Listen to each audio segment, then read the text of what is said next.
The Shadow on the Dial, and Other Essays. By Ambrose Bierce. A note by the author. It was expected that this book would be included in my collected works, now in course of publication, but unforeseen delay in the date of publication has made this impossible. The selection of its contents was not made by me, but the choice has my approval and the publication my authority. Ambrose Bierce. Washington, D.C., March 14, 1909. Preface. The Note of Prophecy. It sounds sharp and clear in many a vibrant line, in many a sonorous sentence of the essays herein collected for the first time.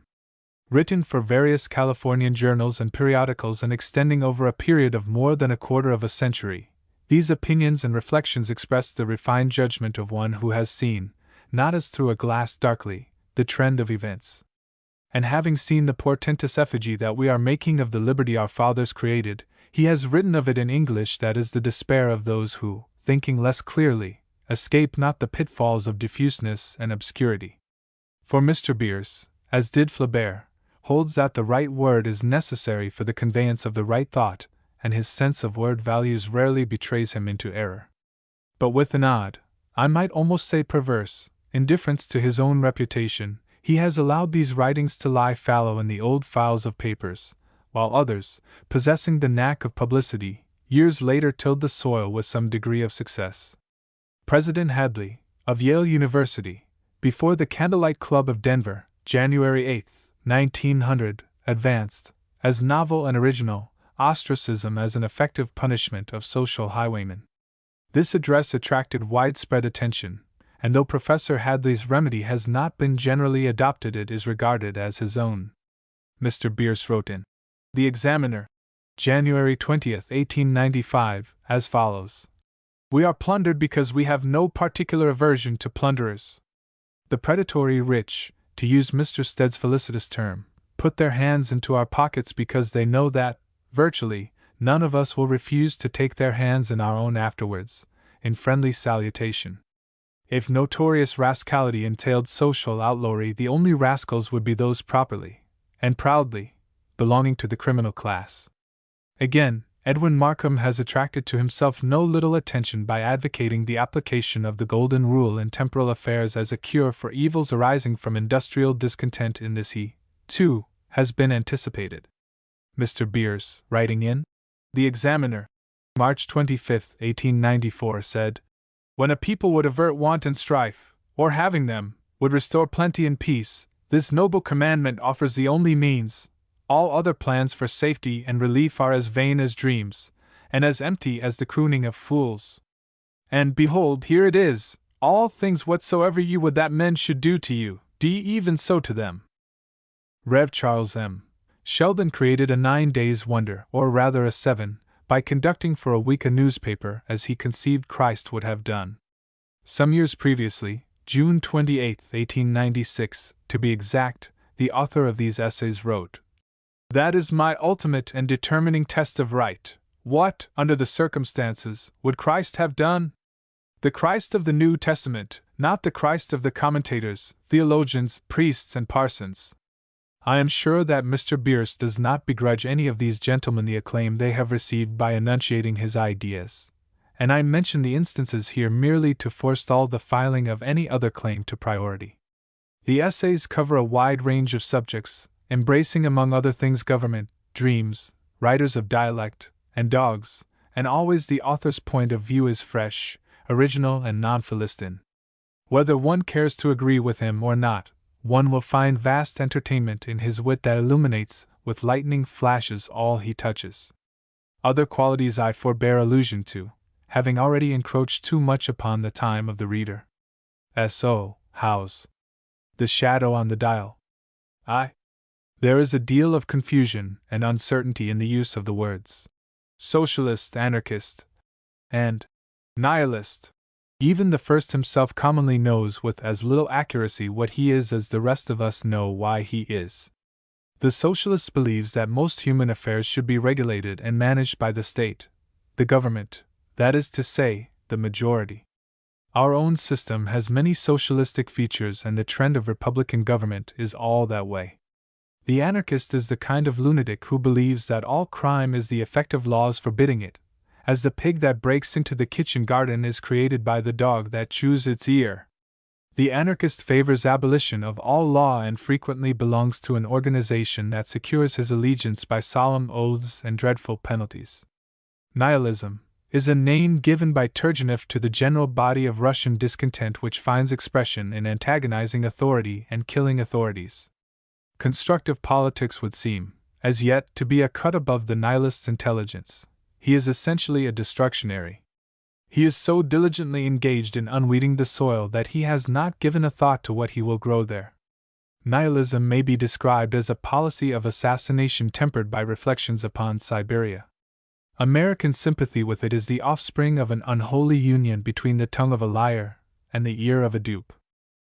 Upon examination, it will be seen that political dissent, when it takes any form more coherent than the mere brute dissatisfaction of a mind that does not know what it wants to want, finds expression in one of but two ways: in socialism or in anarchism.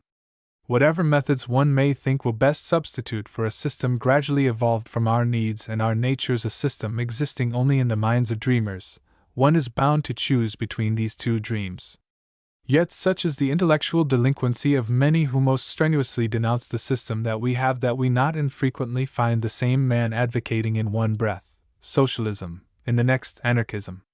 Indeed, few of these sons of darkness know that even as coherent dreams the two are incompatible. With anarchy triumphant, the socialist would be 1,000 years further from realization of his hope than he is today. Set up socialism on a Monday, and on Tuesday the country would be en fete, gaily hunting down anarchists. There would be little difficulty in trailing them, for they have not so much sense as a deer, which, running down the wind, sends its telltale fragrance on before. Socialism and anarchism are the two extremes of political thought. They are parts of the same dung, in the sense that the terminal points of a road are parts of the same road. Between them, about midway, lies the system that we have the happiness to endure. It is a blend of socialism and anarchism in about equal parts. All that is not one is the other. Everything serving the common interest, or looking to the welfare of the whole people, is socialistic in the strictest sense of the word as understood by the socialist. Whatever tends to private advantage or advances an individual or class interest at the expense of a public one is anarchistic. Cooperation is socialism. Competition is anarchism. Competition carried to its logical conclusion, which only cooperation prevents or can prevent, would leave no law in force, no property possible, no life secure. Of course, the words cooperation and competition are not here used in a merely industrial and commercial sense. They are intended to cover the whole field of human activity. Two voices singing a duet, that is cooperation, socialism. Two voices singing each a different tune and trying to drown each other, that is competition, anarchism. Each is a law unto itself, that is to say, it is lawless. Everything that ought to be done the socialist hopes to do by associated endeavor, as an army wins battles. Anarchism is socialistic in its means only. By cooperation it tries to render cooperation impossible, combines to kill combination. Its method says to its purpose, "Thou fool!" 2. Everything foretells the doom of authority. The killing of kings is no new industry, it is as ancient as the race. Always and everywhere persons in high place have been the assassin's prey. We have ourselves lost 3 presidents by murder, and will doubtless lose many another before the book of American history is closed. If anything is new in this activity of the regicide, it is found in the choice of victims. The contemporary avenger slays not the merely great, but the good and the inoffensive. An American president who had struck the chains from millions of slaves, a Russian czar who against the will and work of his own powerful nobles had freed their serfs, a French president from whom the French people had received nothing but good, a powerless Austrian empress, whose weight of sorrows touched the world to tears, a blameless Italian king beloved of his people. Such is a part of the recent record of the regicide, whose every entry is a tale of infamy unrelieved by one circumstance of justice, decency, or good intention. And the great Brazilian liberator died in exile. This recent uniformity of malevolence in the choice of victims is not without significance.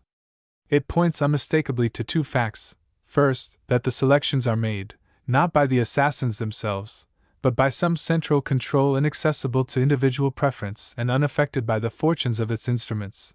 Second, that there is a constant purpose to manifest an antagonism, not to any individual ruler, but to rulers, not to any system of government, but to government. It is a war, not upon those in authority, but upon authority. The issue is defined, the alignment made, the battle set, chaos against order, anarchy against law. Valiant, the French gentleman who lacked a good opinion of the law, but was singularly rich in the faith that by means of gunpowder and flying nails humanity could be brought into a nearer relation with reason, righteousness, and the will of God, is said to have been nearly devoid of a nose. Of this affliction Valiant made but slight account, as was natural, seeing that but for a brief season did he need even so much of nose as remained to him. Yet before its effacement by premature disruption of his own petard it must have had a certain value to him. He would not wantonly have renounced it, and had he foreseen its extinction by the bomb, the iron views of that controversial device would probably have been denied expression. Albeit, so say the scientists, doomed to eventual elimination from the scheme of being, and to the anarchist even now something of an accusing conscience, the nose is indubitably an excellent thing in man. This brings us to consideration of the human nose as a measure of human happiness, not the size of it, but its numbers, its frequent or infrequent occurrence upon the human face. We have grown so accustomed to the presence of this feature that we take it as a matter of course.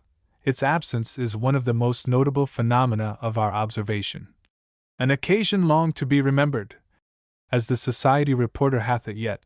Abundant testimony showeth that but 2 or 3 centuries ago noseless men and women were so common all over Europe as to provoke but little comment when seen and, in their disagreeable way, heard. They abounded in all the various walks of life. There were honored burgomasters without noses, wealthy merchants, great scholars, artists, teachers. Amongst the humbler classes nasal destitution was almost as frequent as pecuniary, in the humblest of all the most common of all. Writing in the 13th century, Salsius mentions the retainers and servants of certain Swabian noblemen as having hardly a whole ear among them, for until a comparatively recent period man's tenure of his ears was even more precarious than that of his nose. In 1436, when a Bavarian woman, Agnes Bemorian, wife of Duke Albert the Pious, was dropped off the bridge at Prague, she persisted in rising to the surface and trying to escape. So the executioner gave himself the trouble to put a long pole into her hair and hold her under. A contemporary account of the matter hints that her disorderly behavior at so solemn a moment was due to the pain caused by removal of her nose. But as her execution was by order of her own father, it seems more probable that the extreme penalty of the law was not imposed. Without a doubt, though, possession of a nose was an uncommon, and rather barren, distinction in those days among persons designated to assist the executioner, as the condemned were civilly called. Nor, as already said, was it any too common among persons not as yet consecrated to that service. Few, says Salsius, have 2 noses, and many have none. Man's firmer grasp upon his nose in this our day and generation is not altogether due to invention of the handkerchief. The genesis and development of his right to his own nose have been accompanied with a corresponding advance in the possessor's rights all along the line of his belongings, his ears, his fingers and toes, his skin, his bones, his wife and her young, his clothes and his labor, everything that is, and that once was not, his. In Europe and America today these things cannot be taken away from even the humblest and poorest without somebody wanting to know the reason why. In every decade the nation that is most powerful upon the seas incurs voluntarily a vast expense of blood and treasure in suppressing a slave trade which in no way is injurious to her interests, nor to the interests of any but the slaves. So, freedom broadens slowly down, and today even the lowliest incapable of all natures aborted has a nose that he dares to call his own and bite off at his own sweet will. Unfortunately, with an unthinkable fatuity we permit him to be told that but for the very agencies that have put him in possession he could successfully assert a God-given and world-old right to the noses of others. At present the honest fellow is mainly engaged in refreshing himself upon his own nose, consuming that comestible with avidity and precision, but the valiants, ravicals, mosts and willies are pointing his appetite to other snouts than his, and inspiring him with rhinophagic ambition. Meantime the rest of us are using those imperiled organs to snore with. 'Tis a fine, resonant and melodious snore, but it is not going to last. There is to be a rude awakening. We shall one day get our eyes open to the fact that scoundrels like Valiant are either few nor distant. We shall learn that our blind dependence upon the magic of words is a fatuous error, that the fortuitous arrangement of consonants and vowels which we worship as liberty is of slight efficacy in disarming the lunatic brandishing a bomb. Liberty, indeed! The murderous wretch loves it a deal better than we, and wants more of it. Liberty!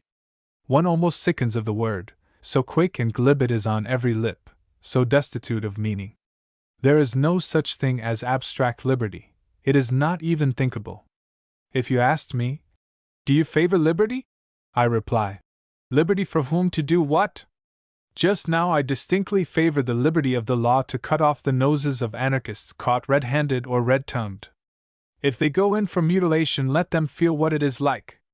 If they are not satisfied with the way that things have been going on since the wife of Duke Albert the Pious was held under water with a pole, and since the servitors of the Swabian noblemen cherished their vestigial ears, it is to be presumed that they favor reversion to that happy state. There is grave objection, but if we must, we will. Let us begin, with moderation, by reverting them. I favor mutilation for anarchists convicted of killing or inciting to kill, mutilation followed by death. For those who merely deny the right and expediency of law, plain mutilation, which might advantageously take the form of removal of the tongue. Why not? Where is the injustice? Surely he who denies men's right to make laws will not invoke the laws that they have wickedly made. That were to say that they must not protect themselves, yet are bound to protect him. What? If I beat him, will he call the useless and mischievous constabulary? If I draw out his tongue, shall he, in the sign language, demand it back, and failing of restitution, for surely I should cut it clean away, shall he have the law on me, the naughty law, instrument of the oppressor? Why? That goes near to be funny. Two human beings cannot live together in peace without laws innumerable. Everything that either, in consideration of the other's wish or welfare, abstains from is inhibited by law, tacit or expressed. If there were in all the world none but they, if either had come with any sense of obligation toward the other, both clean from creation, with nothing but brains to direct their conduct, every hour would evolve an understanding, that is to say, a law, every act would suggest one. They would have to agree not to kill nor harm each other. They must arrange their work and all their activities to secure the best advantage. These arrangements, agreements, understandings, what are they but laws? To live without law is to live alone. Every family is a miniature state with a complicated system of laws, a supreme authority and subordinate authorities down to the latest babe. And as he who is loudest in demanding liberty for himself is sternest in denying it to others, you may confidently go to the Maison Valiant, or the Masthaus, for a flawless example of the iron hand. Laws of the state are as faulty, and as faultily administered as those of the family. Most of them have to be speedily, and repeatedly, amended, many repealed, and of those permitted to stand, the greater number fall into disuse and are forgotten. Those who have to be entrusted with the duty of administering them have all the limitations of intelligence, and defects of character by which the rest of us also are distinguished from the angels. In the wise governor, the just judge, the honest sheriff, or the patient constable we have as rare a phenomenon as the faultless father. The good God has not given us a special kind of men upon whom to devolve the duty of seeing to the observance of the understandings that we call laws. Like all else that men do, this work is badly done. The best that we can hope for through all the failures, the injustice, the disheartening damage to individual rights and interests, is a fairly good general result, enabling us to walk abroad among our fellows unafraid, to meet even the tribesmen from another valley without too imminent peril of braining and evisceration. Of that small security the anarchist would deprive us. But without that nothing is of value, and we shall be willing to renounce all. Let us begin by depriving ourselves of the anarchist. Our system of civilization, being the natural outgrowth of our wretched moral and intellectual natures, is open to criticism and subject to revision. Our laws, being of human origin, are faulty and their application is disappointing. Dissent, dissatisfaction, deprecation, proposals for a better system fortified with better laws more intelligently administered, these are permissible and should be welcome. The socialist, when he is not carried away by zeal to pool issues with the anarchist, has that in him which it does us good to hear. He may be wrong be all else, yet right in showing us wherein we ourselves are wrong. Anyhow, his mission is amendment, and so long as his paths are peace he has the right to walk therein, exhorting as he goes. The French communist who does not preach petroleum and it rectified is to be regarded with more than amusement, more than compassion. There is room for him and his fad. There are hospitable ears for his boast that Jesus Christ would have been a communist if there had been communes. They really did not know everything down in Judy.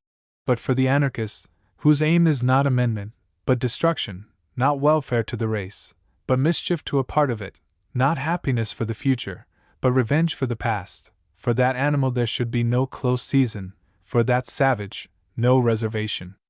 Society has not the right to grant life to one who denies the right to live. The protagonist of reversion to the regime of lacking noses should lack a nose. It is difficult to say if the bomb thrower, actual or potential, is greater as scoundrel or fool. Suppose his aim is to compel concession by terror. Cannot the brute observe at each of his exploits a tightening of the reins of power? Through the necessity of guarding against him, the mildest governments are becoming despotic, the most despotic more despotic. Does he suppose that the rulers of the earth are silly enough to make concessions that will not ensure their safety?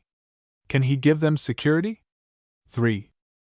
Of all the wild asses that roam the plain, the wildest wild ass that roams the plain is indubitably the one that lifts his voice and heel against that socialism known as public ownership of public utilities, on the ground of principle. There may be honest, and in some degree intelligent, opposition on the ground of expediency. Many persons whom it is a pleasure to respect believe that a government railway, for example, would be less efficiently managed than the same railway in private hands, and that political dangers lurk in the proposal so enormously to increase the number of federal employees as government ownership of railways would entail. They think, in other words, that the policy is inexpedient. It is a duty to reason with them, which, as a rule, one can do without being insulted. But the chap who greets the proposal with a howl of derision as socialism is not a respectable opponent.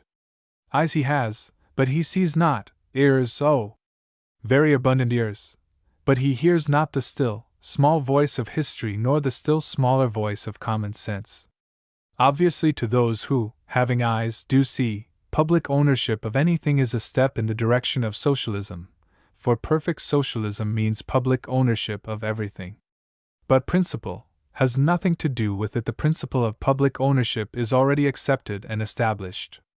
It has no visible opponents except in the camp of the anarchists, and fewer of them are visible there than soap and water would reveal. Antagonists of the principle of socialism lost their fight when the first human government held the dedicatory exercises of a cave of legislation. Since then, the only question about the matter has been how far the extension of socialism is expedient. Some would draw the limiting line at one place, some at another. But only a fool thinks there can be government without it, or good government without a great deal of it. The fact that we have always had a great deal of it yet never had good government affirms nothing that it is worth while to consider. The word-worn example of our postal department is only one of 1,000 instances of pure socialism. If it did not exist, how bitter an opposition a proposal to establish it would evoke from adversaries of the red rag. The government builds and operates bridges with general assent, but as the late General Walker pointed out, it might under some circumstances be more economical, or better otherwise, to build and operate a ferry boat, which is a floating bridge. But that would be opposed as rank socialism. The truth is that the men and women of principle are a pretty dangerous class, generally speaking, and they are generally speaking. It is they that hamper us in every war. It is they who, preventing concentration and regulation of unabolishable evils, promote their distribution and liberty. Moral principles are pretty good things, for the young and those not well grounded in goodness. If one have an impediment in his thought, or is otherwise unequal to emergencies as they arise, it is safest to be provided beforehand with something to refer to in order that a right decision may be made without taking thought. But spirits of a purer fire prefer to decide each question as it comes up, and to act upon the merits of the case, unbound and unpledged. With a quick intelligence, a capable conscience, and a habit of doing right automatically, one has little need to burden one's mind and memory with a set of solemn principles formulated by oldish philosophers who do not happen to know that what is right is merely what, in the long run and with regard to the greater number of cases, is expedient. Principle is not always an infallible guide. For illustration, it is not always expedient, that is, for the good of all concerned, to tell the truth, to be entirely just or merciful, to pay a debt. I can conceive a case in which it would be right to assassinate one's neighbor. Suppose him to be a desperate scoundrel of a chemist who has devised a means of setting the atmosphere afire. The man who should go through life on an inflexible line of principle would border his path with the havoc of human happiness. What one may think perfect, one may not always think desirable. By perfect, one may mean merely complete, and the word was so used in my reference to socialism. I am not myself an advocate of perfect socialism, but as to government ownership of railways, there is doubtless a good deal to be said on both sides. One argument in its favor appears decisive. Under a system subject to popular control, the law of gravitation would be shorn of its preeminence as a means of removing personal property from the baggage car, and so far as it is applicable to that work might even be repealed. 4. When M. Casimir Perier resigned the French presidency, there were those who regarded the act as weak, cowardly, undutiful, and otherwise censurable. It seems to me the act, not of a feeble man, but of a strong one, not that of a coward, but that of a gentleman. Indeed, I hardly know where to look in history for an act more entirely gratifying to my sense of the fitness of things than this dignified notification to mankind that in consenting to serve one's country one does not relinquish the right to decent treatment, to immunity from factious opposition and abuse, to at least as much civil consideration as is due from the Church to the devil. M. Casimir Perier did not seek the presidency of the French Republic. It was thrust upon him against his protestations by an apparently almost unanimous mandate of the French people in an emergency which it was thought that he was the best man to meet. That he met it with modesty and courage was testified without dissent. That he afterward did anything to forfeit the confidence and respect that he then inspired is not true, and nobody believes it true. Yet in his letter of resignation he said, and said truly, "For the last 6 months a campaign of slander and insult has been going on against the army, magistrates, Parliament, and hierarchical chief of state, and this license to disseminate social hatred continues to be called the liberty of thought." And with a dignity to which it seems strange that any one could be insensible, he added, "The respect and ambition which I entertain for my country will not allow me to acknowledge that the servants of the country, and he who represents it in the presence of foreign nations, may be insulted every day." These are noble words. Have we any warrant for demanding or expecting that men of clean life and character will devote themselves to the good of ingrates who pay, and ingrates who permit them to pay, in flung mud? It is hardly credible that among even those persons most infatuated by contemplation of their own merit, as pointed out by their thrifty sycophants, the liberty of thought has been carried to that extreme. The right of the state to demand the sacrifice of the citizen's life is a doctrine as old as the patriotism that concedes it, but the right to require him to forego his good name, that is something new under the sun. From nothing but the dunghill of modern democracy could so noxious a plant have sprung. "Perhaps in laying down my functions," said M. Casimir Perier, "I shall have marked out a path of duty to those who are solicitous for the dignity, power, and good name of France in the world." We may be permitted to hope that the lesson is wider than France and more lasting than the French Republic. It is time that not only France but all other countries with popular institutions should learn that if they wish to command the services of men of honor they must accord them honorable treatment. The rule now is for the party to which they belong to give them a half-hearted support, while suffering all other parties to slander and insult them. The action of the President of the French Republic in these disgusting circumstances is exceptional and unusual only in respect of his courage in expressly resenting his wrong. Everywhere the unreasonable complaint is heard that good men will not go into politics.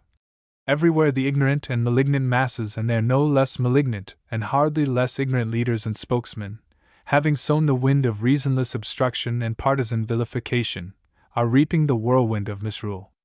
So far as concerns the public service, gentlemen are mostly on a strike against introduction of the mud machine. This high-minded political workman, Casimir Perier, never showed to so noble advantage as in gathering up his tools and walking out. It may be, and a million times has been, urged that abstention from activity in public affairs by men of brains and character leaves the business of government in the hands of the incapable and the vicious. In whose hands, pray, in a republic does it logically belong? What does the theory of representative government affirm? What is the lesson of every netherward extension of the suffrage? What do we mean by permitting it to broaden slowly down to lower and lower intelligences and moralities? What but that stupidity and vice, equally with virtue and wisdom, are entitled to a voice in political affairs, a finger in the public pie? A person that is fit to vote is fit to be voted for. He who is competent for the high and difficult function of choosing an officer of the state is competent to serve the state as an officer. To deny him the right is illogical and unjust. Participation in government cannot be at the same time a privilege and a duty, and he who claims it as a privilege must not speak of another's renunciation, whereby himself is more highly privileged, as shirking. With every retirement from politics, increased power passes to those who remain. Shall they protest? Shall they, also, who have retired? Who else is to protest? The complaint of incivism would be more rational if there were someone by whom it could reasonably be made. My advice to slandered officials has ever been: resign. The public officials of this favored country, heaven be thanked, are infrequently slandered. They are, as a rule, so bad that calumniation is a compliment. Our best men, with here and there an exception, have been driven out of public life, or made afraid to enter it. Even our spasmodic efforts at reform fail ludicrously for lack of leaders unaffiliated with the thing to be reformed. Unless attracted by the salary, why should a gentleman aspire to the presidency of the United States? During his canvass, and he is expected to run, not merely to stand, he will have from his own party a support that should make him blush, and from all the others an opposition that will stick at nothing to accomplish his satisfactory defamation. After his election, his partition and allotment of the loaves and fishes will estrange an important, and thenceforth implacable faction of his following without appeasing the animosity of any one else, and during his entire service his sky will be dark with a flight of dead cats. At the finish of his term, the utmost that he can expect in the way of reward not expressible in terms of the national currency is that not much more than one half of his countrymen will believe him a scoundrel to the end of their days. The kind of government that we have seems to me one of the worst kinds extant. A government that does not protect life is a flat failure, no matter what else it may do. Life being almost universally regarded as the most precious possession, its security is the first and highest essential. Not the life of him who takes life, but the life which is exposed defenseless to his hateful hand. In no country in the world, civilized or savage, is life so insecure as in this. In no country in the world is murder held in so light reprobation. In no battle of modern times have so many lives been taken as are lost annually in the United States through public indifference to the crime of homicide, through disregard of law, through bad government. If American self-government, with its 10,000 homicides a year, is good government, there is no such thing as bad self-government. What monstrous nonsense! Who governs himself needs no government, has no governor, is not governed. If government has any meaning, it means the restraint of the many by the few, the subordination of numbers to brains. It means the determined denial to the masses of the right to cut their own throats. It means the grasp and control of all the social forces and material enginery, a vigilant censorship of the press, a firm hand upon the church, keen supervision of public meetings and public amusements, command of the railroads, telegraph, and all means of communication. It means, in short, the ability to make use of all the beneficent influences of enlightenment for the good of the people, and to array all the powers of civilization against civilization's natural enemies, the people. Government like this has 1,000 defects, but it has one merit: it is government. Despotism? Yes. It is the despotisms of the world that have been the conservators of civilization. It is the despot who, most powerful for mischief, is alone powerful for good. It is conceded that government is necessary, even by the fierce democracies that madly renounce it. But in so far as government is not despotic, it is not government. In Europe for the last 100 years, the tendency of all government has been liberalization. The history of European politics during that period is a history of renunciation by the rulers and assumption by the ruled. Sovereign after sovereign has surrendered prerogative after prerogative, the nobility privilege after privilege. Mark the result: society honeycombed with treason, property menaced with partition, assassination studied as a science and practiced as an art, everywhere powerful secret organizations sworn to demolish the social fabric that the slow centuries have but just erected and unmindful that themselves will perish in the wreck. No heart in Europe can beat tranquilly under clean linen. Such is the gratitude, such is the wisdom, such the virtue of the masses. In 1863 Alexander II of Russia freed 25 million serfs. In 1879 they had killed him and all joined the conspirators. That ancient and various device, a republican form of government, appears to be too good for all the peoples of the earth excepting one. It is partly successful in Switzerland, in France and America, where the majority is composed of persons having dark understandings and criminal instincts. It has broken down. In our case, as in every case, the momentum of successful revolution carried us too far. We rebelled against tyranny, and having overthrown it, overthrew also the governmental form in which it had happened to be manifest. In their anger and their triumph our good old grandfathers acted somewhat in the spirit of the Irishmen who cudgeled the dead snake until nothing was left of it, in order to make it sensible of its destruction. They meant it all, too, the honest souls. For a long time after the setting up of the Republic meant active hatred to kings, nobles, aristocracies. It was held, and rightly held, that a nobleman could not breathe in America, that he left his title and his privileges on the ship that brought him over. Do we observe anything of that in this generation? On the landing of a foreign king, prince, or nobleman, even a miserable knight, do we not execute sycophantic genuflections? Are not our newspapers full of flamboyant descriptions and qualming adulation? Nay, does not our president himself, successor to Washington and Jefferson, greet and entertain the nation's guest? Is not every American young woman crazy to mate with a male of title? Does all this represent no retrogression? Is it not the backward movement of the shadow on the dial? Doubtless the Republican idea has struck strong roots into the soil of the two Americas. But he who rightly considers the tendencies of events, the causes that bring them about and the consequences that flow from them, will not be hot to affirm the perpetuity of Republican institutions in the Western Hemisphere.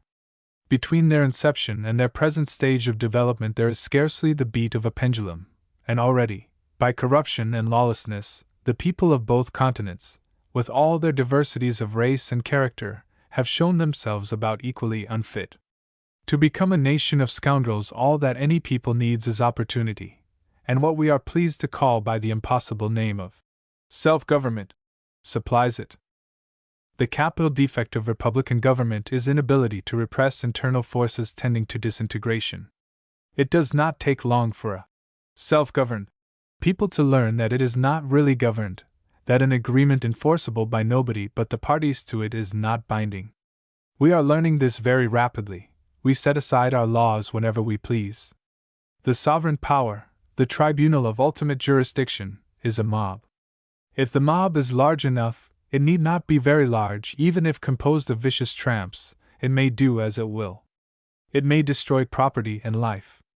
It may without proof of guilt inflict upon individuals torments unthinkable by fire and flaying, mutilations that are nameless. It may call men, women, and children from their beds and beat them to death with cudgels.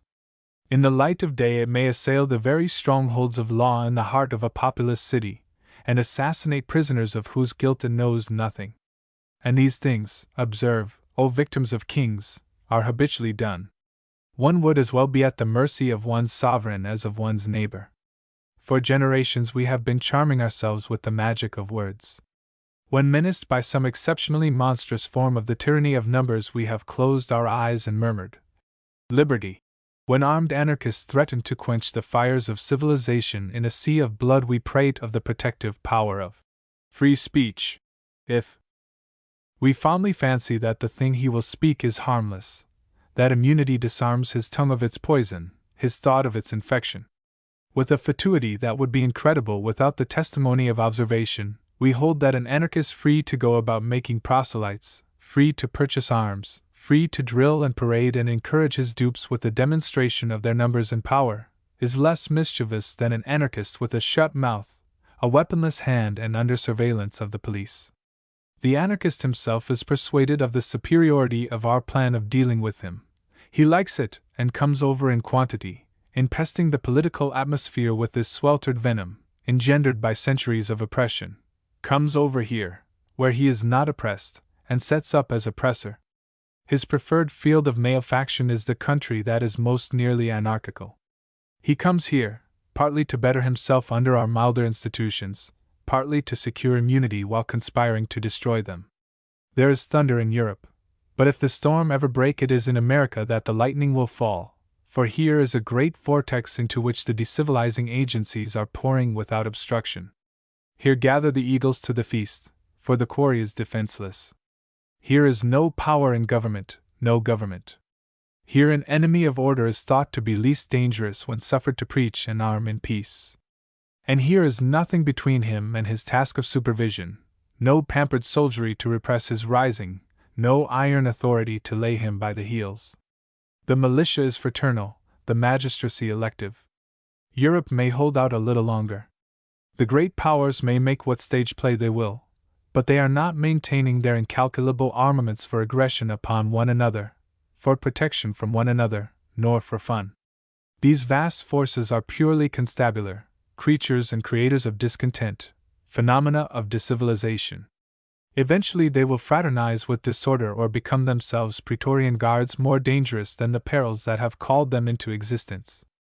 It is easy to forecast the first stages of the end's approach: rioting, disaffection of constabulary and troops, subversion of the government, a policy of decapitation, upthrust of the serviceable anarchist, his prompt effacement by his victorious ally and natural enemy, the socialist, free minting and printing of money, to every citizen a shoulder load of the latter, to the printers a ton each, divided councils, pandemonium, the man on horseback, gusts of grape.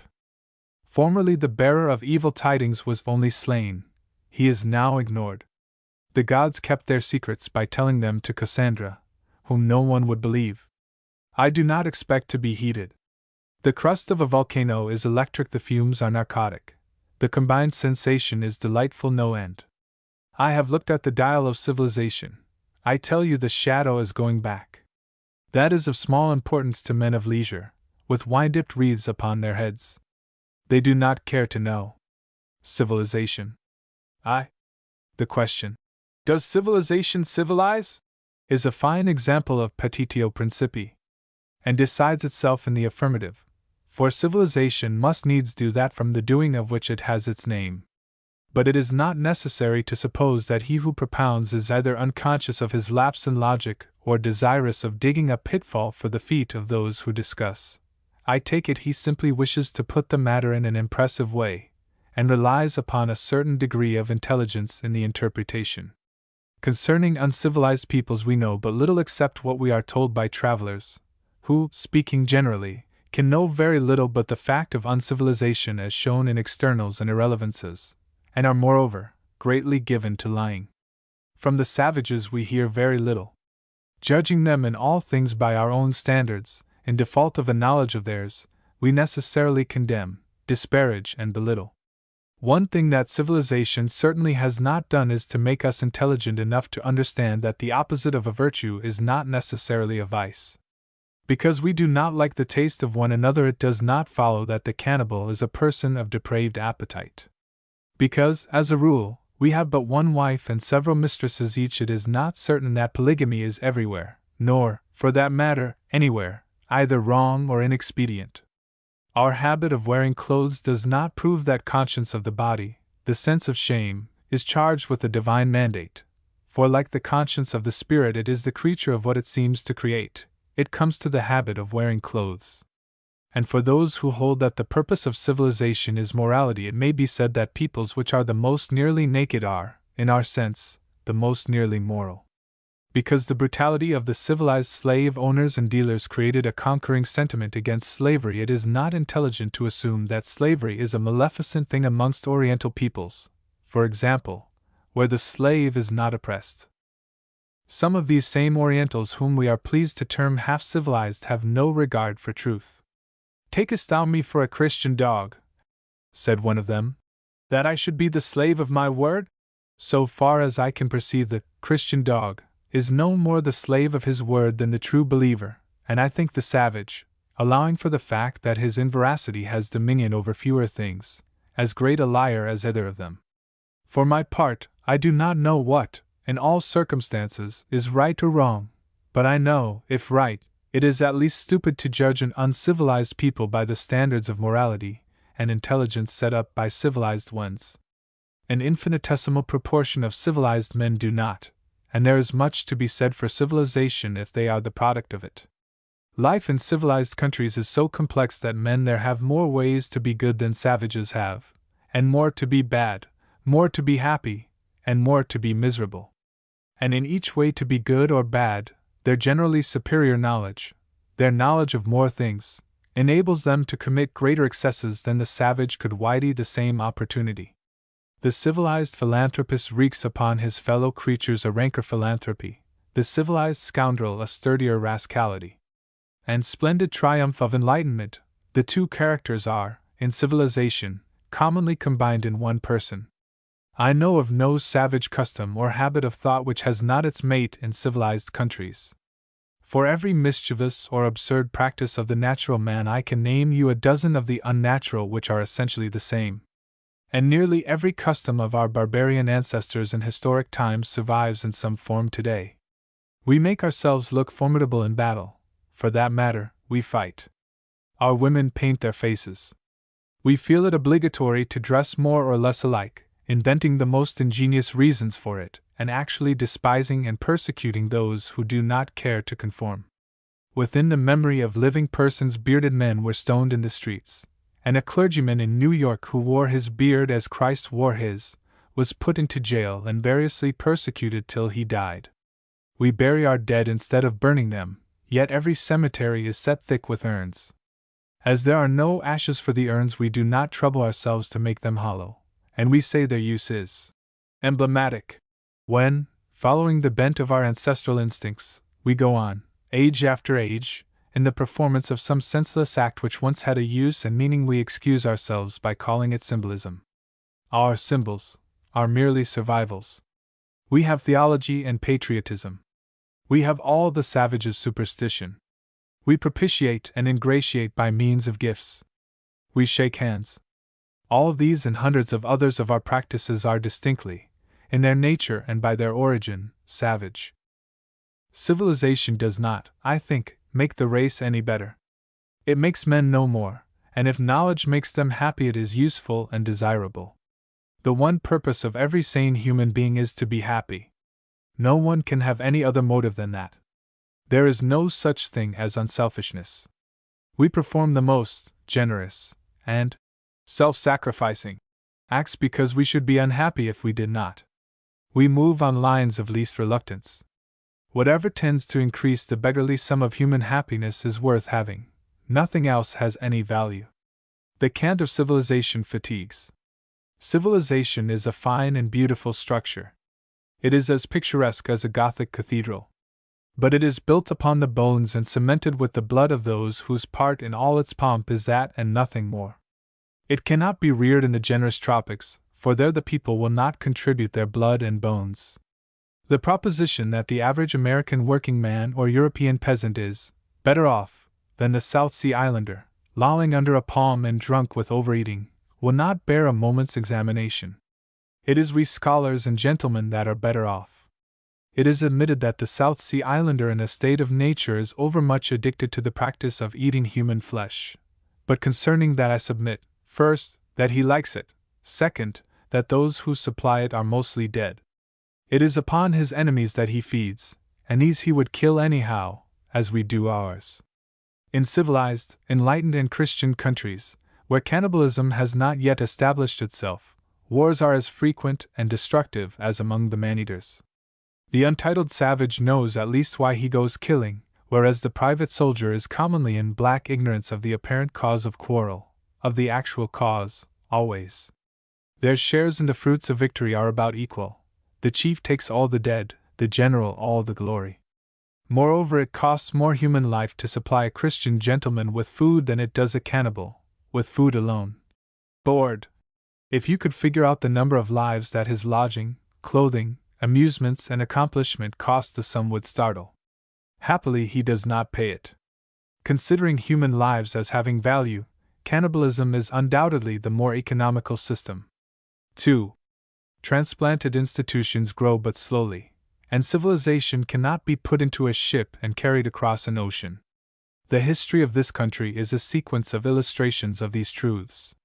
It was settled by civilized men and women from civilized countries, yet after 2.5 centuries with unbroken communication with the mother systems, it is still imperfectly civilized. In learning and letters, in art and the science of government, America is but a faint and stammering echo of England. For nearly all that is good in our American civilization we are indebted to England. The errors and mischiefs are of our own creation. We have originated little, because there is little to originate, but we have unconsciously reproduced many of the discredited and abandoned systems of former ages and other countries, receiving them at second hand, but making them ours by the sheer strength and immobility of the national belief in their newness. Newness! Why, it is not possible to make an experiment in government, in art, in literature, in sociology, or in morals, that has not been made over, and over, and over again. Fools talk of clear and simple remedies for this and that evil afflicting the Commonwealth.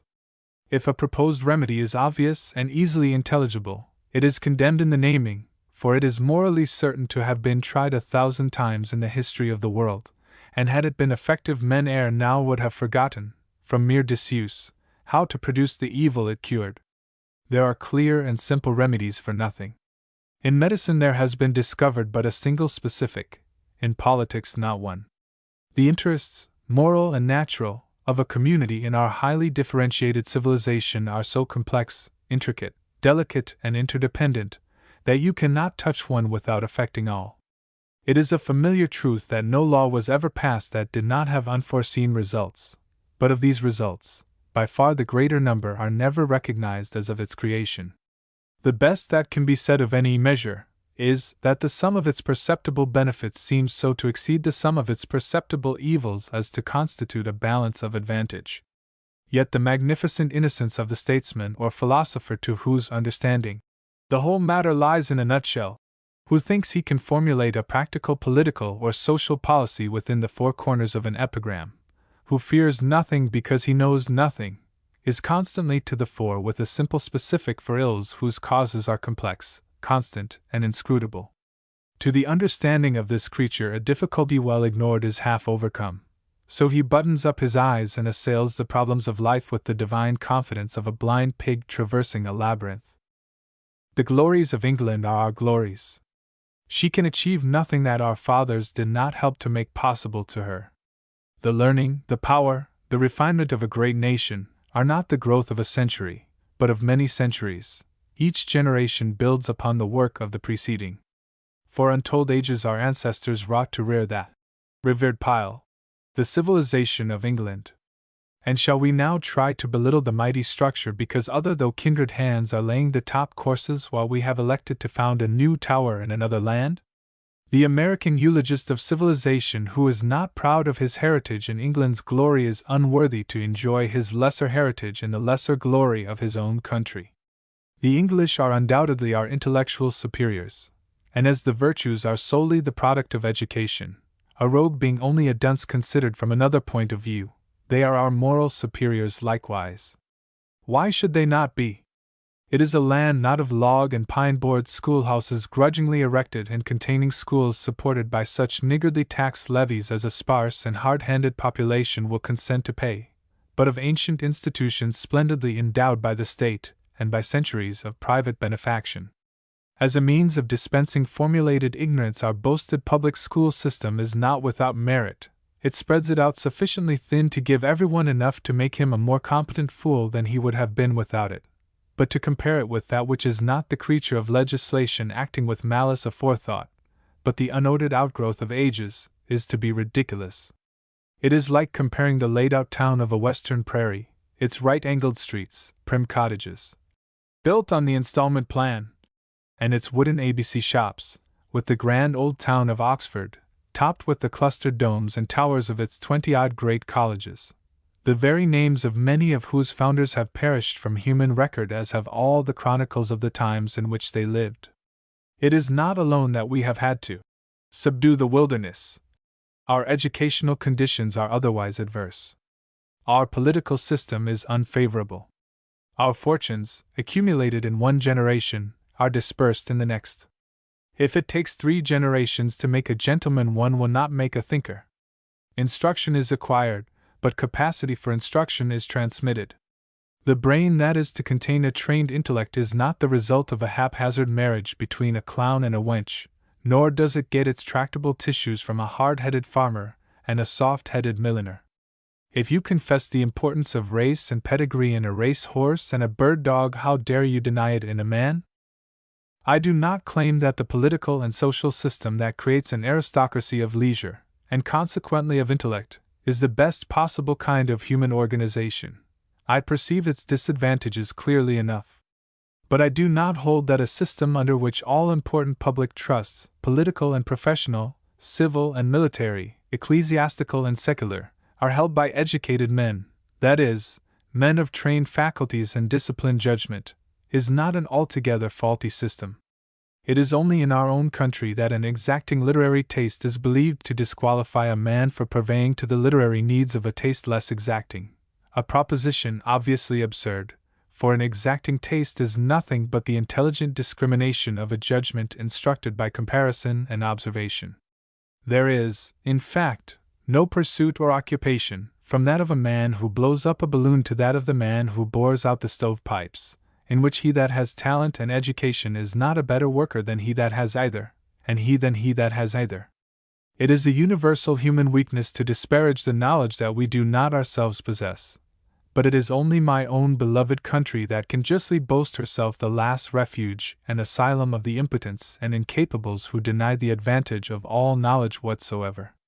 It was an American senator, Logan, who declared that he had devoted a couple of weeks to the study of finance, and found the accepted authorities all wrong. It was another American senator, Morton, who, confronted with certain ugly facts in the history of another country, proposed to brush away all facts and argue the question on considerations of plain common sense. Republican institutions have this disadvantage, by incessant changes in the personnel of government, to say nothing of the manner of men that ignorant constituencies elect, and all constituencies are ignorant, we attain to no fixed principles and standards. There is no such thing here as a science of politics, because it is not to any one's interest to make politics the study of his life. Nothing is settled, no truth finds general acceptance. What we do one year we undo the next, and do over again the year following. Our energy is wasted in, and our prosperity suffers from, experiments endlessly repeated. One of the disadvantages of our social system, which is the child of our political, is the tyranny of public opinion, forbidding the utterance of wholesome but unpalatable truth. In a republic we are so accustomed to the rule of majorities that it seldom occurs to us to examine their title to dominion, and as the ideas of might and right are, by our innate sense of justice, linked together, we come to consider public opinion infallible and almost sacred. Now, majorities rule, not because they are right, but because they are able to rule. In event of collision, they would conquer, so it is expedient for minorities to submit beforehand to save trouble. In fact, majorities, embracing, as they do the most ignorant, seldom think rightly. Public opinion, being the opinion of mediocrity, is commonly a mistake and a mischief.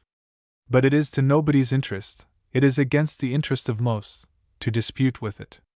Public writer and public speaker alike find their account in confirming the plain people, in their brainless errors and brutish prejudices, in glutting their omnivorous vanity, and inflaming their implacable racial and national hatreds. I have long held the opinion that patriotism is one of the most abominable vices affecting the human understanding. Every patriot in this world believes his country better than any other country. Now, they cannot all be the best. Indeed, only one can be the best, and it follows that the patriots of all the others have suffered themselves to be misled by a mere sentiment into blind unreason. In its active manifestation, it is fond of shooting. Patriotism would be well enough if it were simply defensive, but it is also aggressive, and the same feeling that prompts us to strike for our altars and our fires impels us likewise to go over the border to quench the fires and overturn the altars of our neighbors. It is all very pretty and spirited, what the poets tell us about Thermopylae, but there was as much patriotism at one end of that pass as there was at the other. Patriotism deliberately and with folly aforethought subordinates the interests of a whole to the interests of a part. Worse still, the fraction so favored is determined by an accident of birth or residence. Patriotism is like a dog which, having entered at random one of a row of kennels, suffers more in combats with the dogs in the other kennels than it would have done by sleeping in the open air. The hoodlum who cuts the tail from a Chinaman's nail, and would cut the nail from the body if he dared, is simply a patriot with a logical mind, having the courage of his opinions. Patriotism is fierce as a fever, pitiless as the grave, blind as a stone and irrational as a headless hen. There are two ways of clarifying liquids, ebullition and precipitation. One forces the impurities to the surface as scum, the other sends them to the bottom as dregs. The former is the more offensive, and that seems to be our way, but neither is useful if the impurities are merely separated but not removed. We are told with tiresome iteration that our social and political systems are clarifying, but when is the skimmer to appear? If the purpose of free institutions is good government, where is the good government? When may it be expected to begin? How is it to come about? Systems of government have no sanctity. They are practical means to a simple end, the public welfare, worthy of no respect if they fail of its accomplishment. The tree is known by its fruit. Ours is bearing crab apples. If the body politic is constitutionally diseased, as I verily believe, if the disorder inheres in the system, there is no remedy. The fever must burn itself out, and then nature will do the rest. One does not prescribe what time alone can administer. We have put our criminal class in power. Do we suppose they will efface themselves? Will they restore to us the power of governing them? They must have their way and go their length. The natural and immemorial sequence is tyranny, insurrection, combat. In combat, everything that wears a sword has a chance, even the right. History does not forbid us to hope, but it forbids us to rely upon numbers.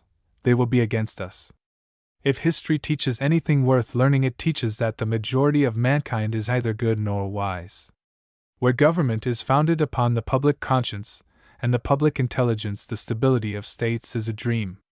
Nor have we any warrant for the Tennysonian faith that, in that moment of time that is covered by historical records, we have abundant evidence that each generation has believed itself wiser and better than any of its predecessors, that each people has believed itself to have the secret of national perpetuity. In support of this universal delusion there is nothing to be said. The desolate places of the earth cry out against it. Vestiges of obliterated civilizations cover the earth. No savage but has camped upon the sites of proud and populous cities. No desert but has heard the statesman's boast of national stability. Our nation, our laws, our history, all shall go down to everlasting oblivion with the others, and by the same road. But I submit that we are traveling it with needless haste. But it is all right and righteous. It can be spared, this Jonah's gourd civilization of ours. We have hardly the rudiments of a true civilization, compared with the splendors of which we catch dim glimpses in the fading past. Ours are as an illumination of tallow candles. We know no more than the ancients, we only know other things, but nothing in which is an assurance of perpetuity, and little that is truly wisdom. Our vaunted elixir vitae is the art of printing with movable types. What good will those do when posterity, struck by the inevitable intellectual blight, shall have ceased to read what is printed? Our libraries will become its stables, our books its fuel.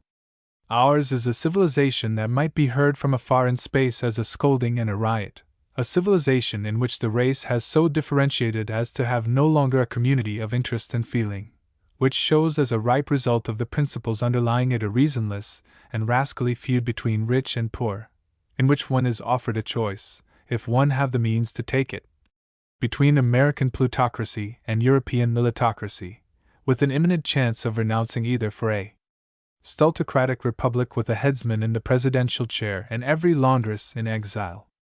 I have not a solution to the labor problem. I have only a story. Many and many years ago lived a man who was so good and wise that none in all the world was so good and wise as he.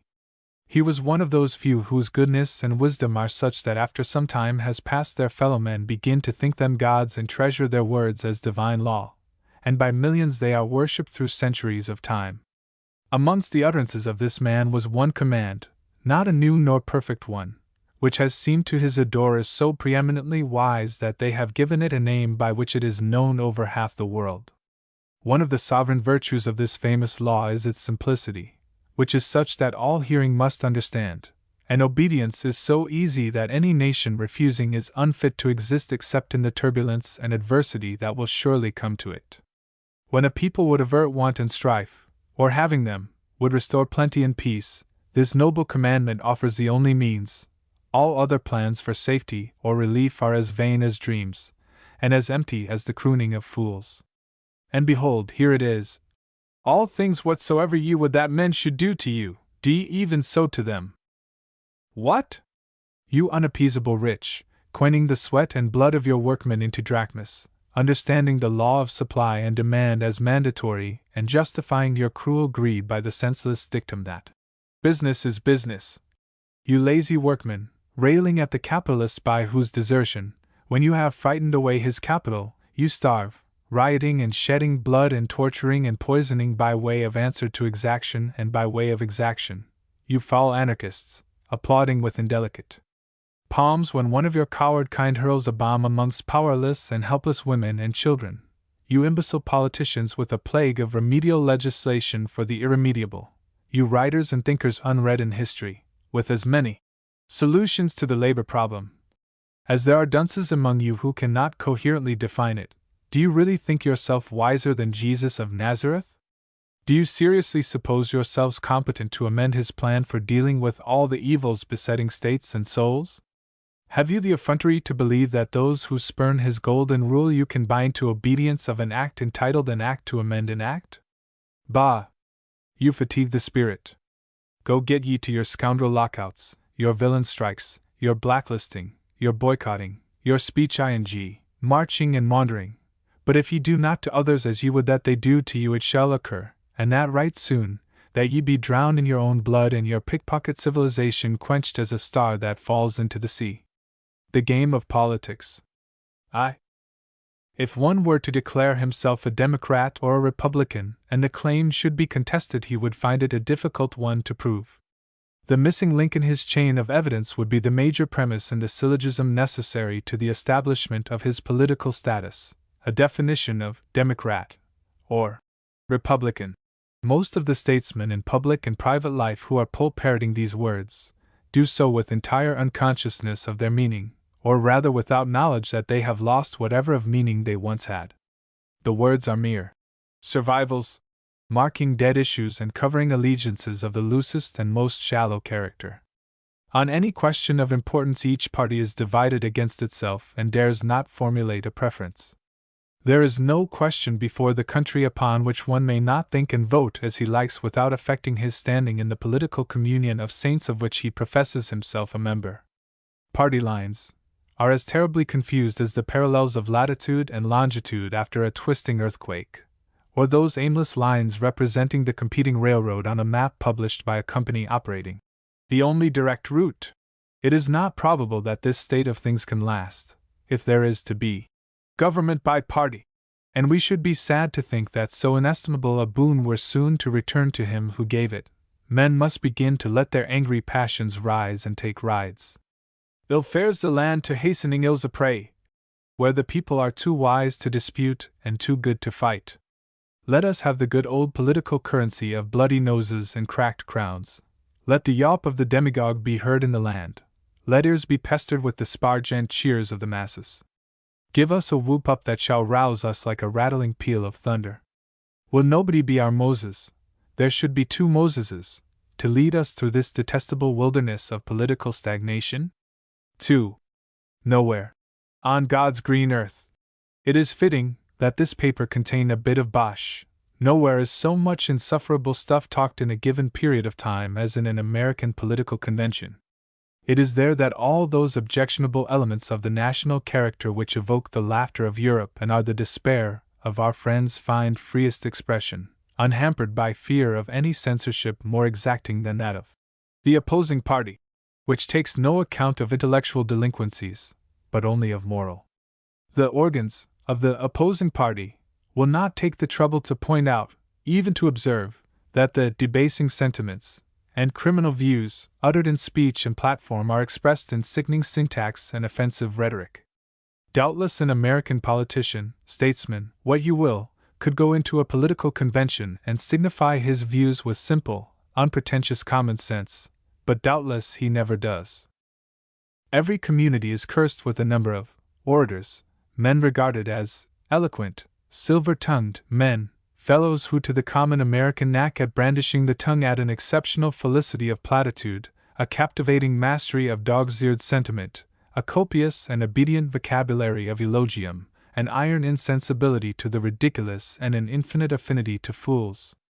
These afflicting Chrysostoms are always lying in wait for an occasion, it matters not what it is, a reception, to some great man from abroad, a popular ceremony like the laying of a cornerstone, the opening of a fair, the dedication of a public building, an anniversary banquet of an ancient and honorable order. They all belong to ancient and honorable orders, or a club dinner.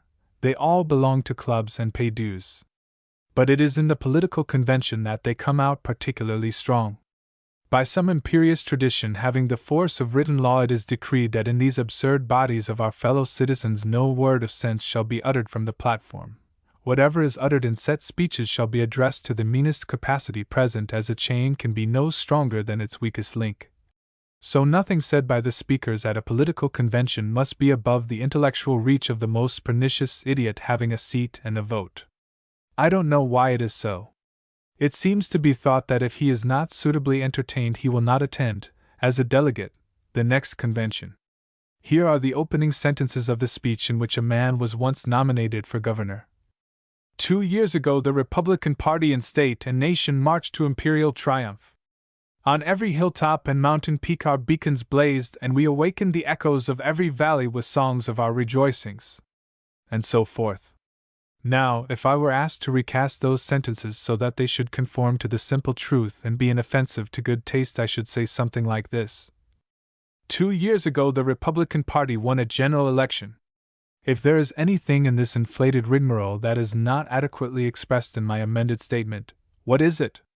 As to eloquence, it will hardly be argued that nonsense, falsehood, and metaphors which were old when Rome was young are essential to that. The first man, in early Greece, who spoke of awakening an echo did a felicitous thing. Was it felicitous in the second? Is it felicitous now? As to that military metaphor, the marching, and so forth, its inventor was as great an ass as any one of the incalculable multitude of his plagiarists. On this matter hear the late Richard Grant White. Is it not time that we had done with the nauseous talk about campaigns, and standard-bearers, and glorious victories, imperial triumphs, and all the bloated army-bumming bombast which is so rife for the 6 months preceding an election?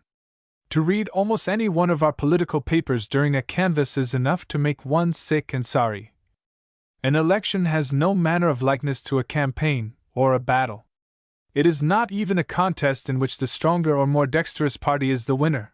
It is a mere counting, in which the bare fact that one party is the more numerous puts it in power if it will only come up and be counted, to ensure which a certain time is spent by each party in reviling and belittling the candidates of its opponents and lauding its own, and this is the canvass, at the likening of which to a campaign every honest soldier might reasonably take offense. But, after all, White was only one o' them damn leadery fellers, and I dare say the original proponent of the military metaphor, away off there in the dark backward and abysm of time, knew a lot more about practical politics than White ever did. And it is practical politics to be an ass. In withdrawing his own name from before a convention, a California politician once made a purely military speech of which a single sample passage is all that I shall allow myself the happiness to quote. I come before you today as a Republican of the Republican Banner County of this great state of ours. From snowy Shasta on the north to sunny Diego on the south, from the west, where the waves of the Pacific look upon our shores, to where the barriers of the Great Sierras stand clad in eternal snow, there is no more loyal county to the Republican Party in this state than the county from which I hail. Applause, naturally. Its loyalty to the party has been tested on many fields of battle, on lice, in many elections, and it has never wavered in the contest wherever the fate of battle was trembling in the balance. Homer, and since Homer, Tom, Dick, and Harry, Alameda County stepped into the breach and rescued the Republican Party from defeat. Translated into English, this military mouthing would read somewhat like this. I live in Alameda County, where the Republicans have uniformly outvoted the Democrats. The orators at the Democratic Convention a week earlier were no better and no different. Their rhetorical stock in trade was the same old shop-worn figures of speech in which their predecessors have dealt for ages, and in which their successors will traffic to the end of, well, to the end of that imitative quality in the national character, which, by its superior intensity, serves to distinguish us from the apes that perish. 3. What we most need, to secure honest elections, says a well-meaning reformer, is the Clifford or the Myers voting machine. Why, truly, here is a hopeful spirit, a rare and radiant intelligence suffused with the conviction that men can be made honest by machinery, that human character is a matter of gearing, ratchets and dials. One would give something to know how it feels to be like that. A mind so constituted must be as happy in its hope as a hen incubating a nest full of porcelain doorknobs. It lives in rapturous contemplation of a world of its own creation, a world where public morality and political good order are to be had by purchase at the machine shop. In that delectable world religion is superfluous. The true high priest is the mechanical engineer. The minor clergy are the village blacksmiths. It is rather a pity that so fine and fair a sphere should prosper only in the attenuated ether of an idiot's understanding. Voting machines are doubtless well enough. They save labor and enable the statesman of the street to know the result within a few minutes of the closing of the polls, whereby many are spared to their country who would otherwise incur fatal disorders by exposure to the night air while assisting in awaiting the returns. But a voting machine that human ingenuity cannot pervert, human ingenuity cannot invent. That is true, too, of laws. Your statesman of a mental stature somewhat overtopping that of the machine person puts his faith in law. Providence has designed to permit him to be persuaded of the efficacy of statutes, good, stringent, carefully drawn statutes definitively repealing all the laws of nature in conflict with any of their provisions. So the poor devil, I am writing of Mr. Legion, turns for relief from law to law, ever on the stool of repentance, yet ever unfouling the anchor of hope. By no power cm earth can his indurated understanding be penetrated by the truth that his woeful state is due, not to any laws of his own, nor to any lack of them, but to his rascally refusal to obey the golden rule. How long is it since we were all clamoring for the Australian ballot law, which was to make a new heaven and a new earth? We have the Australian ballot law and the same old earth smelling to the same old heaven. Writhe upon the triangle as we may, groan out what new laws we will, the pitiless thong will fall upon our bleeding backs as long as we deserve it. If our sins, which are scarlet, are to be washed as white as wool, it must be in the tears of a genuine contrition. Our crocodile deliverances will profit us nothing. We must stop chasing dollars, stop lying, stop cheating, stop ignoring art, literature, and all the refining agencies and instrumentalities of civilization. We must subdue our detestable habit of shaking hands with prosperous rascals and fawning upon the merely rich. It is not permitted to our employers to plead in justification of low wages the law of supply and demand that is giving them high profits. It is not permitted to discontented employees to break the bones of contented ones and destroy the foundations of social order. It is infamous to look upon public office with the lust of possession. It is disgraceful to solicit political preferment, to strive and compete for honors that are sullied and tarnished by the touch of the reaching hand. Until we amend our personal characters, we shall amend our laws in vain. Though Paul plant and Apollos water, the field of reform will grow nothing but the figless thistle and the grapeless thorn. The state is an aggregation of individuals. Its public character is the expression of their personal ones. By no political prestidigitation can it be made better and wiser than the sum of their goodness and wisdom. To expect that men who do not honorably and intelligently conduct their private affairs will honorably and intelligently conduct the affairs of the community is to be a fool. We are told that out of nothing God made the heavens and the earth. But out of nothing God never did and man never can make a public sense of honor and a public conscience. Miracles are now performed but one day of the year, the 29th of February, and on leap year God is forbidden to perform them. 4. Ye who hold that the power of eloquence is a thing of the past and the order an anachronism, who believe that the trend of political events and the results of parliamentary action are determined by committees in cold consultation and the machinations of programs in holes and corners, consider the ascension of Bryan and be wise. A week before the convention of 1896, William J. Bryan had never heard of himself. Upon his natural obscurity was superposed the opacity of a congressional service that effaced him from the memory of even his faithful dog, and made him immune to dunning. Today he is pinnacled upon the summit of the tallest political distinction, gasping in the thin atmosphere of his unfamiliar environment, and fitly astonished at the mischance. To the dizzy elevation of his candidacy he was hoisted out of the shadow by his own tongue, the longest and liveliest in Christendom. Had he held it, which he could not have done with both hands, there had been no Bryan. His creation was the unstudied act of his own larynx. It said, "Let there be Bryan." And there was Bryan.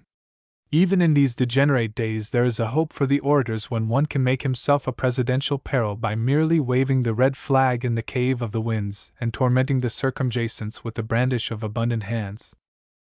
To be quite honest, I do not entirely believe that orator Bryan's tongue had anything to do with it. I have long been convinced that personal persuasion is a matter of animal magnetism, what in its more obvious manifestation we now call hypnotism. At the back of the words and the postures, and independent of them, is that secret, mysterious power, addressing, not the ear, not the eye, nor, through them, the understanding, but through its matching quality in the auditor, captivating the will and enslaving it. That is how persuasion is effected. The spoken words merely supply a pretext for surrender. They enable us to yield without loss of our self-esteem, in the delusion that we are conceding to reason what is really extorted by charm. The words are necessary, too, to point out what the orator wishes us to think, if we are not already apprised of it. When the nature of his power is better understood and frankly recognized, he can spare himself the toil of talking. The parliamentary debate of the future will probably be conducted in silence, and with only such gestures as go by the name of passes. The chairman will state the question before the House and decide, affirmative or negative, to be taken by the honorable member entitled to the floor. That gentleman will rise, train his compelling orbs upon the miscreants in opposition, execute a few passes and exhaust his allotted time in looking at them. He will then yield to an honorable member of dissenting views. The preponderance in magnetic power and hypnotic skill will be manifest in the voting. The advantages of the method are as plain as the nose on an elephant's face. The arena will no longer ring with anybody's rousing speech, to the irritating abridgment of the inalienable right to pursuit of sleep. Honorable members will lack provocation to hurl allegations and cuspidors. Pitchforking statesmen and tosspot reformers will be unable to play at pitch and toss with reputations not submitted for the performance. In short, the congenial asperities of debate will be so mitigated that the honorable member from Hades will retire permanently from the halls of legislation. The public opinion, says Buckle, being the voice of the average man, is the voice of mediocrity. Is it therefore so very wise and infallible a guide as to be accepted without other credentials than its name and fame? Ought we to follow its light, and leading with no better assurance of the character of its authority than a count of noses of those following it already, and with no inquiry as to whether it has not on many former occasions let them and their several sets of predecessors into bogs of error and over precipices to eternal mock? Surely, the average man, as every one knows him, is not very wise, not very learned, not very good. How is it that his views, of so intricate and difficult matters as those of which public opinion makes pronouncement through him, are entitled to such respect? It seems to me that the average man, as I know him, is very much a fool, and something of a rogue as well. He has only a smattering of education, knows virtually nothing of political history, nor history of any kind, is incapable of logical, that is to say clear, thinking, is subject to the suasion of base and silly prejudices, and selfish beyond expression. That such a person's opinions should be so obviously better than my own that I should accept them instead, and assist in enacting them into laws, appears to me most improbable. I may bow to the will of the people, as gracefully as a defeated candidate, and for the same reason, namely, that I cannot help myself, but to admit that I was wrong in my belief and flatter the power that subdues me, no, that I will not do. And if nobody would do so, the average man would not be so very cocksure of his infallibility, and might sometimes consent to be counseled by his betters. In any matter of which the public has imperfect knowledge, public opinion is as likely to be erroneous as is the opinion of an individual equally uninformed. To hold otherwise is to hold that wisdom can be got by combining many ignorances. A man who knows nothing of algebra cannot be assisted in the solution of an algebraic problem by calling in a neighbor who knows no more than himself, and the solution approved by the unanimous vote of 10 million such men would count for nothing against that of a competent mathematician. To be entirely consistent, gentlemen enamored of public opinion should insist that the textbooks of our common schools should be the creation of a mass meeting, and all disagreements arising in the course of the work settled by a majority vote. That is how all difficulties incident to the popular translation of the Hebrew Scriptures were composed. It should be admitted, however, that most of those voting knew a little Hebrew, though not much. A problem in mathematics is a very simple thing compared with many of those upon which the people are called to pronounce by resolution and ballot, for example, a question of finance. The voice of the people is the voice of God. The saying is so respectably old that it comes to us in the Latin. He is a strange, an unearthly politician who has not a score of times publicly and solemnly signified his faith in it, but does anyone really believe it? Let us see. In the period between 1859 and 1885, the Democratic Party was defeated 6 times in succession. The voice of the people pronounced it in error and unfit to govern. Yet after each overthrow it came back into the field, gravely reaffirming its faith in the principles that God had condemned. Then God twice reversed himself, and the Republicans never turned a hair, but set about beating him with as firm a confidence of success, justified by the event, as they had known in the years of their prosperity. Doubtless in every instance of a political party's defeat there are defections, but doubtless not all are due to the voice that spoke out of the great white light that fell about Saul of Tarsus. By the way, it is worth observing that clever gentleman was under no illusion regarding the origin of the voice that wrought his celebrated flop. He did not confound it with the vox populi. The people of his time and place had no objection to the persecution that he was conducting, and could persecute a trifle themselves upon occasion. Majorities rule, when they do rule, not because they ought, but because they can. We vote in order to learn without fighting which party is the stronger. It is less disagreeable to learn it that way than the other way. Sometimes the party that is numerically the weaker is by possession of the government actually the stronger, and could maintain itself in power by an appeal to arms, but the habit of submitting when outvoted is hard to break. Moreover, We all recognize in a subconscious way the reasonableness of the habit as a practical method of getting on, and there is always the confident hope of success in the next canvass. That one's cause will succeed because it ought to succeed is perhaps the most general and invincible folly affecting the human judgment. Observation cannot shake it, nor experience destroy. Though you bray a partisan in the mortar of adversity till he numbers the strokes of the pestle by the hairs of his head, yet will not this fool notion depart from him. He is always going to win the next time, however frequently and disastrously he has lost before. And he can always give you the most cogent reasons for the faith that is in him. His chief reliance is on the fatal mistakes made since the last election by the other party. There never was a year in which the party in power and the party out of power did not make bad mistakes, mistakes which, unlike eggs and fish, seem always worst when freshest. If idiotic errors of policy were always fatal, no party would ever win an election, and there would be a hope of better government under the benign sway of the domestic cow. 6. Each political party accuses the opposing candidate of refusing to answer certain questions which somebody has chosen to ask him. I think myself it is discreditable for a candidate to answer any questions at all, to make speeches, declare his policy, or to do anything whatever to get himself elected. If a political party choose to nominate a man so obscure that his character and his views on all public questions are not known or inferable, he ought to have the dignity to refuse to expound them. As to the strife for office being a pursuit worthy of a noble ambition, I do not think so, nor shall I believe that many do think so until the term, office-seeker, carries a less opprobrious meaning, and the dictum that the office should seek the man, not the man the office, has a narrower currency among all manner of persons. That by acts and words generally felt to be discreditable a man may evoke great popular enthusiasm is not at all surprising. The late Mr. Barnum was not the first nor the last to observe that the people love to be humbugged. They love an impostor and a scamp, and the best service that you can do for a candidate for high political preferment is to prove him a little better than a thief, but not quite so good as a thug. 7. The view is often taken that a representative is the same thing as a delegate, that he is to have, and can honestly entertain, no opinion that is at variance with the whims and the caprices of his constituents. This is the very reductio ad absurdum of representative government.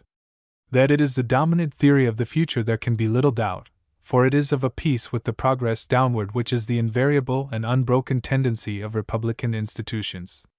It fits in well with manhood suffrage, rotation in office, unrestricted patronage, assessment of subordinates, an elective judiciary, and the rest of it. This theory of representative institutions is the last and lowest stage in our pleasant performance of shooting Niagara. When it shall have universal recognition and assent, we shall have been fairly engulfed in the whirlpool, and the buzzard of anarchy may hopefully whet his beak for the national carcass. My view of the matter, which has the further merit of being the view held by those who founded this government, is that a man holding office from and for the people is in conscience and honor bound to do what seems to his judgment best for the general welfare, respectfully regardless of any and all other considerations. This is especially true of legislators, to whom such specific instructions as constituents sometimes send are an impertinence and an insult. Pushed to its logical conclusion, the delegate idea would remove all necessity of electing men of brains and judgment. One man properly connected with his constituents by telegraph would make as good a legislator as another. Indeed, as a matter of economy, one representative should act for many constituencies, receiving his instructions how to vote from mass meetings in each. This, besides being logical, would have the added advantage of widening and hardening the power of the local bosses, who, by properly managing the showing of hands, could have the same beneficent influence in national affairs that they now enjoy in municipal. The plan would be a pretty good one if there were not so many other ways for the nation to go to the devil that it appears needless. 8. With a wiser wisdom than was given to them, our forefathers in making the Constitution would not have provided that each House of Congress shall be the judge of the elections, returns, and qualifications of its own members. They would have foreseen that a ruling majority of Congress could not safely be trusted to exercise this power justly in the public interest, but would abuse it in the interest of party. a man's right to sit in a legislative body should be determined, not by that body, which has neither the impartiality, the knowledge of evidence nor the time to determine it rightly, but by the courts of law. That is how it is done in England, where Parliament voluntarily surrendered the right to say by whom the constituencies shall be represented, and there is no disposition to resume it. As the vices hunt in packs, so, too, virtues are gregarious. If our Congress had the righteousness to decide contested elections justly, it would have also the self-denial not to wish to decide them at all. 9. The purpose of the legislative custom of eulogizing dead members of Congress is not apparent unless it is to add a terror to death, and make honorable and self-respecting members rather bear the ills they have then escaped through the gates of death to others that they know a good deal about. If a member of that kind, who has had the bad luck to go before, could be consulted, he would indubitably say that he was sorry to be dead, and that is not a natural frame of mind in one who is exempt from the necessity of himself delivering a eulogy. It may be urged that the congressional eulogy expresses in a general way the eulogist's notion of what he would like to have somebody say of himself when he is by death elected to the lower house. If so, then heaven help him to a better taste. Meanwhile, it is a patriotic duty to prevent him from indulging at the public expense the taste that he has. There have been a few men in Congress who could speak of the character and services of a departed member with truth and even eloquence. One such was Senator Vest. Of many others, the most charitable thing that one can conscientiously say is that one would a little rather hear a eulogy by them than on them. Considering that there are many kinds of brains and only one kind of no brains, their diversity of gifts is remarkable, but one characteristic they have in common: they are all poets. Their efforts in the way of eulogium illustrate and illuminate Pascal's obscure saying that poetry is a particular sadness. If not sad themselves, they are at least the cause of sadness in others, for no sooner do they take to their legs to remind us that life is fleeting, and to make us glad that it is, than they burst into bloom as poets all. Someone has said that in the contemplation of death there is something that belittles. Perhaps that explains the transformation. Anyhow, the congressional eulogist takes to verse as naturally as a moth to a candle, and with about the same result to his reputation for sense. The poetry is commonly not his own; what it violates every law of sense, fitness, meter, rhyme, and taste it is. But 9 times in 10 it is some dog's-eared, shop-worn quotation from one of the standard bards, usually Shakespeare. There are familiar passages from that poet which have been so often heard in the halls of legislation that they have acquired an infamy which unfits them for publication in a decent family newspaper, and Shakespeare himself, reposing in Elysium on his bed of asphodel and moly, omits them when reading his complete works to the shades of Kit Marlowe and Ben Jonson, for their sins. This whole business ought to be cut out. It is not only a waste of time and a sore trial to the patience of the country, it is absolutely immoral. It is not true that a member of Congress who, while living was a most ordinary mortal, becomes by the accident of death a hero, a saint, an example to American youth. Nobody believes these abominable eulogies, and nobody should be permitted to utter them in the time and place designated for another purpose. A tribute that is exacted by custom and has not the fire and light of spontaneity is without sincerity or sense. A simple resolution of regret and respect is all that the occasion requires, and would not inhibit any further utterance that friends and admirers of the deceased might be moved to make elsewhere. If any bereaved gentleman, feeling his heart getting into his head, wishes to tickle his ear with his tongue by way of standardizing his emotion, let him hire a hall and do so. But he should not make the Capitol a place of wailing, and the Congressional Record a book of bathos. Some features of the law.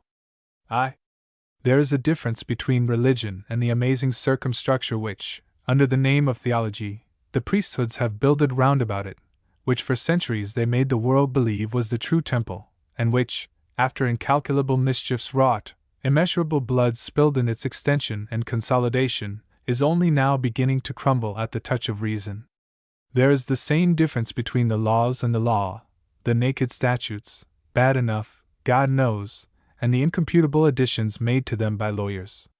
This immense body of superingenious writings it is that we all are responsible to in person and property.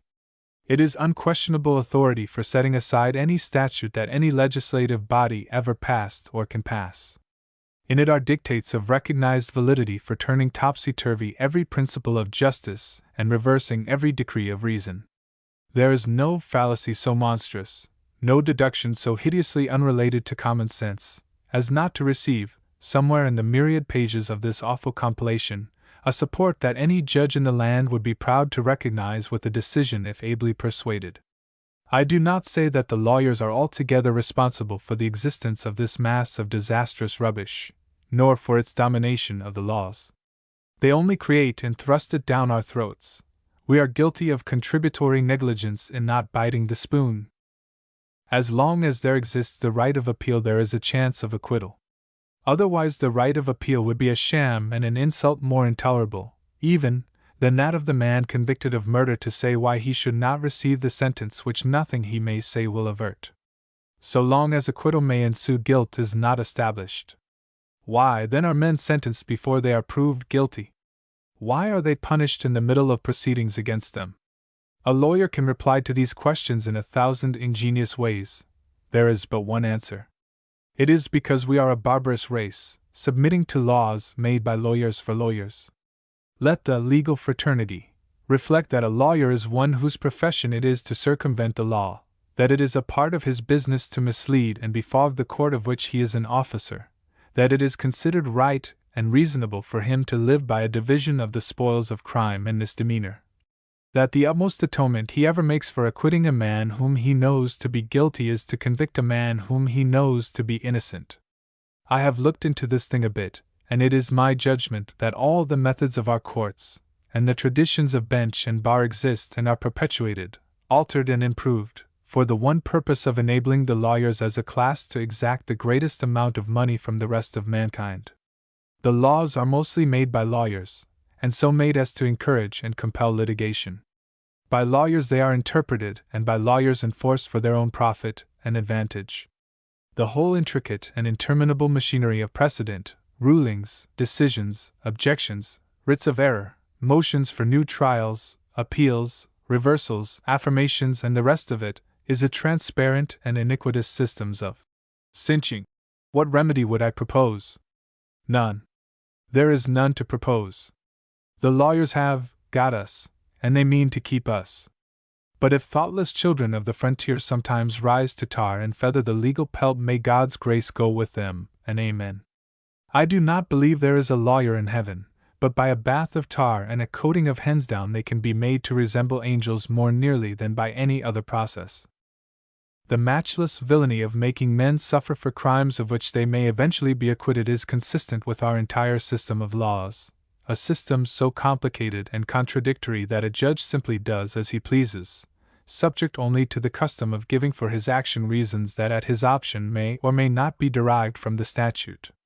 He may sternly affirm that he sits there to interpret the law as he finds it, not to make it accord with his personal notions of right and justice. Or he may declare that it could never have been the legislature's intention to do wrong, and so, shielded by the useful phrase contra bonos mores, pronounce that illegal which he chooses to consider inexpedient. Or he may be guided by either of any two inconsistent precedents, as best suits his purpose. Or he may throw aside both statute and precedent, disregard good morals, and justify the judgment that he wishes to deliver by what other lawyers have written in books, and still others, without anybody's authority, have chosen to accept as a part of the law. I have in mind judges whom I have observed to do all these things in a single term of court, and could mention one who has done them all in a single decision, and that not a very long one. The amazing feature of the matter is that all these methods are lawful, made so, not by legislative enactment, but by the judges. Language cannot be used with sufficient lucidity and positiveness to land them. The legal purpose of a preliminary examination is not the discovery of a criminal, it is the ascertaining of the probable guilt or innocence of the person already charged. To permit that person's counsel to insult and madden the various assisting witnesses in the hope of making them seem to incriminate themselves instead of him by statements that may afterward be used to confuse a jury, that is perversion of law to defeat justice. The outrageous character of the practice is seen to better advantage when contrasted with the tender consideration enjoyed by the person actually accused and presumably guilty, the presumption of his innocence being as futile a fiction as that a sheep's tail is a leg when called so. Actually, the prisoner in a criminal trial is the only person supposed to have a knowledge of the facts who is not compelled to testify. And this amazing exemption is given him by way of immunity from the snares and pitfalls with which the paths of all witnesses are wantonly beset.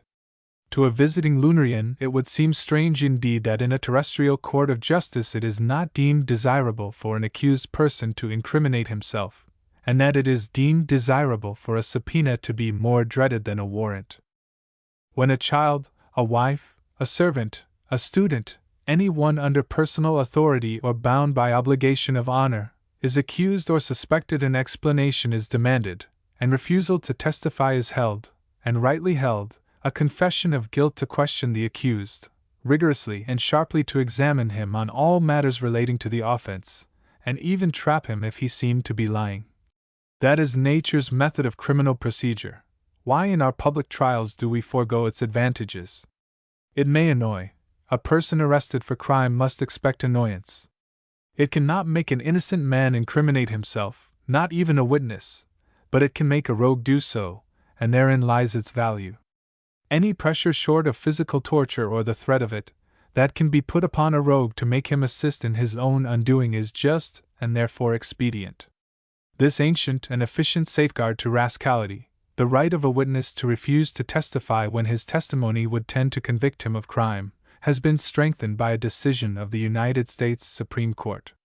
That will probably add another century or two to its mischievous existence, and possibly prove the first act in such an extension of it that eventually a witness cannot be compelled to testify at all. In fact, it is difficult to see how he can be compelled to now if he has the hardihood to exercise his constitutional right without shame, and with an intelligent consciousness of its limitless application. The case in which the Supreme Court made the decision was one in which a witness refused to say whether he had received from a defendant railway company a rate on grain shipments lower than the rate open to all shippers. The trial was in the United States District Court for the Northern District of Illinois, and Judge Gresham chucked the scoundrel into jail. He naturally applied to the Supreme Court for relief, and that high tribunal gave joy to every known or secret malefactor in the country by deciding, according to law, no doubt, that witnesses in a criminal case cannot be compelled to testify to anything that might tend to criminate them in any way, or subject them to possible prosecution.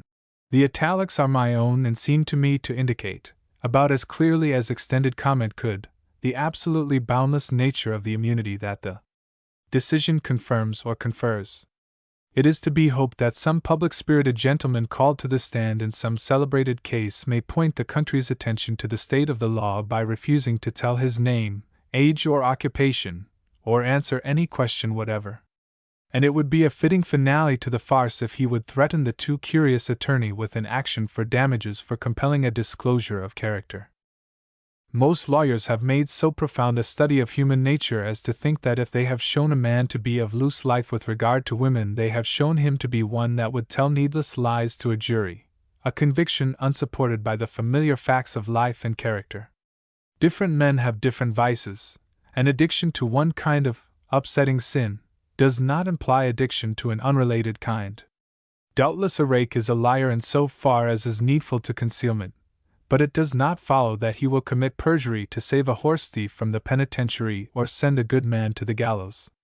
As to lying, generally, he is not conspicuously worse than the mere lover, male or female, for lovers have been liars from the beginning of time.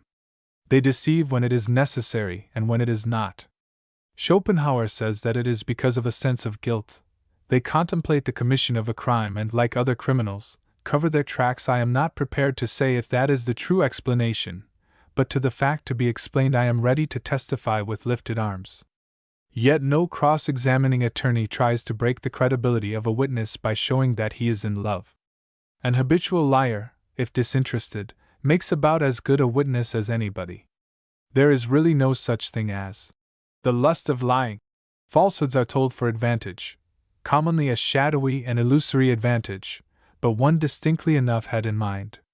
discerning no opportunity to promote his interest, tickle his vanity, or feed a grudge, the habitual liar will tell the truth. If lawyers would study human nature with half the assiduity that they give to resolution of hairs into their longitudinal elements, they would be better fitted for service of the devil than they have now the usefulness to be. I have always asserted the right and expediency of cross-examining attorneys in court with a view to testing their credibility. An attorney's relation to the trial is closer and more important than that of a witness. He has more to say and more opportunities to deceive the jury, not only by naked lying, but by both suppressio veri and suggestio falsi. Why is it not important to ascertain his credibility? And if an inquiry into his private life and public reputation will assist, as himself avers, why should he not be put upon the grill and compelled to sweat out the desired incrimination?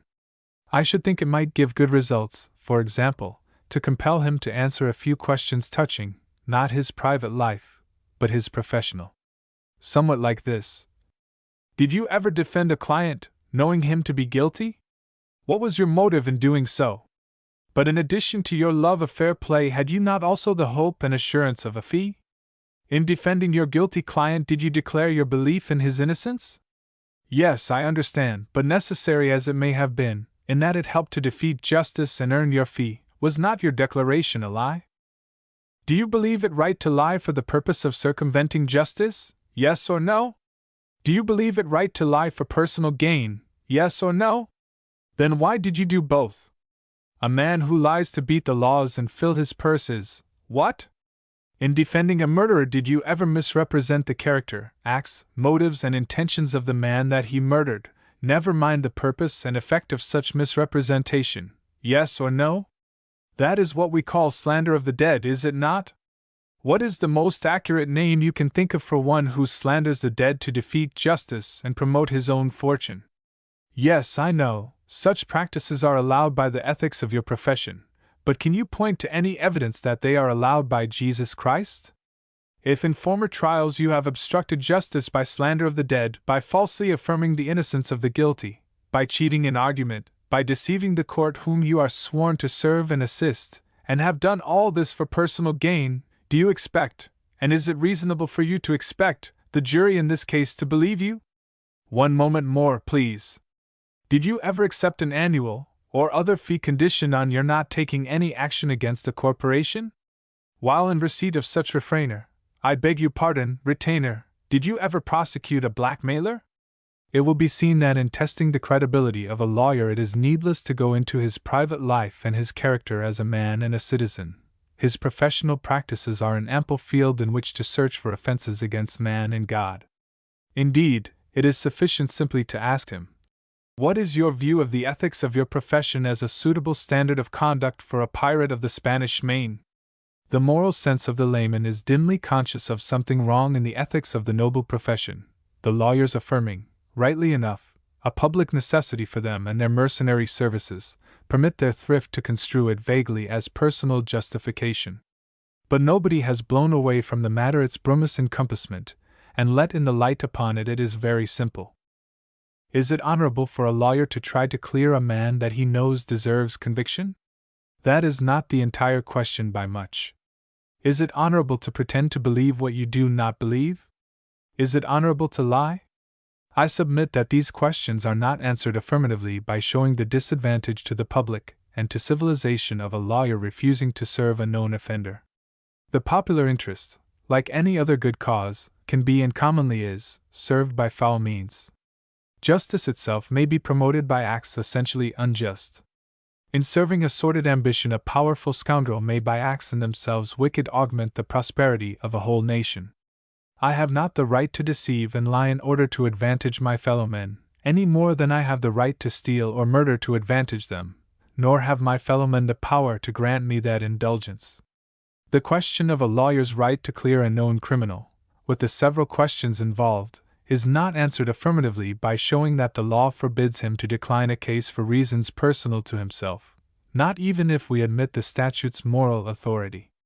Preservation of conscience and character is a civic duty, as well as a personal. One's fellow men have a distinct interest in it. That, I admit, is an argument rather in the manner of an attorney, Clearly enough, the intent of this statute is to compel an attorney to cheat and lie for any rascal that wants him to. In that sense, it may be regarded as a law softening the rigor of all laws. It does not mitigate punishments, but mitigates the chance of incurring them. The infamy of it lies in forbidding an attorney to be a gentleman. Like all laws, it falls something short of its intent.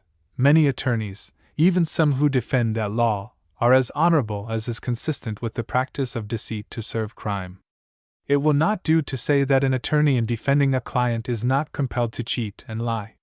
What kind of defense could be made by any one who did not profess belief in the innocence of his client, did not affirm it in the most serious and impressive way, did not lie? How would it profit the defense to be conducted by one who would not meet the prosecution's grave asseverations of belief in the prisoner's guilt by equally grave assurances of faith in his innocence? And in point of fact, when was counsel for the defense ever known to forego the advantage of that solemn falsehood? If I am asked what would become of accused persons if they had to prove their innocence to the lawyers before making a defense in court, I reply that I do not know, and in my turn I ask, what would become of Humpty Dumpty if all the king's horses and all the king's men were an isosceles triangle? It all amounts to this, that lawyers want clients and are not particular about the kind of clients that they get. All this is very ugly work, and a public interest that cannot be served without it would better be unserved. But in point of fact, I do not grant any such thing. It is not for the public interest that a rogue have the same freedom of defense as an honest man. It should be a good deal harder for him. His troubles should begin, not when he seeks acquittal, but when he seeks counsel. It would be better for the community if he could not obtain the services of a reputable attorney, or any attorney at all. A defense that cannot be made without his attorney's actual knowledge of his guilt should be impossible to him. Nor should he be permitted to remain off the witness stand lest he incriminate himself. It ought to be the aim of the court to let him incriminate himself, to make him do so if his testimony will. In our courts, that natural method would serve the ends of justice greatly better than the one that we have. Testimony of the guilty would assist in conviction, that of the innocent would not. As to the general question of a judge's right to inflict arbitrary punishment for words that he may be pleased to hold disrespectful to himself or another judge, I do not myself believe that any such right exists. The practice seems to be merely a survival, a heritage from the dark days of irresponsible power, when the scope of judicial authority had no other bounds than fear of the royal gout or indigestion. If in these modern days the same right is to exist, it may be necessary to revive the old checks upon it by restoring the throne. In freeing us from the monarchical chain, the coalition of European powers commonly known in American history as the valor of our forefathers stripped us starker than they knew. Suppose an attorney should find his client's interests imperiled by a prejudiced or corrupt judge, what is he to do? If he may not make representations to that effect, supporting them with evidence, where evidence is possible, and by inference where it is not, what means of protection shall he venture to adopt? If it be urged in objection that judges are never prejudiced nor corrupt, I confess that I shall have no answer. The proposition would deprive me of breath. If contempt is not a crime, it should not be punished. If a crime, it should be punished as other crimes are punished, by indictment or information, trial by jury if a jury is demanded, with all the safeguards that secure an accused person against judicial blunders and judicial bias. The necessity for these safeguards is even greater in cases of contempt than in others, particularly if the prosecuting witness is to sit in judgment on his own grievance. That should, of course, not be permitted. The trial should take place before another judge.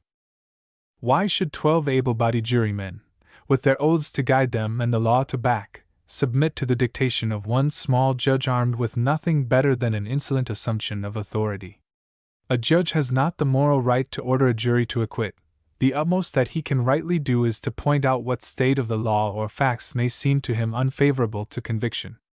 If the jurors, holding a different view, persist in conviction, the accused will have grounds, doubtless, for a new trial. But under no circumstances is a judge justified in requiring a responsible human being to disregard the solemn obligation of an oath. The public ear is dowered with rather more than just enough of clotted nonsense about attacks upon the dignity of the bench, bringing the judiciary into disrepute, and the rueful rest of it. I crave leave to remind the solicitudinarians sounding these loud alarums on their several larynges that by persons of understanding men are respected, not for what they do, but for what they are, and that one public functionary will stand as high in their esteem as another if as high in character. The dignity of a wise and righteous judge needs not the artificial safeguarding which is a heritage of the old days when if dissent found a tongue the public executioner cut it out. The bench will be sufficiently respected when it is no longer a place where dullards dream and rogues rob, when its personnel is no longer chosen in the backrooms of tipple shops, forced upon yawning conventions and confirmed by the votes of men who neither know what the candidates are nor what they should be. With the gang that we have and under our system must continue to have, respect is out of the question and ought to be. They are entitled to just as much of its forms and observances as are needful to maintenance of order in their courts and fortification of their lawful power, no more. As to their silence under criticism, that is as they please. No body but themselves is holding their tongues. 2. A law under which the unsuccessful respondent in a divorce proceeding may be forbidden to marry again during the life of the successful complainant, the latter being subject to no such disability, is infamous infinitely. If the disability is intended as a punishment, it is exceptional among legal punishments in that it is inflicted without conviction, trial, or arraignment, the divorce proceedings being quite another and different matter. It is exceptional in that the period of its continuance, and therefore the degree of its severity, are indeterminate. They are dependent on no limiting statute, and on neither the will of the power inflicting nor the conduct of the person suffering. To sentence a person to a punishment that is to be mild or severe according to chance or, which is even worse, circumstance, which but one person, and that person not officially connected with administration of justice, can but partly control, is a monstrous perversion of the main principles that are supposed to underlie the laws. In the case at bar, it can be nothing to the woman, possibly herself remarried, whether the man remarries or not, that is, can affect only her feelings, and only such of them as are least creditable to her. Yet her self-interest is enlisted against him to do him incessant disservice. By merely caring for her health she increases the sharpness of his punishment, for punishment it is if he feels it such. Every hour that she rests from death is added to his term. The expediency of preventing a man from marrying, without having the power to prevent him from making his marriage desirable in the interest of the public and vital to that of some woman, is not discussable here. If a man is ever justified in poisoning a woman who is no longer his wife, it is when, by way of making him miserable, the state has given him, or he supposes it to have given him, a direct and distinct interest in her death. 3.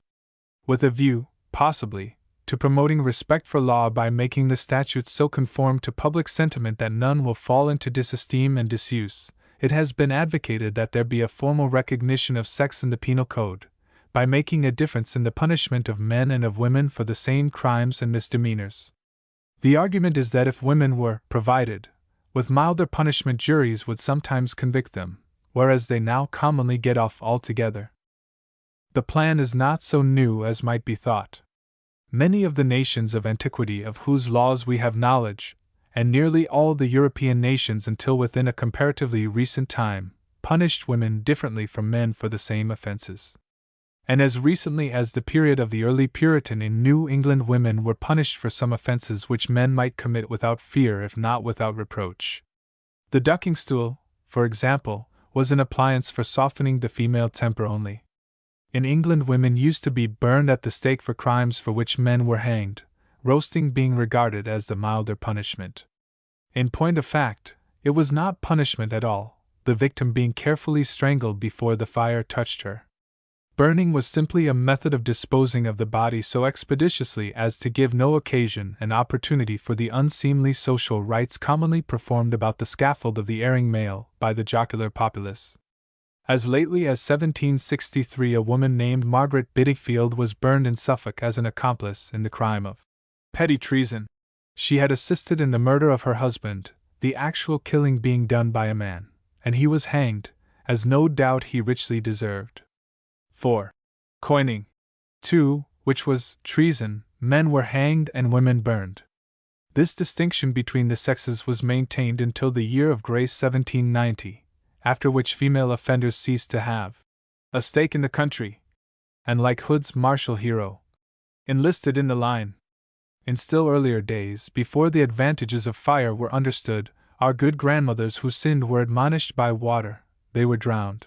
But in the reign of Henry III a woman was hanged, without strangulation, apparently, for after a whole day of it she was cut down and pardoned. Sorceresses and unfaithful wives were smothered in mud, as also were unfaithful wives among the ancient Burgundians. The punishment of unfaithful husbands is not of record. We only know that there were no austerely virtuous editors to direct the finger of public scorn their way. Among the Anglo-Saxons, women who had the bad luck to be detected in theft were drowned, while men meeting with the same mischance died a dry death by hanging. By the early Danish laws female thieves were buried alive, whether or not from motives of humanity is not now known. This seems to have been the fashion in France also, for in 1331 a woman named Duplessis was scourged and buried alive at Abbeville, and in 1460 Perrot Mauger, a receiver of stolen goods, was inhumed by order of the provost of Paris in front of the public gibbet. In Germany in the good old days certain kinds of female criminals were impaled, a punishment too grotesquely horrible for description, but likely enough considered by the simple German of the period conspicuously merciful. It is, in short, only recently that the civilized nations have placed the sexes on an equality in the matter of the death penalty for crime, and the new system is not yet by any means universal. That it is a better system than the old, or would be if enforced, is a natural presumption from human progress, out of which it is evolved. But coincidentally with its evolution has evolved also a sentiment adverse to punishment of women at all. But this sentiment appears to be of independent growth, and in no way a reaction against that which caused the change. To mitigate the severity of the death penalty for women to some pleasant form of euthanasia, such as drowning in rosewater, or in their case to abolish the death penalty altogether and make their capital punishment consist in a brief interment in a jail with a softened name, would probably do no good, for whatever form it might take, it would be, so far as woman is concerned, the extreme penalty, and crowning disgrace. And jurors would be as reluctant to inflict it as they now are to inflict hanging. 4.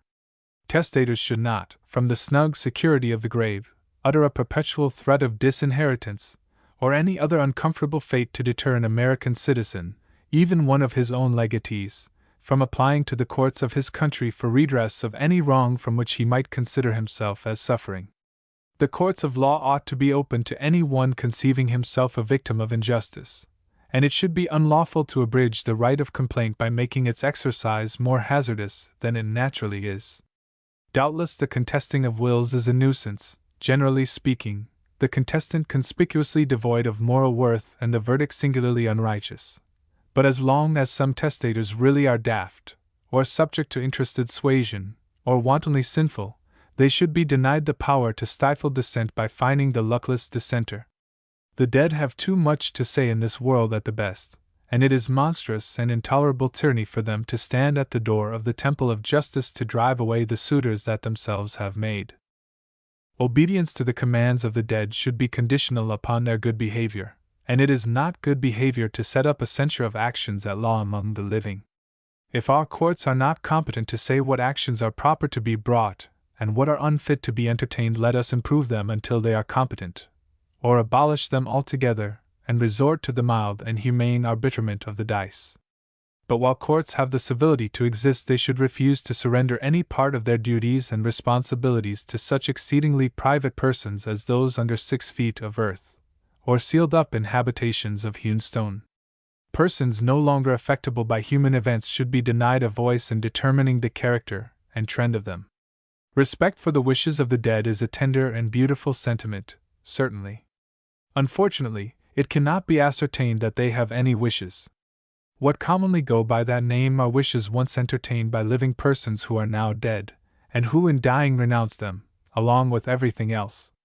Like those who entertained them, the wishes are no longer in existence. The wishes of the dead, therefore, are not wishes and are not of the dead. Why they should have anything more than a sentimental influence upon those still in the flesh, and be a factor to be reckoned with in the practical affairs of the supergraminous world, is a question to which the merely human understanding can find no answer, and it must be referred to the lawyers.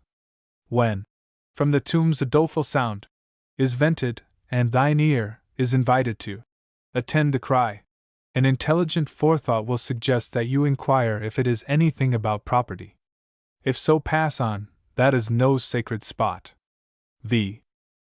Much of the testimony in French courts, civil and martial, appears to consist of personal impressions and opinions of the witnesses. All very improper and mischievous, no doubt, if what? Why, obviously, if the judges are unfit to sit in judgment by designating them to sit, the designating power assumes their fitness, assumes that they know enough to take such things for what they are worth, to make the necessary allowances, if needful, to disregard a witness's opinion altogether. I do not know if they are fit. I do not know that they do make the needful allowances. It is by no means clear to me that any judge or juror, French, American, or Patagonian, is competent to ascertain the truth when lying witnesses are trying to conceal it under the direction of skilled and conscientious attorneys licensed to deceive.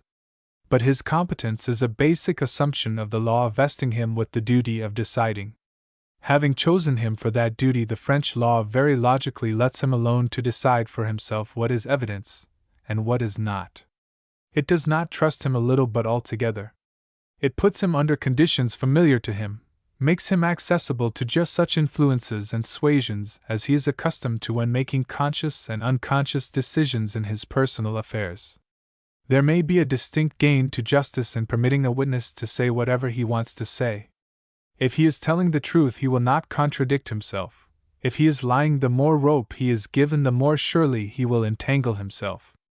To the service of that end, defendants and prisoners should, I think, be compelled to testify and denied the advantage of declining to answer, for silence is the refuge of guilt in endeavoring by austere means to make an accused person incriminate himself. The French judge logically applies the same principle that a parent uses with a suspected child.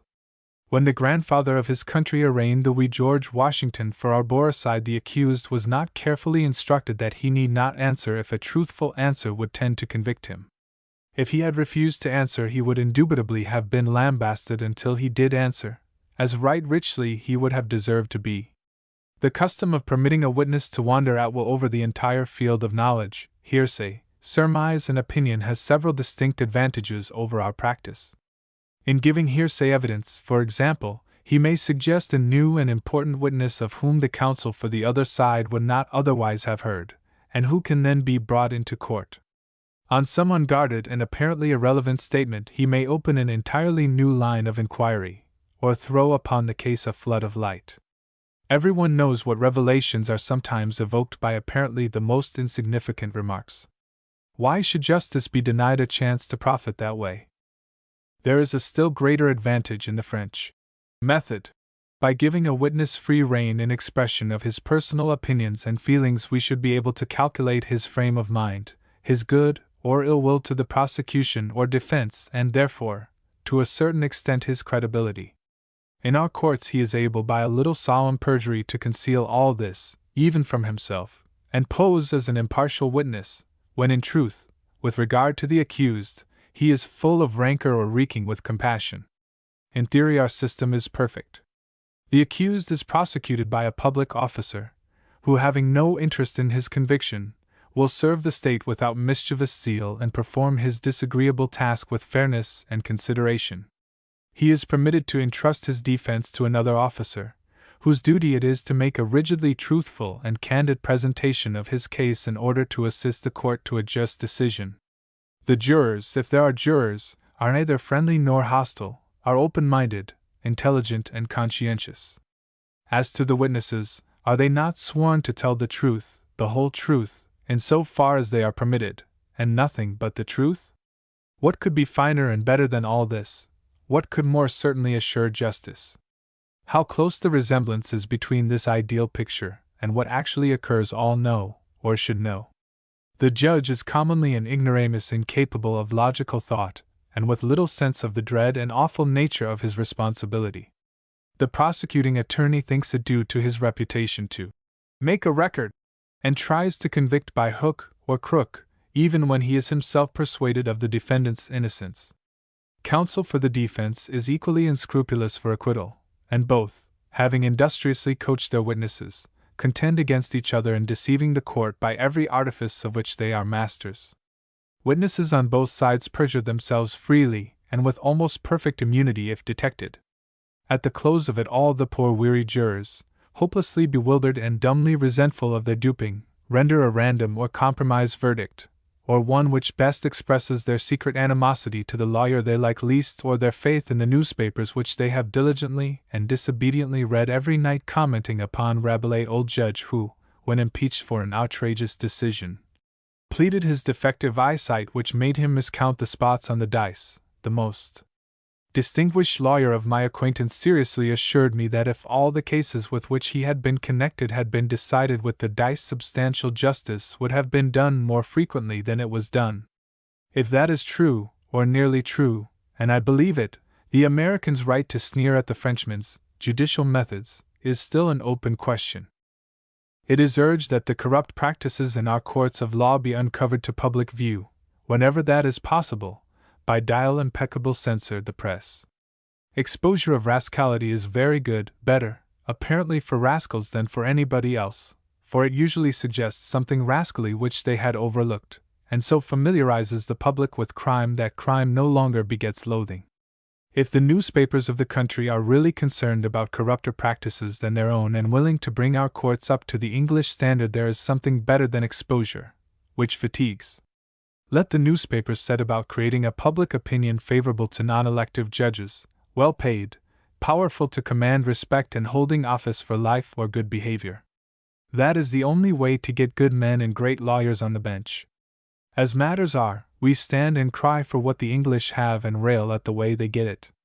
Our boss-made, press-ridden and mob-fearing paupers and ignoramuses of the bench give us as good a quality of justice as we merit. A better quality awaits us whenever the will to have it is attended by the sense to take it.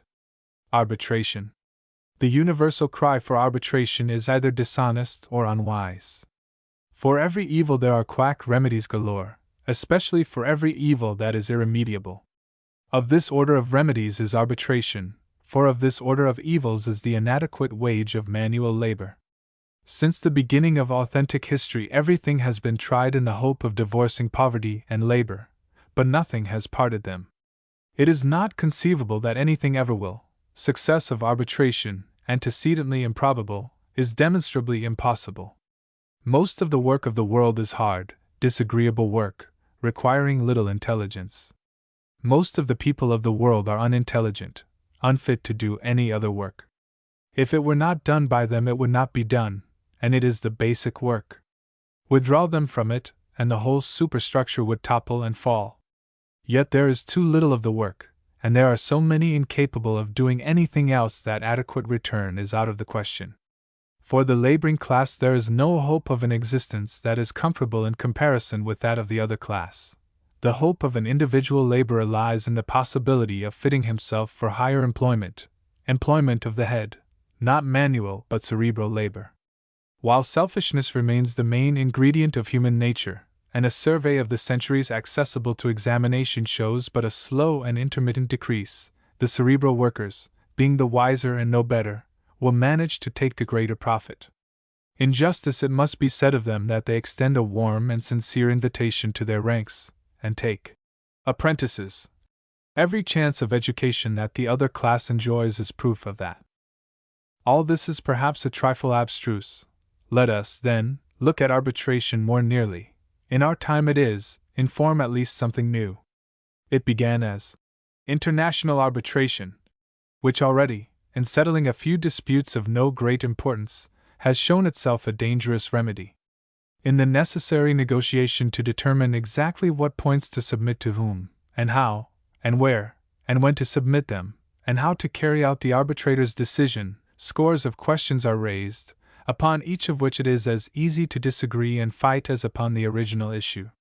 International arbitration may be defined as the substitution of many burning questions for a smoldering one, for disputes that have reached a really acute stage are not submitted.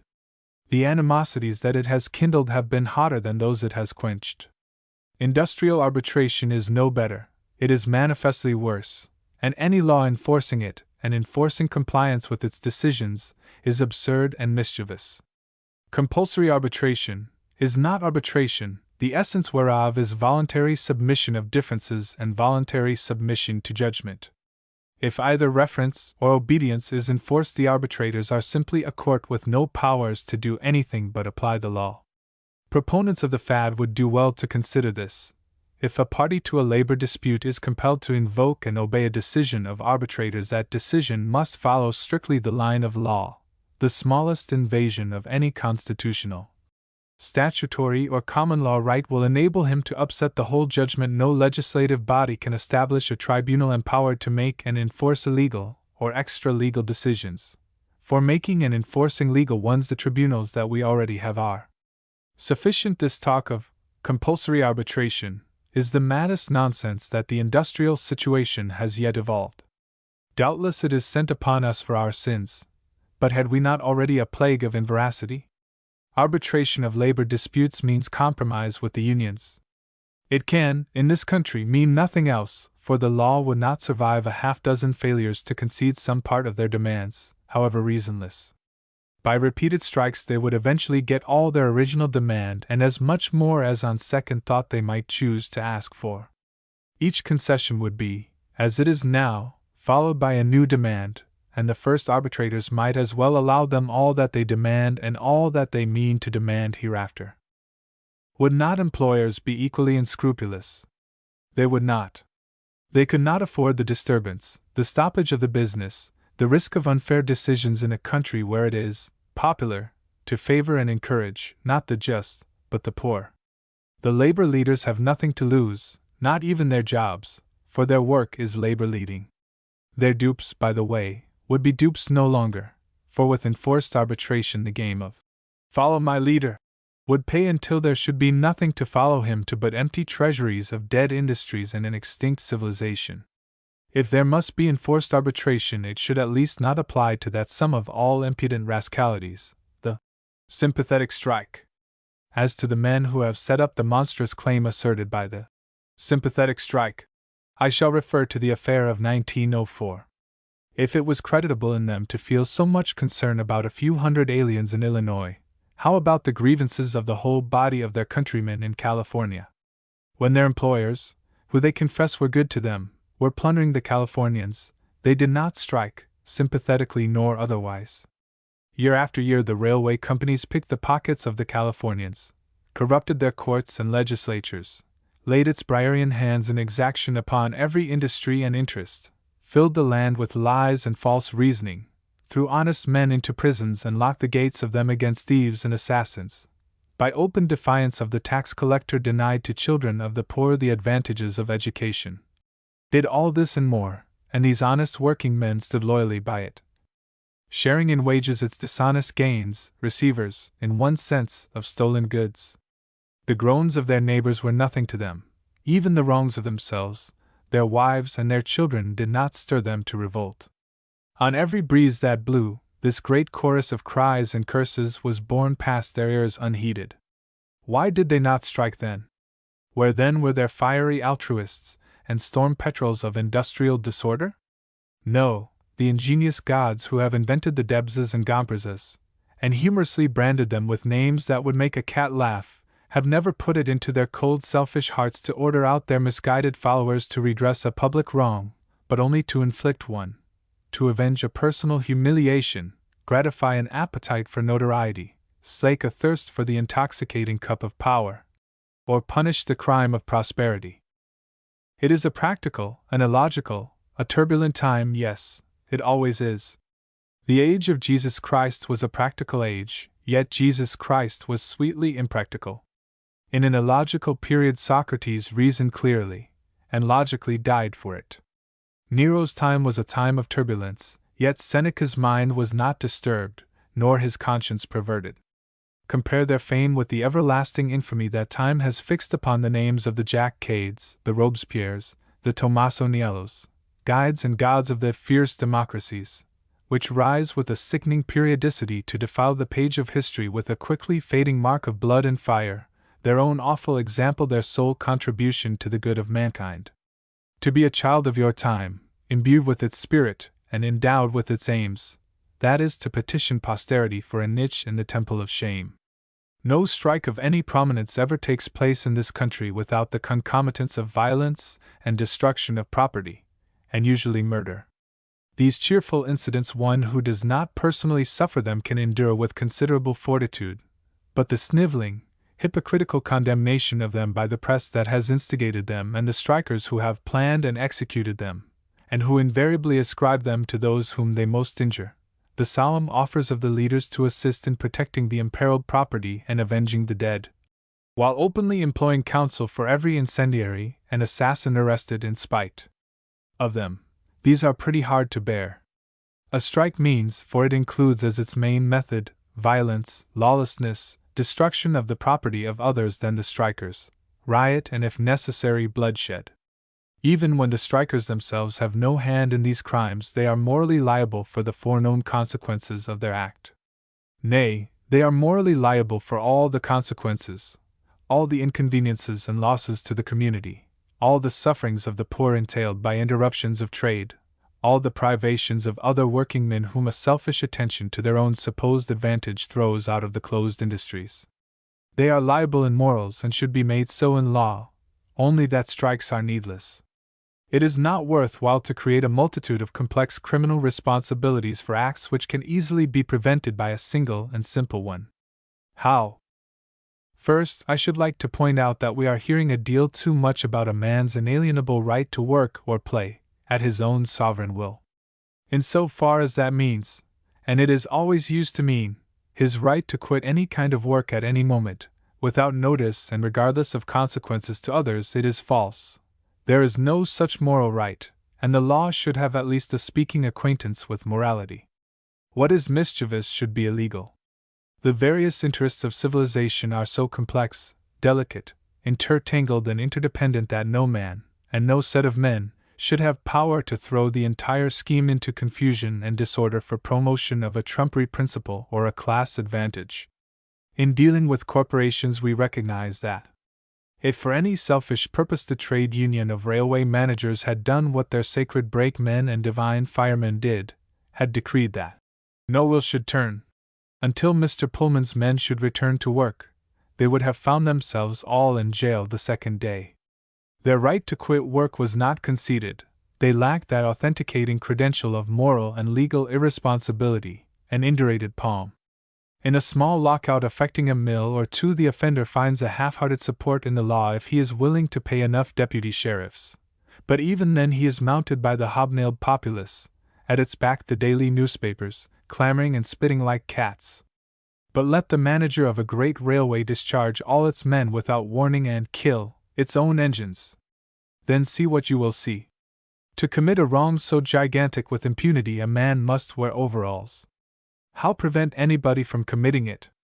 How break up this regime of strikes and boycotts and lockouts, more disastrous to others than to those at whom the blows are aimed, than to those, even, who deliver them? How make all those concerned in the management and operation of great industries, about which have grown up tangles of related and dependent interests, conduct them with some regard to the welfare of others? Before committing ourselves to the dubious and irretraceable course of government ownership, or to the infectious expedient of a pension system, is there anything of promise yet untried? Anything of superior simplicity and easier application? I think so. Make a breach of labor contract by either party to it a criminal offense punishable by imprisonment. Fine or imprisonment will not do. The employee, unable to pay the fine, would commonly go to jail, the employer seldom. That would not be fair. The purpose of such a law is apparent. Labor contracts would then be drawn for a certain time, securing both employer and employee and, which is more important, helpless persons in related and dependent industries, the whole public, in fact, against sudden and disastrous action by either capital or labor, for accomplishment of a purely selfish or frankly impudent end. A strike or lockout compelled to announce itself 30 days in advance would be innocuous to the public, whilst securing to the party of initiation all the advantages that anybody professes to want, all but the advantage of ruining others and of successfully defying the laws. Under the present regime, labor contracts are useless, either party can violate them with impunity. They offer redress only through a civil suit for damages, and the employee commonly has nothing with which to conduct an action or satisfy a judgment. The consequence is seen in the incessant and increasing industrial disturbances, with their ever-attendant crimes against property, life, and liberty, disturbances which, by driving capital to investments in which it needs employ no labor, do more than all the other causes so glibly enumerated by every newspaper and politician, though by no two alike, to bring about the hard times, which in their turn cause further and worse disturbances. Industrial discontent. The time seems to have come when the two antagonistic elements of American society should, and could afford to, throw off their disguise and frankly declare their principles and purposes. But what, it may be asked, are the two antagonistic elements? Dividing lines parting the population into two camps more or less hostile may be drawn variously. For example, one may be run between the law-abiding and the criminal class. But the elements to which reference is here made are those immemorable and implacable foes which the slang of modern economics roughly and loosely distinguishes as capital and labor. A more accurate classification, as accurate a one as it is possible to make, would designate them as those who do muscular labor and those who do not. The distinction between rich and poor does not serve. To the laborer, the rich man who works with his hands is not objectionable. The poor man who does not is, consciously or unconsciously, and alike by those whose necessities compel them to perform it, and those whose better fortune enables them to avoid it, manual labor is considered the most insufferable of human pursuits. It is a pill that the Tolstoys, the communities, and the knights of labor cannot sugarcoat. We may prate of the dignity of labor, emblazon its praise upon banners, set apart a day on which to stop work and celebrate it, shout our teeth loose in its glorification, and God help our fool souls to better sense, we think we mean it all. If labor is so good and great a thing, let all be thankful, for all can have as much of it as may be desired. The 8-hour law is not mandatory to the laborer, nor does possession of leisure entail idleness. It is permitted to the clerk, the shopman, the street peddler, to all who live by the light employment of keeping the wolf from the door without eating him, to abandon their ignoble callings, seize the shovel, the axe, and the sledge-hammer, and lay about them right sturdily, to the ample gratification of their desire. And those who are engaged in more profitable vocations will find that with a part of their incomes they can purchase from their employers the right to work as hard as they like in even the dullest times. Manual labor has nothing of dignity, nothing of beauty. It is a hard, imperious, and dispiriting necessity. He who is condemned to it feels that it sets upon his brow the brand of intellectual inferiority. And that brand of servitude never ceases to burn. In no country and at no time has the laborer had a kindly feeling for the rest of us, for everywhere and always has he heard in our patronizing platitudes the note of contempt. In his repression, in the denying him the opportunity to avenge his real and imaginary wrongs, government finds its main usefulness, activity, and justification. Jefferson's dictum that governments are instituted among men in order to secure them in life, liberty, and the pursuit of happiness is luminous nonsense. Governments are not instituted, they grow. They are evolved out of the necessity of protecting from the handworker the life and property of the brain worker and the idler. The first is the most dangerous because the most numerous and the least content. Take from the science and the art of government, and from its methods, whatever has had its origin in the consciousness of his ill will and the fear of his power, and what have you left? A pure republic, that is to say, no government. I should like it understood that, if not absolutely devoid of preferences and prejudices, I at least believe myself to be, that except as to result I think no more of one form of government than of another, and that with reference to results all forms seem to me bad, but bad in different degrees. If asked my opinion as to the results of our own, I should point to Homestead, to Wardena, to Buffalo, to Coal Creek, to the interminable tale of unpunished murders by individuals and by mobs, to legislatures and courts unspeakably corrupt and executives of criminal cowardice, to the prevalence and immunity of plundering trusts and corporations and the monstrous multiplication of millionaires. I should invite attention to the pension roll, to the similar and incredible extravagance of Republican and Democratic houses, a plague o' them both. If addressing Democrats only, I should mention the protective tariff; if Republicans, the hill tribe clamor for free coinage of silver. I should call to mind the existence of prosperous activity of 1,000 lying secret societies having for their sole object mitigation of Republican simplicity by means of pageantry and costumes grotesquely resembling those of kings and courtiers, and titles of address and courtesy exalted enough to draw laughter from an ox. In contemplation of these and 100 other results, no less shameful in themselves than significant of the deeper shame beneath and prophetic of the blacker shame to come, I should say, behold the outcome of hardly more than a century of government by the people. Behold the superstructure whose foundations our forefathers laid upon the unstable overgrowth of popular caprice surfacing the unplummeted abysm of human depravity.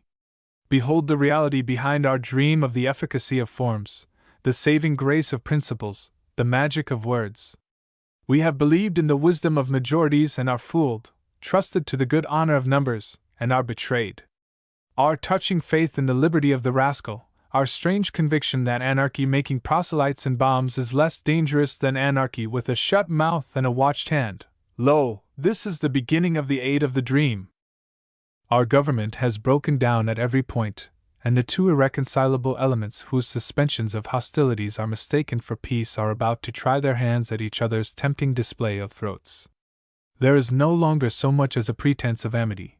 Apparently there will not much longer be a pretense of regard for mercy and morals. Already, industrial discontent has attained to the magnitude of war.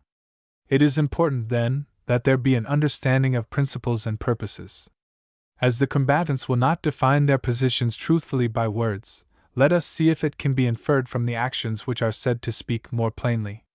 If one of the really able men who now direct the destinies of the labor organizations in this country could be enticed into the palace of truth and examined by a skillful catechist, he would indubitably say something like this: Our ultimate purpose is abolition of the distinction between employer and employee, which is but a modification of that between master and slave.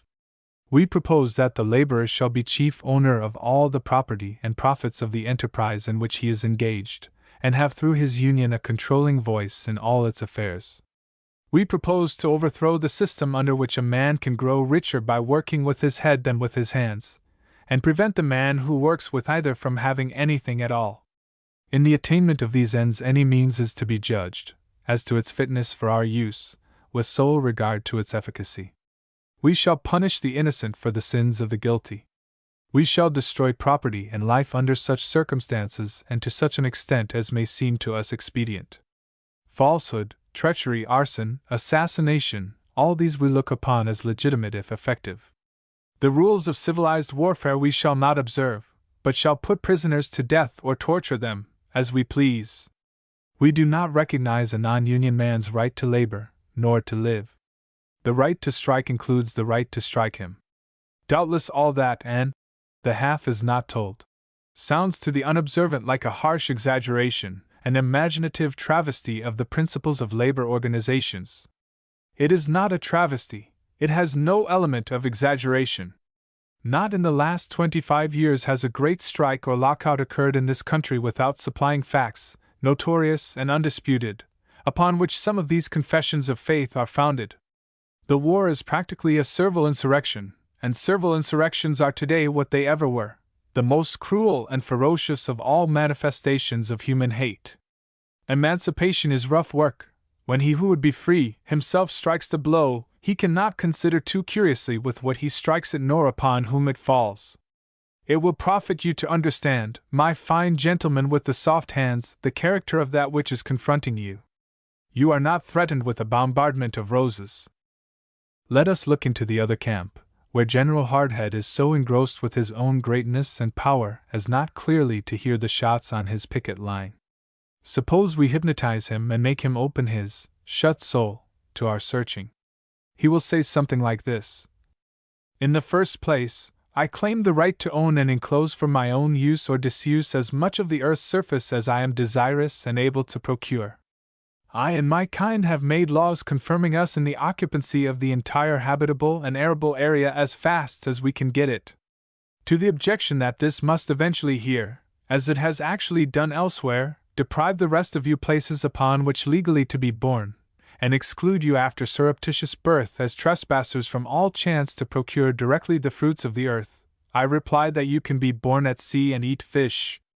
I claim the right to induce you, by offer of employment, to colonize yourselves and families about my factories, and then arbitrarily, by withdrawing the employment, break up in a day the homes that you have been years in acquiring where it is no longer possible for you to procure work. In determining your rate of wages when I employ you, I claim the right to make your necessities a factor in the problem, thus making your misfortunes cumulative. By the law of supply and demand, God bless its expounder. The less you have and the less chance to get more, the more I have the right to take from you in labor, and the less I am bound to give you in wages. I claim the right to ignore the officers of the peace and maintain a private army to subdue you when you rise. I claim the right to make you suffer, by creating for my advantage an artificial scarcity of the necessaries of life. I claim the right to employ the large powers of the government in advancing my private welfare. As to falsehood, treachery, and the other military virtues with which you threaten me, I shall go, in them, as far as you, but from arson and assassination I recoil with horror. You see you have very little to burn, and you are not more than half alive anyhow. That, I submit, is a pretty fair definition of the position of the wealthy man who works with his head. It seems worth while to put it on record while he is extant to challenge or verify, for the probability is that unless he mend his ways he will not much longer be wealthy, work, nor have a head. 2. In discussion of the misdoings at Homestead and Coeur d'Alene, it is amusing to observe all the champions of law and order gravely prating of principles, and declaring with all the solemnity of owls that these sacred things have been violated. On that ground they have the argument all their own way.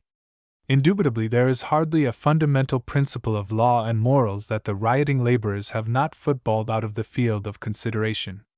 Indubitably, too, in doing so they have forfeited, as they must have expected to forfeit, all the moral support for which they did not care a tinker's imprecation. If there were any question of their culpability, this solemn insistence upon it would lack something of the humor with which it is now invested, and which saves the observer from death by dejection. It is not only in discussions of the labor situation that we hear this eternal babble of principles.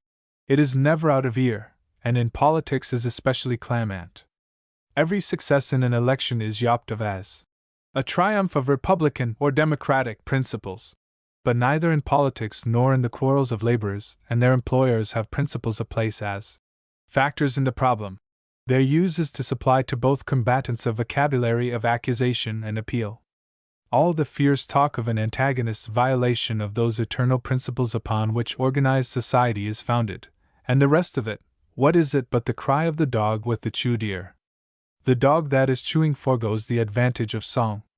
Human contests engaging any number of contestants are not struggles of principles but struggles of interests, and this is no less true of those decided by the ballot than of those in which the Franker bullet gives judgment.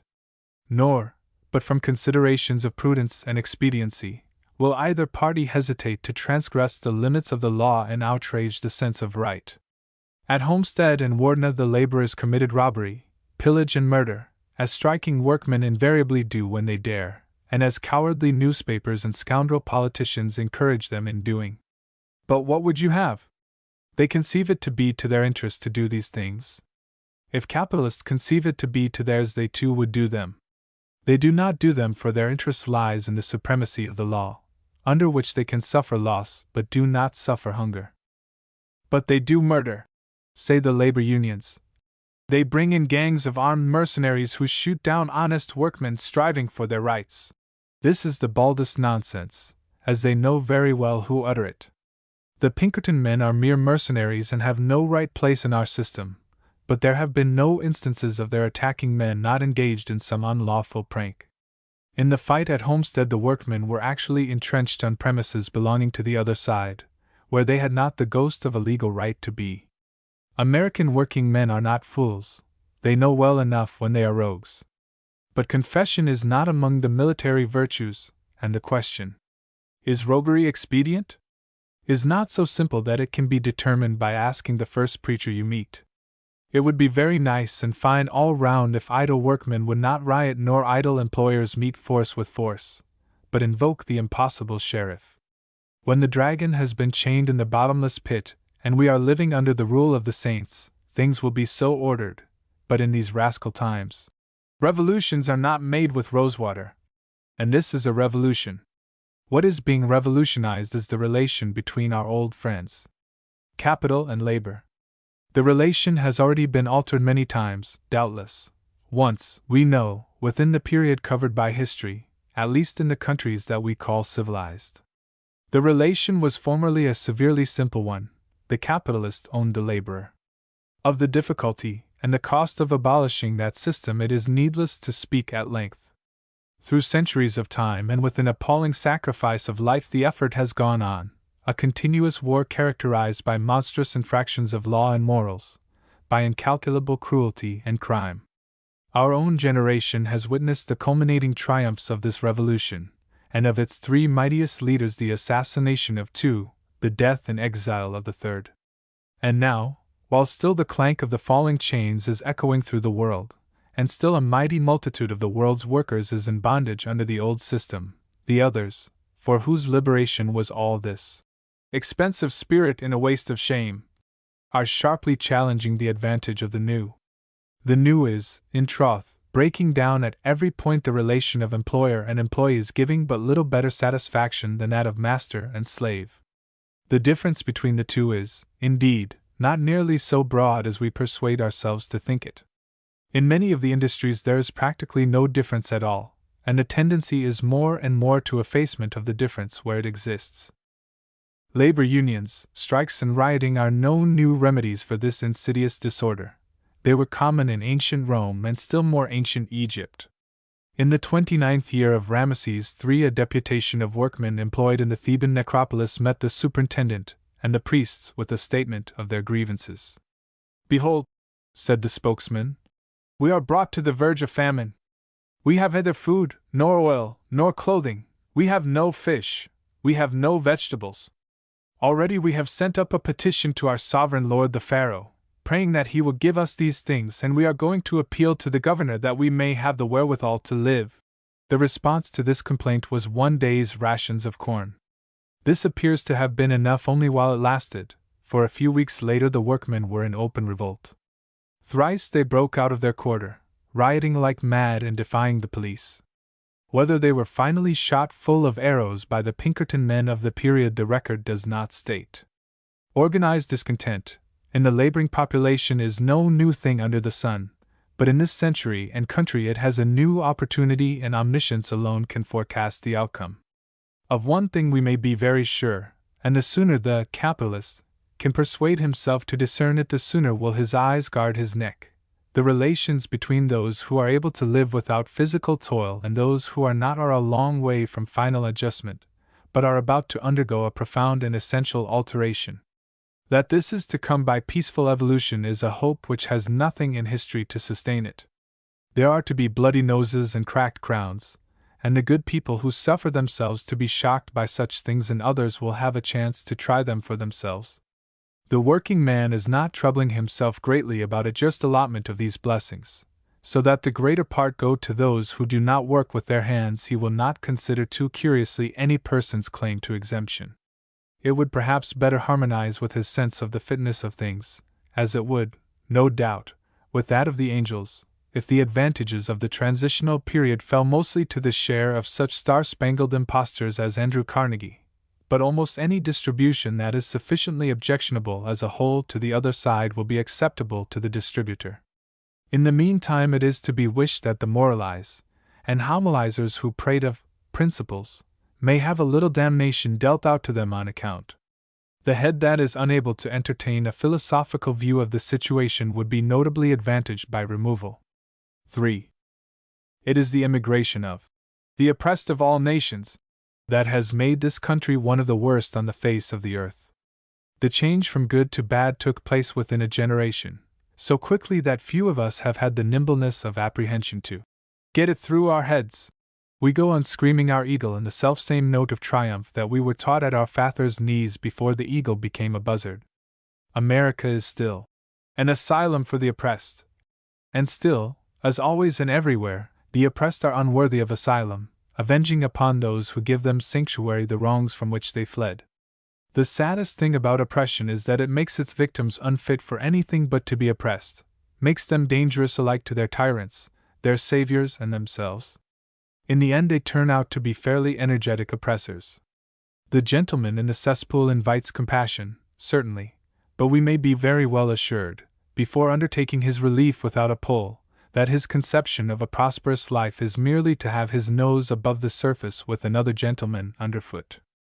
All languages are spoken in hell, but chiefly those of southeastern Europe. I do not say that a man fresh from the fields or the factories of Europe, even of southeastern Europe, may not be a good man. I say only that, as a matter of fact, he commonly is not. In 9 instances in 10 he is a brute whom it would be God's mercy to drown on his arrival, for he is constitutionally unhappy. Let us not deny him his grievance. He works, when he works, for men no better than himself. He is required, in many instances, to take a part of his pay in truck, at prices of breathless altitude, and the pay itself is inadequate, hardly more than double what he could get in his own country. Against all this his howl is justified, but his rioting and assassination are not even when directed against the property and persons of his employers. When directed against the persons of other laborers, who choose to exercise the fundamental human right to work for whom and for what pay they please, when he denies this right, and with it the right of organized society to exist, the necessity of shooting him is not only apparent, it is conspicuous and imperative. That he and his horrible kind, of whatever nationality, are usually forgiven this just debt of nature, and suffered to execute, like rivers, their annual spring rise, constitutes the most valid of the many indictments that decent Americans by birth or adoption find against the feeble form of government under which their country groans. A nation that will not enforce its laws has no claim to the respect and allegiance of its people. This citizen soldiery business is a ghastly failure. The National Guard is not worth the price of its uniforms. It is intended to be a greater constabulary. Its purpose is to suppress disorders with which the civil authorities are too feeble to cope. How often does it do so? 9 times in 10 it fraternizes with, or is cowed or beaten by the savage mobs which it is called upon to kill. In a country with a competent militia and competent men to use it, there would be crime enough and some to spare, but no rioting. Rioting in a republic is without a shadow of excuse. If we have bad laws, or if our good laws are not enforced, if corporations and capital are tyrannous and strong, if white men murder one another and black men outrage white women, all this is our own fault, the fault of those, among others, who seek redress or revenge by rioting and lynching. The people have always as good government, as good industrial conditions, as effective protection of person, property, and liberty, as they deserve. They can have whatever they have the honesty to desire and the sense to set about getting in the right way. If as citizens of a republic we lack the virtue and intelligence rightly to use the supreme power of the ballot so that we are unfit to be citizens of a republic, undeserving of peace, prosperity, and liberty, and have no right to rise against conditions due to our own moral and intellectual delinquency. There is a simple way, messrs the masses, to correct public evils: put wise and good men into power. If you cannot do that, for you are not yourselves wise, or will not, for you are not yourselves good, you deserve to be oppressed when you submit and shot when you rise. To shoot a rioter or a lyncher is a high kind of mercy. Suppose that 25 years ago, the longer ago the better, 2 or 3 criminal mobs in succession had been exterminated in that way, as the law provides. Suppose that several scores of lives had been so taken, including even those of innocent spectators, though that kind of angel does not abound in the vicinity of mobs. Suppose that no demagogue judges had permitted officers in command of the firing lines to be persecuted in the courts. Suppose that these events had writ themselves large and red in the public memory. How many lives would this have saved? Just as many as since have been taken and lost by rioters, plus those that for a long time to come will be taken, and minus those that were taken at that time. Make your own computation from your own data. I insist only that a rioter shot in time saves 9. You know, you, the people, that all this is true. You know that in a republic lawlessness is villainy entailing greater evils than it cures, that it cures none. You know that even the money power is powerful only through your own dishonesty and cowardice. You know that nobody can bribe or intimidate a voter who will not take a bribe or suffer himself to be intimidated, that there can be no money power in a nation of honorable and courageous men. You know that bosses and machines cannot control you if you will not suffer them to divide you into parties by playing upon your credulity and senseless passions. You know all this, and know it all the time. Yet not a man has the courage to stand forth and say to your faces what you know in your hearts. Well, messrs the masses, I don't consider you dangerous, not very. I have not observed that you want to tear anybody to pieces for confessing your sins, even if at the same time he confesses his own. From a considerable experience in that sort of thing I judge that you rather like it, and that he whom, secretly, you most despise is he who echoes back to you what he is pleased to think you think and flatters you for gain. Anyhow, for some reason, I never hear you speak well of newspaper men and politicians, though in the shadow of your disesteem they get an occasional gleam of consolation by speaking fairly well of one another. Crime and its correctives. Sociologists have been debating the theory that the impulse to commit crime is a disease, and the eyes appear to have it, not the impulse but the decision. It is gratifying and profitable to have the point settled. We now know where we are at, and can take our course accordingly. It has for a number of years been known to all but a few back-number physicians, survivals from an exhausted regime, that all disease is caused by bacilli, which worm themselves into the organs that secrete health and enjoin them from the performance of that right. The medical conservatives mentioned attempt to whittle away the value and significances of this theory by affirming its inadequacy to account for such disorders as broken heads, sunstroke, superfluous toes, homesickness, burns and strangulation on the gallows, but against the testimony of so eminent bacteriologists as Doctors Koch and Pasteur their carping is as that of the idle angler. The bacillus is not to be denied.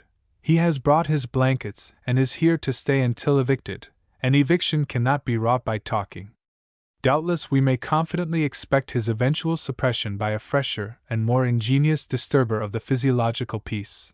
But the bacillus is now chief among 10,000 evils, and it is futile to attempt to read him out of the party. It follows that in order to deal intelligently with the criminal impulse in our afflicted fellow citizens we must discover the bacillus of crime.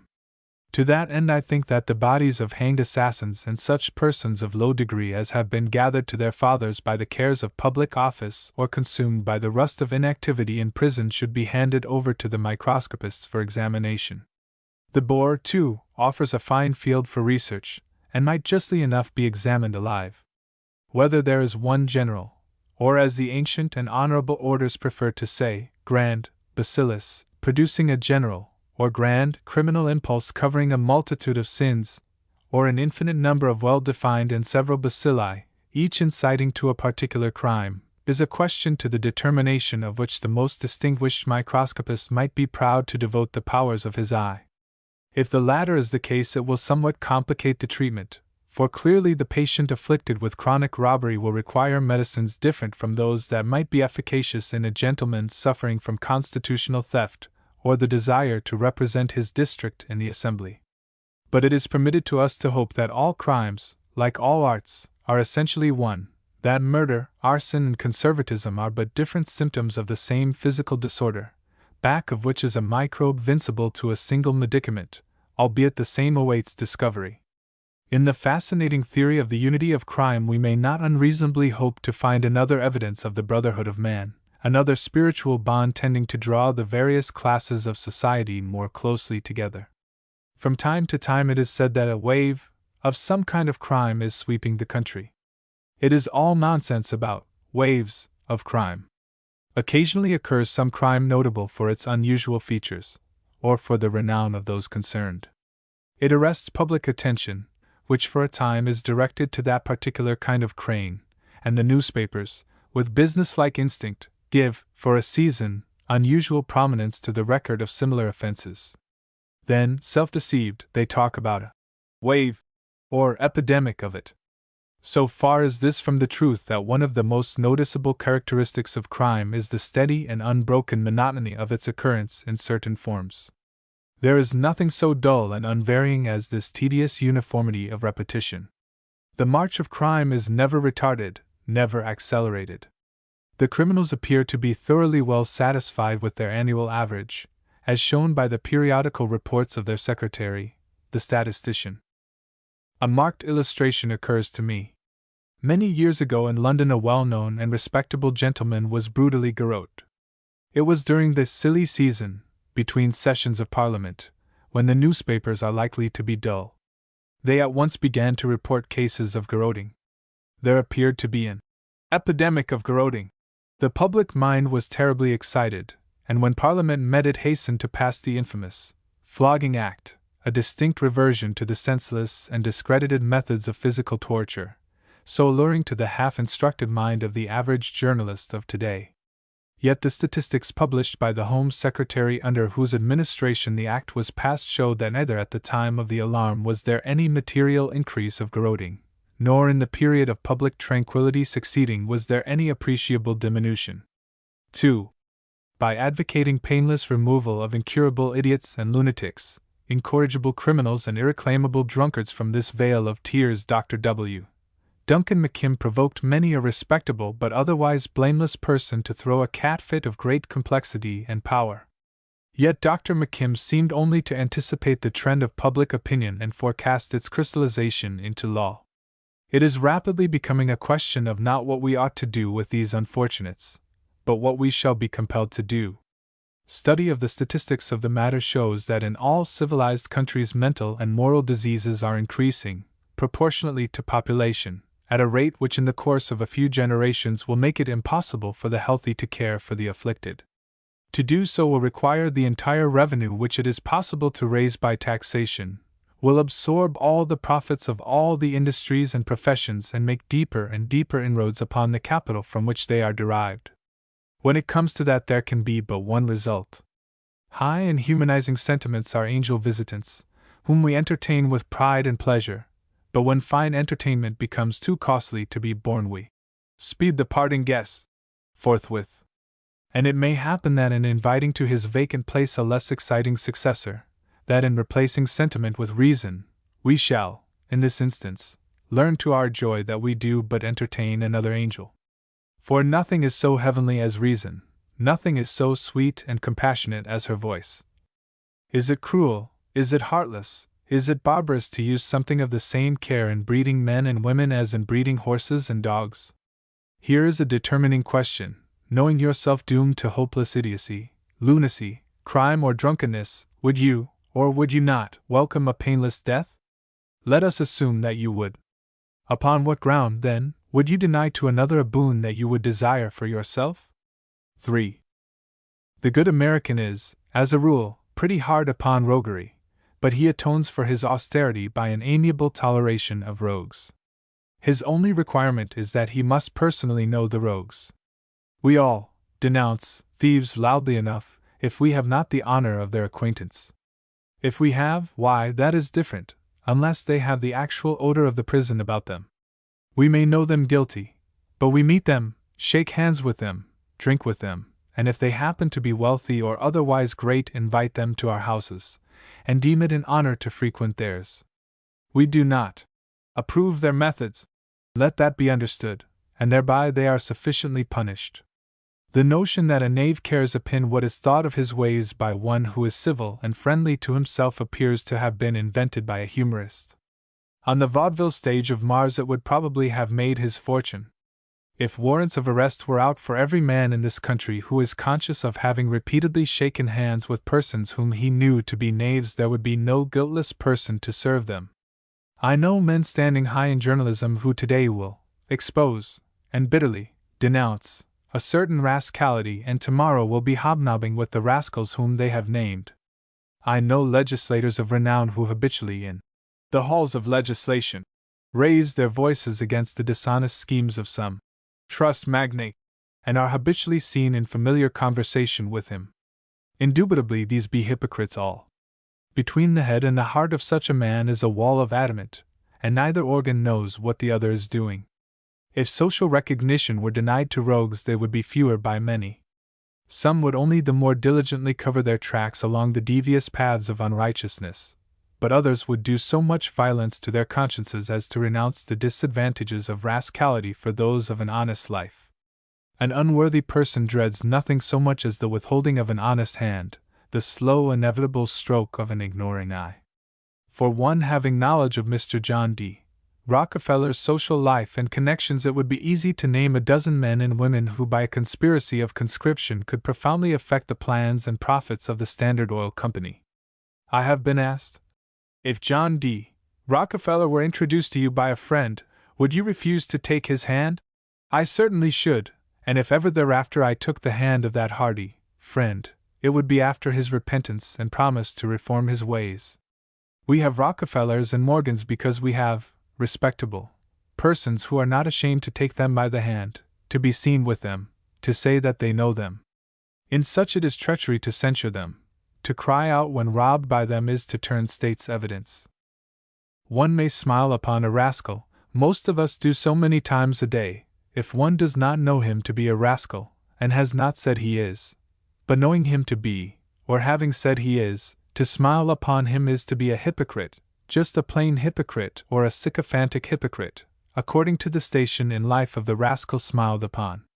There are more plain hypocrites than sycophantic ones, for there are more rascals of no consequence than rich and distinguished ones, though they get fewer smiles each. The American people will be plundered as long as the American character is what it is, as long as it is tolerant of successful knavery, as long as American ingenuity draws an imaginary distinction between a man's public character and his private, his commercial and his personal. In brief, the American people will be plundered as long as they deserve to be plundered. No human law can stop it, none ought to stop it, for that would abrogate a higher and more salutary law. As ye sow ye shall reap. In a sermon by the Rev. Dr. Parkhurst is the following. The story of all our Lord's dealings with sinners leaves upon the mind the invariable impression, if only the story be read sympathetically and earnestly, that he always felt kindly towards the transgressor, but could have no tenderness of regard toward the transgression. There is no safe and successful dealing with sin of any kind save as that distinction is appreciated and made a continual factor in our feelings and efforts. With all due respect for Dr. Parkhurst, that is nonsense. If he will read his New Testament more understandingly, he will observe that Christ's kindly feeling to transgressors was not to be counted on by sinners of every kind, and it was not always in evidence. For example, when he flogged the money changers out of the temple. Nor is Dr. Parkhurst himself any too amiably disposed toward the children of darkness. It is not by mild words and gentle means that he has hurled the mighty from their seats, and exalted them of low degree. Such revolutions as he set afoot are not made with spiritual rosewater. There must be the contagion of a noble indignation fueled with harder wood than abstractions. The people cannot be collected and incited to take sides by the spectacle of a man fighting something that does not fight back. It is men that Dr. Parkhurst is trouncing, not their crimes, not crime. He may fancy himself dowered with the hate of hate, the scorn of scorn, but in reality he does not hate hate but hates the hateful, and scorns, not scorn, but the scorn-worthy. It is singular with what tenacity that amusing though mischievous superstition keeps its hold upon the human mind, that grave bona fide personification of abstractions, and the funny delusion that it is possible to hate or love them. Sin is not a thing. There is no existing object corresponding to any of the mere counterwords that are properly named abstract nouns. One can no more hate sin or love virtue than one can hate a vacuum, which nature, itself imaginary, was once by the scientists of the period solemnly held to do, or love one of the three dimensions. We may think that while loving a sinner we hate the sin, but that is not so. If anything is hated, it is other sinners of the same kind, who are not quite so close to us. But, says Citizen Goodhart, who thinks with difficulty, shall I throw over my friend when he is in trouble? Yes, when you are convinced that he deserves to be in trouble, throw him all the harder and the further because he is your friend. In addition to his particular offense against society, he has disgraced you. If there are to be lenity and charity, let them go to the criminal who has forborne to involve you in his shame. It were a pretty state of affairs if an undetected scamp, fearing exposure, could make you a co-defendant by so easy a precaution as securing your acquaintance and regard. Don't throw the first stone, of course, but when convinced that your friend is a proper target, heave away with a right hearty goodwill, and let the stone be of serviceable dimensions, scabrous, textured flintwise, and delivered with a good aim. The French have a saying to the effect that to know all is to pardon all, and doubtless with an omniscient insight into the causes of character we should find the field of moral responsibility pretty thickly strewn with extenuating circumstances very suitable indeed for consideration by a God who has had a hand in besetting, with pitfall and with gin, the road we are to wander in. But I submit that universal forgiveness would hardly do as a working principle. Even those who are most apt and facile with the incident of the woman taken in adultery commonly cherish a secret respect for the doctrine of eternal damnation, and some of them are known to pin their faith to the penal code of their state. Moreover, there is some reason to believe that the sinning woman, being taken, was penitent. They usually are when found out. I care nothing about principles. They are lumber and rubbish. What concerns our happiness and welfare, as effectable by our fellow men, is conduct. Principles, not men, is a rogue's cry, rascality's counsel to stupidity, the noise of the duper duping on his dupe. He shouts it most loudly and with the keenest sense of its advantage who most desires an attention to his own conduct, or to that forecast of it, his character. As to sin, that has an abundance of expounders and is already universally known to be wicked. What more can be said against it, and why go on repeating that? The thing is a trifle word-worn, whereas the sinner cometh up as a flower every day, fresh, ingenious, and inviting. Sin is not at all dangerous to society. It is the sinner that does all the mischief. Sin has no arms to thrust into the public treasury and the private, no hands with which to cut a throat, no tongue to wreck a reputation withal. I would no more attack it than I would attack an isosceles triangle, a vacuum, or Hume's phantasm floating in a void. My chosen enemy must be something that has a skin for my switch, a head for my cudgel, something that can smart and ache, and, if so minded, fight back. I have no quarrel with abstractions. So far as I know, they are all good citizens. The death penalty. Aye. Down with the gallows! Is a cry not unfamiliar in America. There is always a movement afoot to make odious the just principle of a life for a life, to represent it as a relic of barbarism, a usurpation of the divine authority, and the rotten rest of it. The law making murder punishable by death is as purely a measure of self-defense as is the display of a pistol to one diligently endeavoring to kill without provocation. Even the most brainless opponent of capital punishment would do that if he knew enough. It is in precisely the same sense an admonition, a warning to abstain from crime. Society says by that law, if you kill one of us you die. Just as by display of the pistol the individual whose life is attacked says, desist or be shot. To be effective, the warning in either case must be more than an idle threat. Even the most unearthly reasoner among the gallows-downing unfortunates would hardly expect to frighten away an assassin who knew the pistol to be unloaded. Of course, these queer illogicians cannot be made to understand that their position commits them to absolute non-resistance to any kind of aggression, and that is fortunate for the rest of us, for if as Christians they frankly and consistently took that ground, we should be under the miserable necessity of respecting them.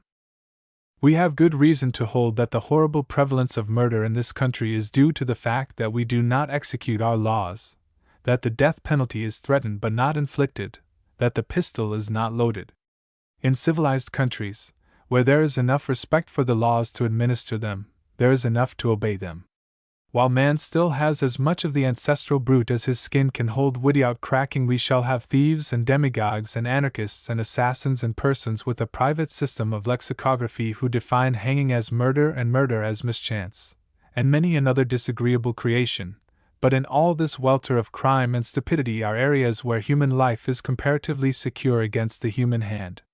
It is at least a significant coincidence that in these the death penalty for murder is fairly well enforced by judges who do not derive any part of their authority from those for whose restraint and punishment they hold it. Against the life of one guiltless person the lives of 10,000 murderers count for nothing. Their hanging is a public good, without reference to the crimes that disclose their deserts. If we could discover them by other signs than their bloody deeds, they should be hanged anyhow. Unfortunately, we must have a death as evidence. The scientists who will tell us how to recognize the potential assassin and persuade us to kill him will be the greatest benefactor of his century. What would these enemies of the gibbet have, these lineal descendants of the drunken mobs that pelted the hangman at Tyburn Tree, this progeny of criminals, which has so defiled with the mud of its animosity the noble office of public executioner that even in this enlightened age he shirks his high duty, entrusting it to a hidden or unnamed subordinate? If murder is unjust, of what importance is it whether its punishment by death be just or not? Nobody needs to incur it. Men are not drafted for the death penalty, they volunteer. Then it is not deterrent, mutters the gentleman whose rude forefather pelted the hangman. Well, as to that, the law which is to accomplish more than a part of its purpose must be awaited with great patience. Every murder proves that hanging is not altogether deterrent. Every hanging that it is somewhat deterrent, it deters the person hanged.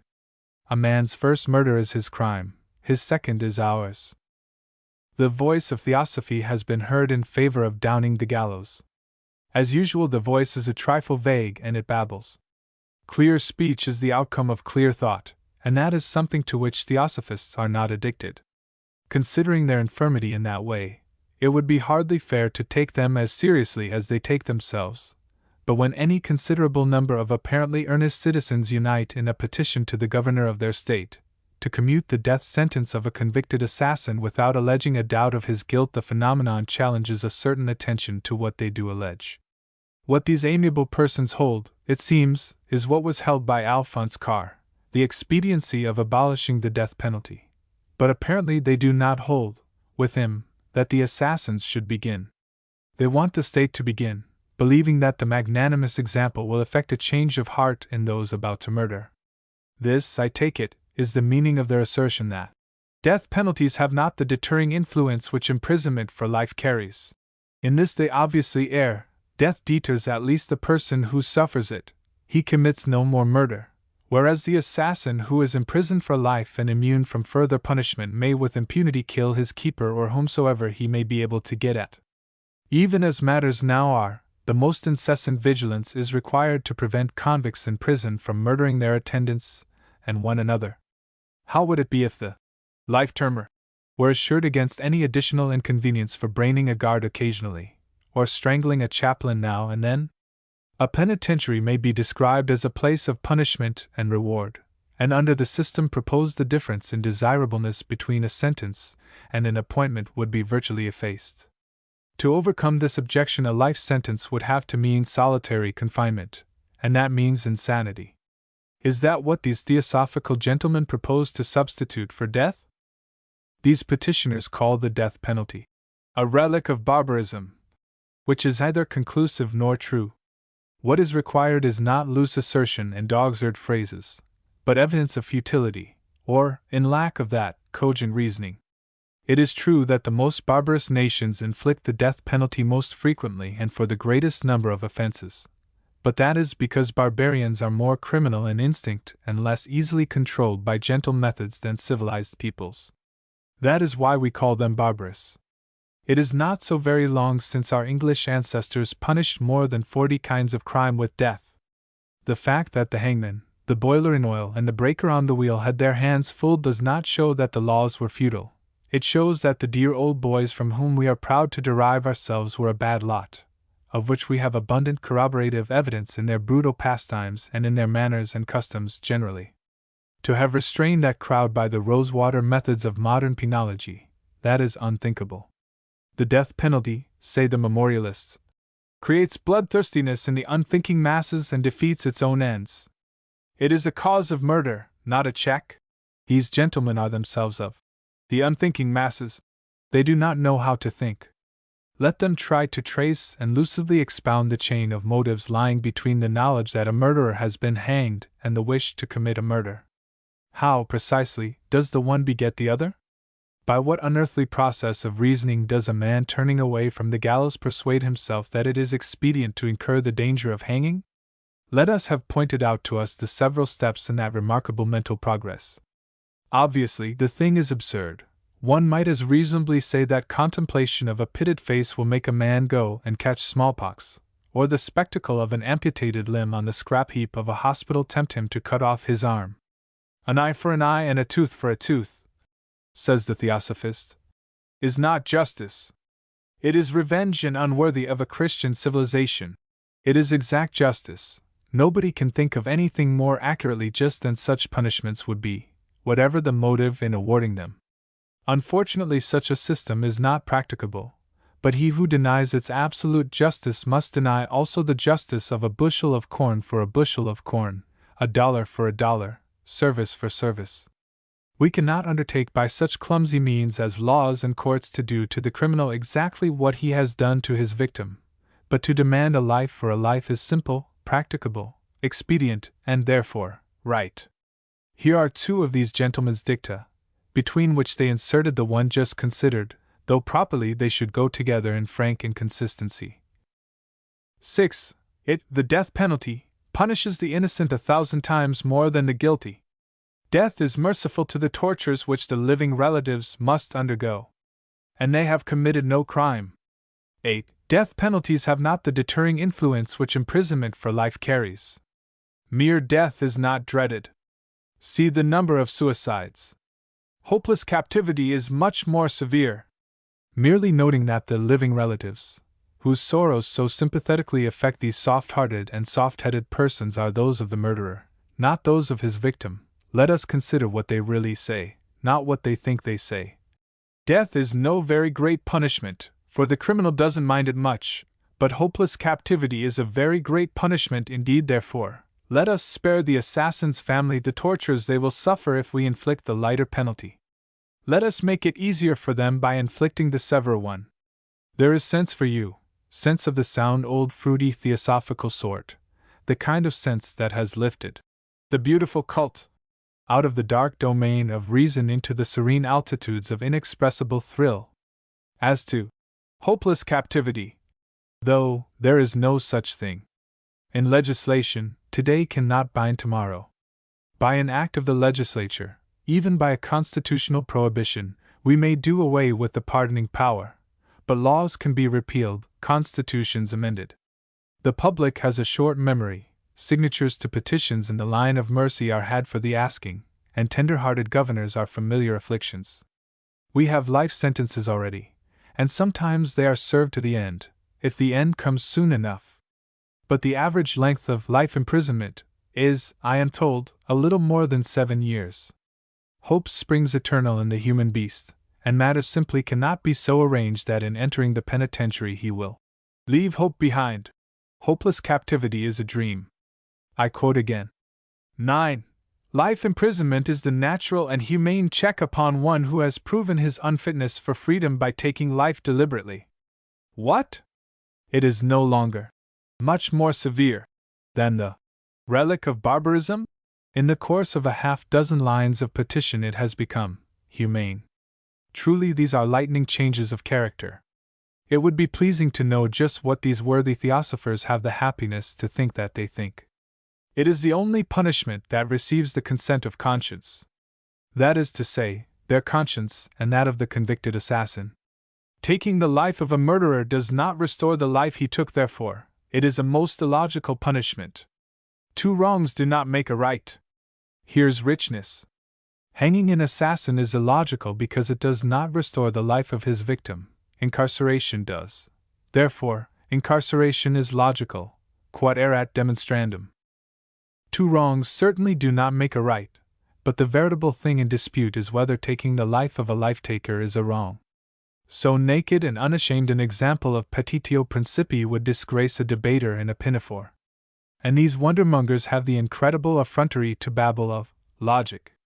Why, if one of them were to meet a syllogism in a lonely road, he would run away in 150 directions as hard as ever he could hook it. One is almost ashamed to dispute with such intellectual cloudings. Whatever an individual may rightly do to protect himself, society may rightly do to protect him, for he is a part of itself. If he may rightly take life in defending himself, society may rightly take life in defending him. If society may rightly take life in defending him, it may rightly threaten to take it. Having rightly and mercifully threatened to take it, it not only rightly may take it, but expediently must. The law of a life for a life does not altogether prevent murder. No law can altogether prevent any form of crime, nor is it desirable that it should. Doubtless God could so have created us that our sense of right and justice could have existed without contemplation of injustice and wrong, as doubtless He could so have created us that we could have felt compassion without a knowledge of suffering, but doubtless He did not. Constituted as we are, we can know good only by contrast with evil. Our sense of sin is what our virtues feed upon. In the thin air of universal morality, the altar fires of honor and the beacons of conscience could not be kept alight. A community without crime would be a community without warm and elevated sentiments, without the sense of justice, without generosity, without courage, without magnanimity, a community of small, smug souls, uninteresting to God and uncoveted by the devil. We can have too much of crime, no doubt. What the wholesome proportion is, none can say. Just now we are running a good deal to murder, but he who can gravely attribute that phenomenon, or any part of it, to infliction of the death penalty, instead of virtual immunity from any penalty at all, is justly entitled to the innocent satisfaction that comes of being a simpleton. The new woman is against the death penalty, naturally, for she is hot and hearty in the conviction that whatever is wrong. She has visited this world in order to straighten things about a bit, and is in distress lest the number of things be insufficient to her need. The matter is important variously, not least so in its relation to the new heaven and the new earth that are to be the outcome of woman's suffrage. There can be no doubt that the vast majority of women have sentimental objections to the death penalty that quite outweigh such practical considerations in its favor as they can be persuaded to comprehend.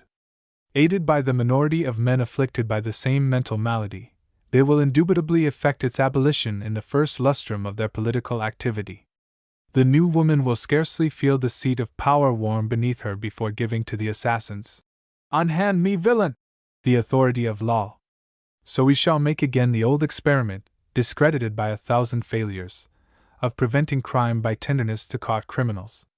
And the criminal uncaught will treat us to a quality of toughness notably augmented by the Christian spirit of the regime. 2. As to painless executions, the simple and practical way to make them both just and popular is the adoption by murderers of a system of painless assassinations. Until this is done, there seems to be no hope that the people will renounce the wholesome discomfort of the style of executions endeared to them by memories and associations of the tenderest character. There is also, I fancy, a shaping notion in the public mind that the penologists and their allies have gone about as far as they can safely be permitted to go in the direction of a softer suasion of the criminal nature toward good behavior. The modern prison has become a rather more comfortable habitation than the dangerous classes are accustomed to at home. Modern prison life has in their eyes something of the charm and glamour of an ideal existence, like that in the happy valley from which Rasselas had the folly to escape. Whatever advantages to the public may be secured by abating the rigors of imprisonment and inconveniences incident to execution, there is this objection: it makes them less deterrent. Let the penologers and philanthrope have their way, and even hanging might be made so pleasant, and withal so interesting a social distinction, that it would deter nobody but the person hanged. Adopt the euthanasian method of electricity, asphyxia by smothering in rose leaves, or slow poisoning with rich food, and the death penalty may come to be regarded as the object of a noble ambition to the bon vivant, and the rising young suicide may go and murder somebody else instead of himself in order to receive a happier dispatch than his own prentice hand can assure him. But the advocates of agreeable pains and penalties tell us that in the darker ages, when cruel and degrading punishment was the rule, and was freely inflicted for every light infraction of the law, crime was more common than it is now, and in this they appear to be right. But they one and all overlook a fact equally obvious and vastly significant, that the intellectual, moral, and social condition of the masses was very low. Crime was more common because ignorance was more common, poverty was more common, sins of authority, and therefore hatred of authority, were more common. The world of even a century ago was a quite different world from the world of today, and a vastly more uncomfortable one. The popular adage to the contrary notwithstanding, human nature was not by a long cut the same then that it is now. In the very ancient time of that early English king, George III, when women were burned at the stake in public for various offenses and men were hanged for coining, and children for theft, and in the still remoter period, circa 1530, when poisoners were boiled in several waters, divers sorts of criminals were disemboweled, and some are thought to have undergone the peine forte et dure of cold pressing, an infliction which the pen of Hugo has since made popular, in literature, in these wicked old days. It is possible that crime flourished, not because of the law's severity, but in spite of it. It is possible that our respected and respectable ancestors understood the situation as it then was a trifle better than we can understand it on the hither side of this gulf of years, and that they were not the reasonless barbarians that we think them to have been. And if they were, what must have been the unreason and barbarity of the criminal element with which they had to deal? I am far from thinking that severity of punishment can have the same restraining effect as probability of some punishment being inflicted. But if mildness of penalty is to be superadded to difficulty of conviction, and both are to be mounted upon laxity in detection, the pile will be complete, with a vengeance. There is a peculiar fitness, perhaps, in the fact that all these ideas for comfortable punishment should be urged at a time when there appears to be a tolerably general disposition to inflict no punishment at all. There are, however, still a few old-fashioned persons who hold it obvious that one who is ambitious to break the laws of his country will not with as light a heart and as airy an indifference incur the peril of a harsh penalty, as he will the chance of one more nearly resembling that which he would select for himself. 3. After lying for more than a century dead, I was revived, given a new body, and restored to society. This was in the year 2015. The first thing of interest that I observed was an enormous building, covering a square mile of ground. It was surrounded on all sides by a high, strong wall of hewn stone upon which armed sentinels paced to and fro. In one face of the wall was a single gate of massive iron, strongly guarded. While admiring the cyclopean architecture of the reverend pile, I was accosted by a man in uniform, evidently the warden, with a cheerful salutation. "Colonel," I said, pressing his hand, "it gives me pleasure to find someone that I can believe. Pray tell me, what is this building?" "That," said the colonel, "is the new state penitentiary. It is one of 12, all alike." "You surprise me," I replied. "Surely the criminal element must have increased enormously." "Yes, indeed," he assented. "Under the reform regime, which began in your day, it became so powerful, bold and fierce that arrests were no longer possible, and the prisons then in existence were soon overcrowded. The state was compelled to erect others of greater capacity." "But, Colonel," I protested, "if the criminals were too bold and powerful to be taken into custody, of what use are the prisons? And how are they crowded?" He fixed upon me a look that I could not fail to interpret as expressing a doubt of my sanity. "What?" he said. "Is it possible that the modern penology is unknown to you? Do you suppose we practice the antiquated and ineffective method of shutting up the rascals? Sir, the growth of the criminal element has, as I said, compelled the erection of more and larger prisons. We have enough to hold comfortably all the honest men and women of the state. Within these protecting walls they carry on all the necessary vocations of life excepting commerce. That is necessarily in the hands of the rogues as before." "Venerated representative of reform," I exclaimed, wringing his hand with effusion, "you are knowledge, you are history, you are the higher education. We must talk further.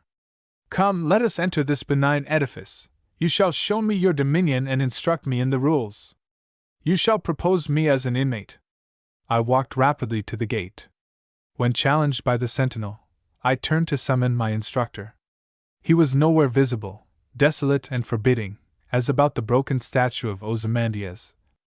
"Religion," I This is my ultimate and determining test of right. What, in the circumstances, would Christ have done? The Christ of the New Testament, not the Christ of the commentators, theologians, priests, and parsons. The test is perhaps not infallible, but it is exceedingly simple and gives as good practical results as any. I am not a Christian, but so far as I know, the best and truest and sweetest character in literature is next to Buddha, Jesus Christ. He taught nothing new in goodness, for all goodness was ages old before he came, but with an almost infallible intuition he applied to life and conduct the entire law of righteousness. He was a lightning moral calculator. To his luminous intelligence the statement of the problem carried the solution. He could not hesitate, he seldom erred. That upon his deeds and words was founded a religion which in a debased form persists, and even spreads to this day, is mere attestation of his marvelous gift. Adoration is a primitive mode of recognition.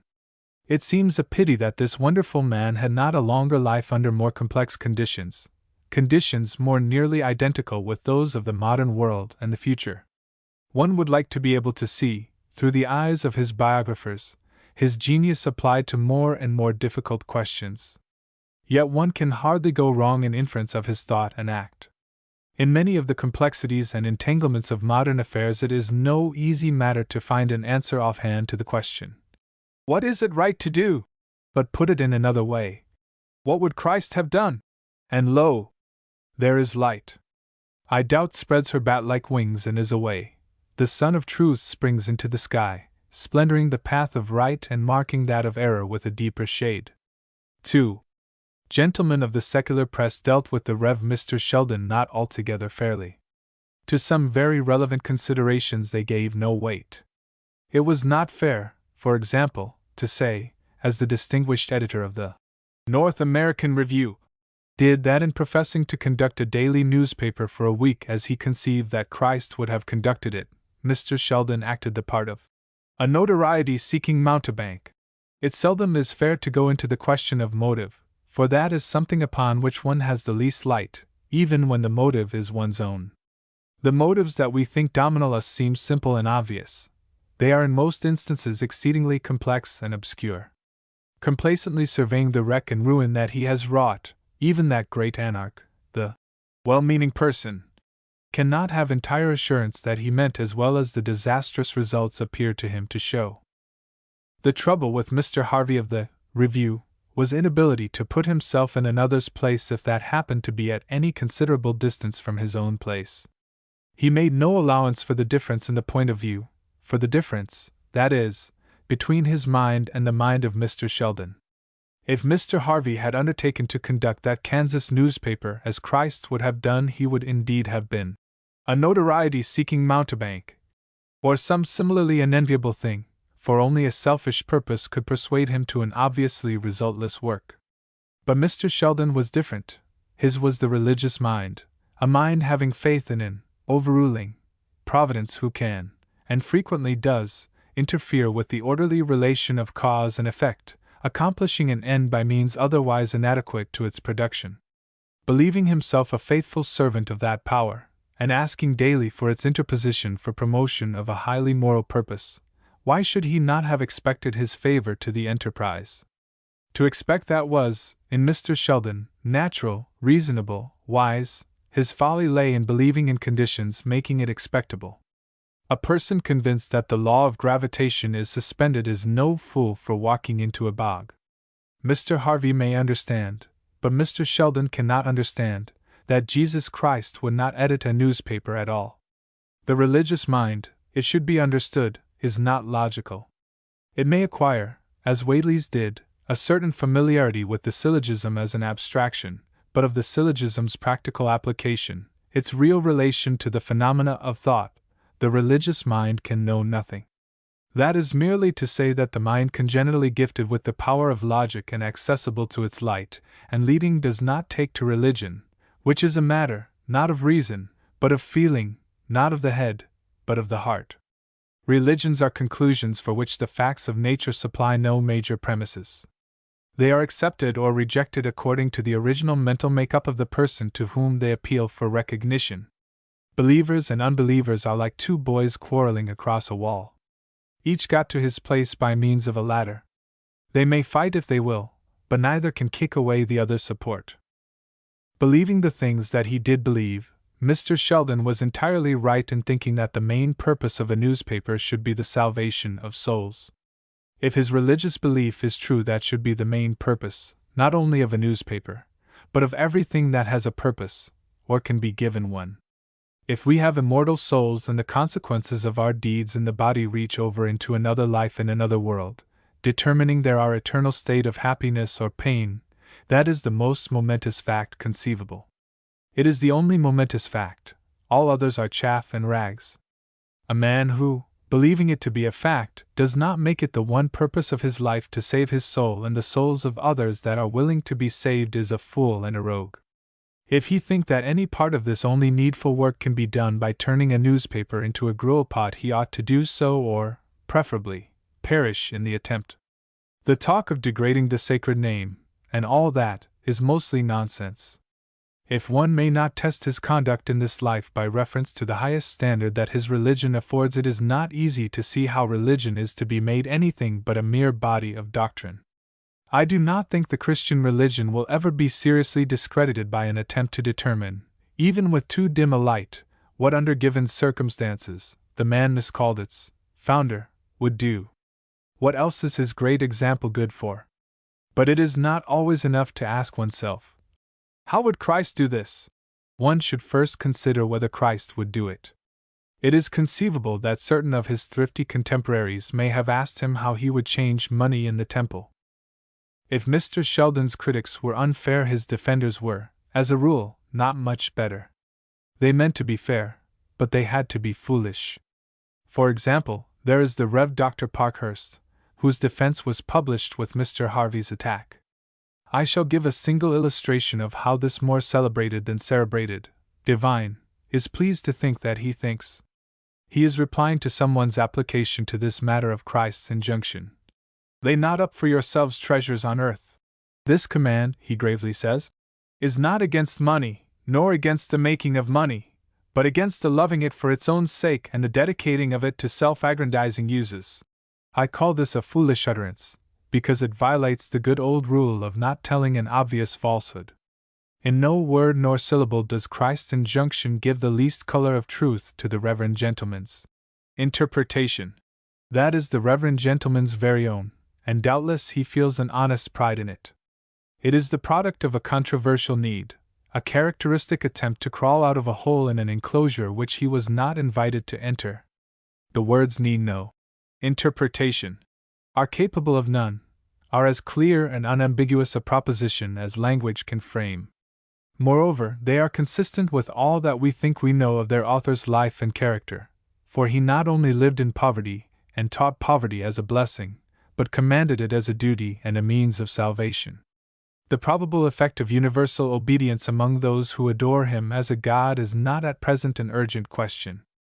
I think even so faithful a disciple as the Rev. Dr. Parkhurst has still a place to lay his head, a little of the wherewithal to be clothed, and a good deal of the power of interpretation to excuse it.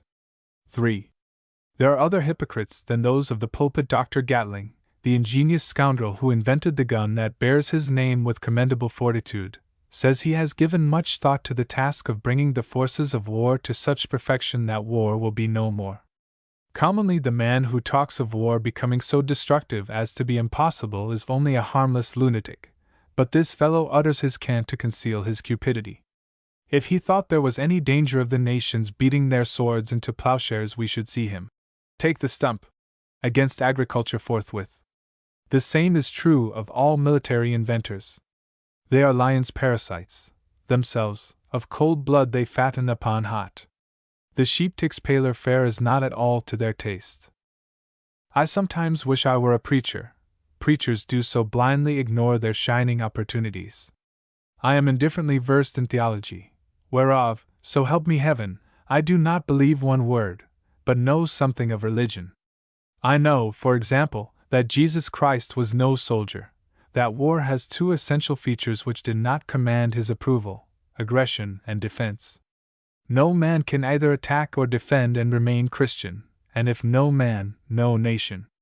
I could quote texts by the hour proving that Christ taught not only absolute abstention from violence but absolute non-resistance. Now what do we see? Nearly all the so-called Christian nations of the world sweating and groaning under their burdens of debt contracted in violation of these injunctions which they believe divine, contracted in perfecting their means of offense and defense. We must have the best, they cry, and if armor plates for ships were better when alloyed with silver, and guns if banded with gold, such armor plates would be put upon the ships, such guns would be freely made. No sooner does one nation adopt some rascal's costly device for taking life or protecting it from the taker, and these soulless inventors will as readily sell the product of their malign ingenuity to one nation as to another, than all the rest either possess themselves of it or adopt something superior and more expensive, and so all pay the penalty for the sins of each. $100 million is a moderate estimate of what it has cost the world to abstain from strangling the infant Gatling in his cradle. You may say, if you will, that primitive Christianity, the Christianity of Christ, is not adapted to these rough and tumble times, that it is not a practical scheme of conduct. As you please, I have not undertaken to say what it is not, but what it partly is. I am no Christian, though I think that Christ probably knew what was good for man about as well as Dr. Gatling or the United States Ordnance Office. It is not for me to defend Christianity. Christ did not. Nevertheless, I cannot forbear the wish that I were a preacher, in order sincerely to affirm that the awful burdens borne by modern nations are obvious judgments of heaven for disobedience to the Prince of Peace. What a striking theme to kindle fires upon the heights of imagination, to fill the secret sources of eloquence, to stir the very stones in the temple of truth. What a noble subject for the pious gentlemen who serve, with rank, pay and allowances, as chaplains in the army and the navy, or the civilian divines who offer prayer at the launching of an ironclad. 4. A matter of missionaries commonly is to the fore as a cause of quarrel among nations which have the hardihood to prefer their own religions to ours. Missionaries constitute, in truth, a perpetual menace to the national peace. I dare say the most of them are conscientious men and women of a certain order of intellect. They believe, and from the way that they interpret their sacred book have some reason to believe, that in meddling uninvited with the spiritual affairs of others they perform a work acceptable to God, their God. They think they discern a moral difference between approaching a man of another religion about the state of his soul and approaching him on the condition of his linen or the character of his wife. I think there is no difference. I have observed that the person who volunteers an interest in my spiritual welfare is the same person from whom I must expect an impudent concern about my temporal affairs. The missionary is one who goes about throwing open the shutters of other men's bosoms in order to project upon the blank walls a shadow of himself. No ruler nor government of sense would willingly permit foreigners to sap the foundation of the national religion. No ruler nor government ever does permit it except under the stress of compulsion. It is through the people's religion that a wise government governs wisely. Even in our own country we make only a transparent pretense of officially ignoring Christianity, and a pretense only because we have so many kinds of Christians, all jealous and inharmonious. Each sect would make this a theocracy if it could, and would that make short work of any missionary from abroad. Happily all religions but ours have the sloth and timidity of error. Christianity alone, drawing vigor from eternal truth, is courageous enough and energetic enough to make itself a nuisance to people of every other faith. The Jew not only does not bid for converts, but discourages them by imposition of hard conditions, and the Moslem true believer's simple, forthright method of reducing error is to cut off the head holding it. I don't say that this is right. I say only that, being practical and comprehensible, it commands a certain respect from the impartial observer not conversant with scriptural justification of the other practice. It is only where the missionaries have made themselves hated that there is any molestation of Europeans engaged in the affairs of this world. Chinese antipathy to Caucasians in China is neither a racial animosity nor a religious. It is an instinctive dislike of persons who will not mind their own business. China has been infested with missionaries from the earliest centuries of our era, and they have rarely been molested when they have taken the trouble to behave themselves. In the time of the Emperor Justinian, the fact that the Christian religion was openly preached throughout China enabled that sovereign to wrest from the Chinese the jealously guarded secret of silk making. He sent 2 monks to Pekin, who alternately preached seriousness and studied sericulture, and who brought away silkworms' eggs concealed in sticks. In religious matters, the Chinese are more tolerant than we. They let the religions of others alone, but naturally and rightly demand that others shall let theirs alone. In China, as in other Oriental countries where the color line is not drawn and where slavery itself is a light affliction, the mental attitude of the zealot who finds gratification in spreading the light, of which he deems himself custodian, is not understood.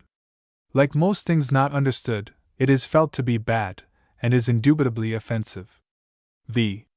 At a church club meeting, a paper was read by a minister entitled, "Why the Masses Do Not Attend the Churches."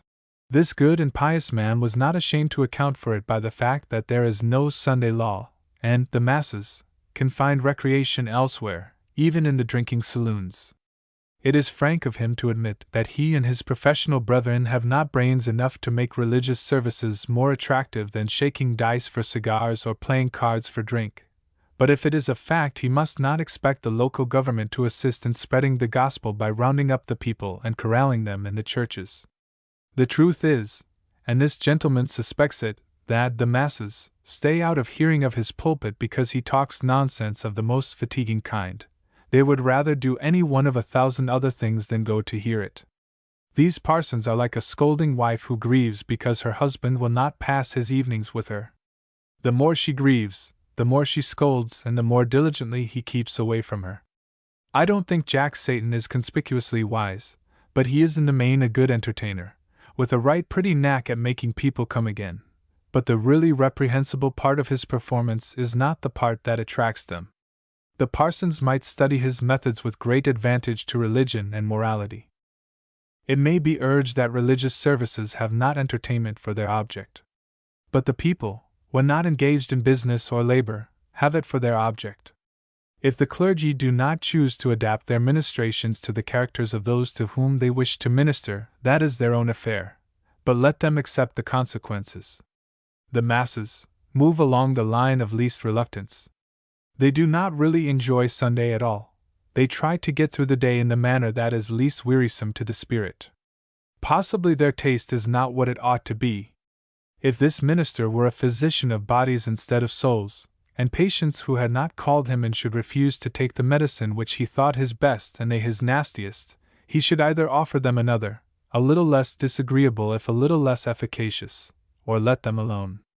In no case is he justified in asking the civil authority to hold their noses while he plies the spoon.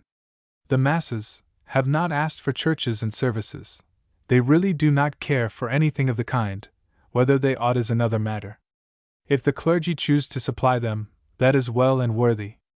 But they should understand their relation to the impenitent worldling, which is precisely that of a physician without a mandate from the patient, who may not be convinced that there is very much the matter with him. The physician may have a diploma and a state certificate authorizing him to practice, but if the patient do not deem himself bound to be practiced upon, has the physician a right to make him miserable until he will submit? Clearly, he has not. If he cannot persuade him to come to the dispensary and take medicine, there is an end to the matter, and he may justly conclude that he is misfit to his vocation. I am sure that the ministers and that singularly small contingent of earnest and, on the whole, pretty good persons who cluster about them do not perceive how alien they are in their convictions, tastes, sympathies, and general mental habitudes to the great majority of their fellow men and women. Their voices, like the gushing wave, which, to the ears of the lotus eaters, come to us as from beyond a great gulf, mere ghosts of sound, almost destitute of signification. We know that they would have us do something, but what it is we do not clearly apprehend. We feel that they are concerned for us, but why we are imperfectly able to conceive. In an intelligible tongue they tell us of unthinkable things. Here and there in the discourse we catch a word, a phrase, a sentence, something which, from ancestors whose mother speech it was, we have inherited the capacity to understand, but the homily as a whole is devoid of meaning. Solemn and sonorous enough it all is, and not unmusical, but it lacks its natural accompaniment of shawm and sackbut and the windswept harp in the willows by the waters of Babylon. It is, in fact, something of a survival, the memory of a dream. 6. The first week of January is set apart as a week of prayer. It is a custom of more than a half-century's age, and it seems that gracious answers have been received in proportion to the earnestness and unanimity of the petitions. That is to say, in this world's speech, the more Christians that have prayed and the more they have meant it, the better the result is known to have been. I don't believe all that. I don't believe that when God is asked to do something that he had not intended to do, he counts noses before making up his mind whether to do it or not. God probably knows the character of his work, and knowing that he has made this a world of knaves and dunces, he must know that the more of them that ask for something, and the more loudly they ask, the stronger is the presumption that they ought not to have it. And I think God is perhaps less concerned about his popularity than some good folks seem to suppose. Doubtless there are errors in the record of results, some things set down as answers to prayer which came about through the orderly operation of natural laws and would have occurred anyhow. I am told that similar errors have been made, or are believed to have been made, in the past. In 1730, for example, a good bishop at Auvergne prayed for an eclipse of the sun as a warning to unbelievers. The eclipse ensued and the pious prelate made the most of it, but when it was shown that the astronomers of the period had foretold it, he was a sufferer from irreverent jibes. A monk of Treves prayed that an enemy of the church, then in Paris, might lose his head, and it fell off, but it transpired that, unknown, or known, to the monk, the man was under sentence of decapitation when the prayer was made. This is related by Ocellus, who piously explains, however, that but for the prayer the sentence might perhaps have been commuted to service in the galleys. I have myself known a minister to pray for rain, and the rain came. Perhaps you can conceive his discomfiture when I showed him that the Weather Bureau had previously predicted a fair day. I do not object to a week of prayer. But why only a week? If prayer is answered, Christians ought to pray all the time. That prayer is answered, the Scripture affirms as positively and unequivocally as anything can be affirmed in words. All things whatsoever ye shall ask in prayer, believing that ye shall receive. Why, then, when all the clergy of this country prayed publicly for the recovery of President McKinley, did the man die? Why is it that although two pious chaplains ask almost daily that goodness and wisdom may descend upon Congress, Congress remains wicked and unwise? Why is it that although in all the churches and half the dwellings of the land God is continually asked for good government remains what it always and everywhere has been, a dream?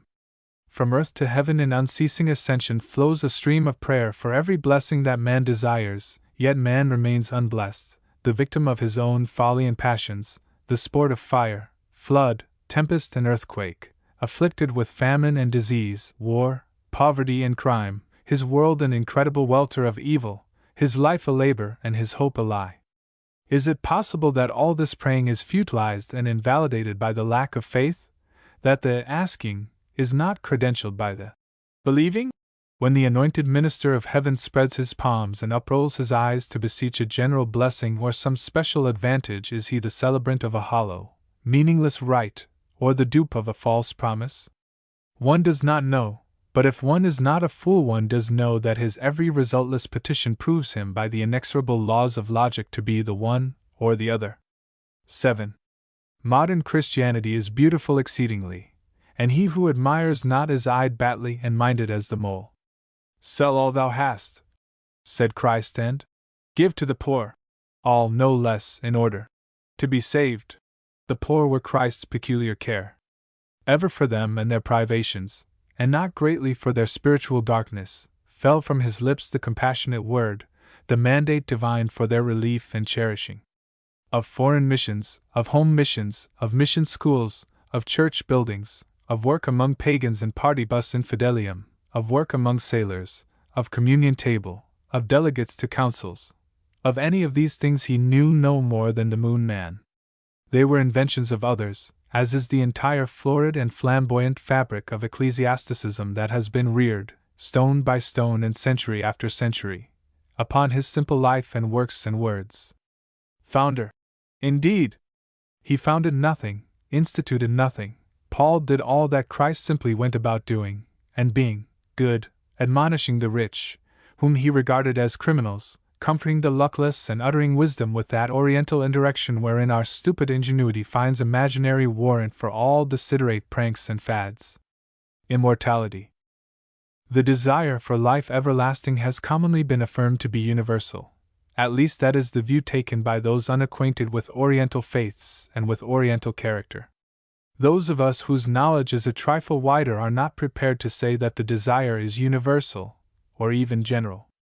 If the devout Buddhist, for example, wishes to live always, he has not succeeded in very clearly formulating the desire.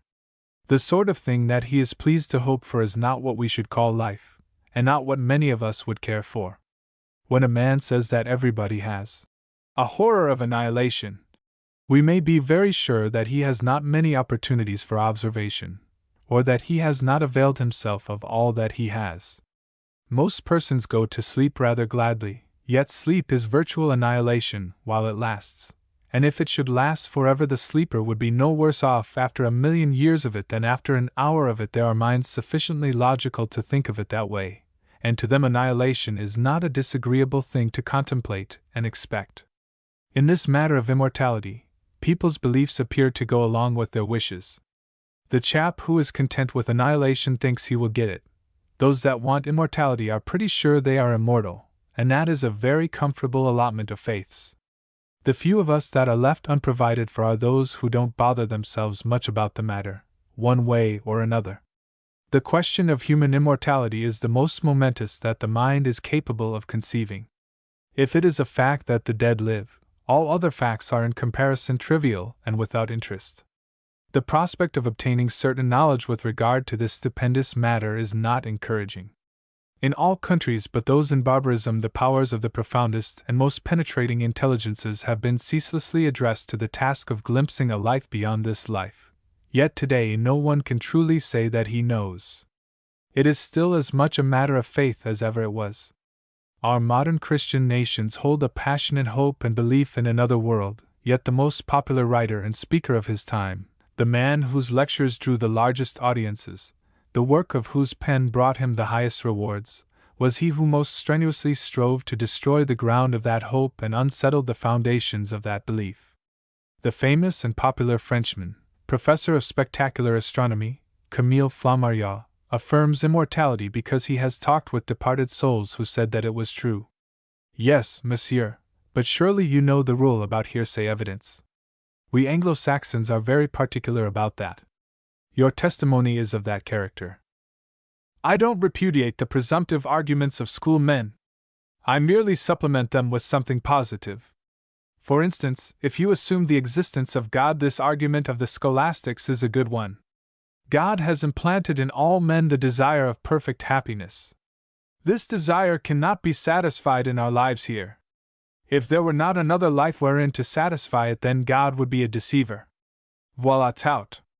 There is more. The desire of perfect happiness does not imply immortality, even if there is a God, for 1. God may not have implanted it, but merely suffers it to exist, as he suffers sin to exist, the desire of wealth, the desire to live longer than we do in this world.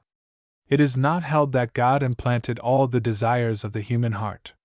Then why hold that he implanted that of perfect happiness? 2. Even if he did, even if a divinely implanted desire entail its own gratification, even if it cannot be gratified in this life, that does not imply immortality.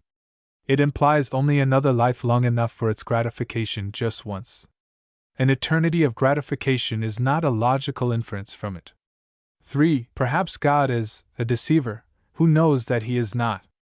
Assumption of the existence of a God is one thing. Assumption of the existence of a God who is honorable and candid according to our finite conception of honor and candor is another. 4. There may be an honorable and candid God. He may have implanted in us the desire of perfect happiness. It may be, it is, impossible to gratify that desire in this life. Still, another life is not implied, for God may not have intended us to draw the inference that he is going to gratify it. If omniscient and omnipotent, God must be held to have intended, whatever occurs, but no such God is assumed in Flammarion's illustration, and it may be that God's knowledge and power are limited, or that one of them is limited. Flammarion is a learned, if somewhat yellow, astronomer. He has a tremendous imagination, which naturally is more at home in the marvelous and catastrophic than in the orderly regions of familiar phenomena. To him the heavens are an immense pyrotechnicon, and he is the master of the show and sets off the fireworks. But he knows nothing of logic, which is the science of straight thinking, and his views of things have therefore no value, they are nebulous. Nothing is clearer than that our pre-existence is a dream, having absolutely no basis in anything that we know or can hope to know. Of after-existence there is said to be evidence, or rather testimony, in assurances of those who are in present enjoyment of it, if it is enjoyable. Whether this testimony has actually been given, and it is the only testimony worth a moment's consideration, is a disputed point. Many persons while living this life have professed to have received it. But nobody professes, or ever has professed, to have received a communication of any kind from one in actual experience of the forelife. The souls as yet undermint, if such there are dumb to question. The land beyond the grave has been, if not observed, yet often and variously described, if not explored and surveyed, yet carefully charted. From among so many accounts of it that we have, he must be fastidious indeed who cannot be suited. But of the fatherland that spreads before the cradle, the great heretofore, wherein we all dwelt if we are to dwell in the hereafter, we have no account. Nobody professes knowledge of that. No testimony reaches our ears of flesh concerning its topographical or other features.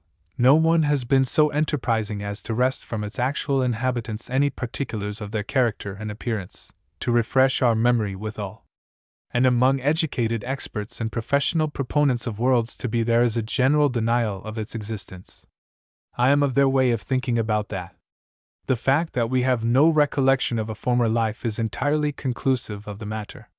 To have lived an unrecollected life is impossible and unthinkable, for there would be nothing to connect the new life with the old, no thread of continuity, nothing that persisted from the one life to the other. The later birth is that of another person, an altogether different being, unrelated to the first, a new John Smith succeeding to the late Tom Jones. Let us not be misled here by a false analogy. Today I may get a thwack on the mazzard which will give me an intervening season of unconsciousness between yesterday and tomorrow.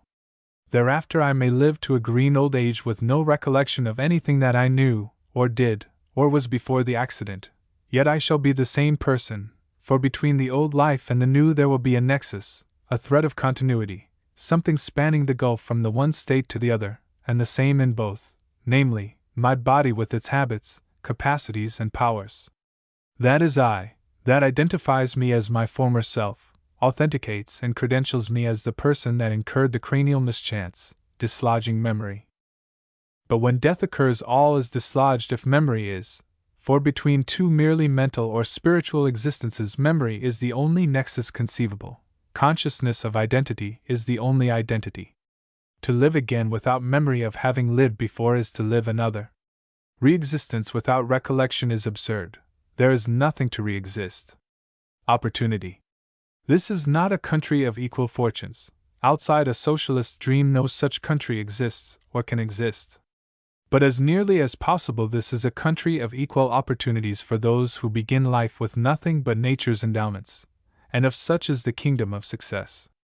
In 9 instances in 10 successful Americans, that is, Americans who have succeeded in any worthy ambition or legitimate field of endeavor, have started with nothing but the skin they stood in. It almost may be said, indeed, that to begin with nothing is a main condition of success, in America. To a young man there is no such hopeless impediment as wealth, or the expectation of wealth.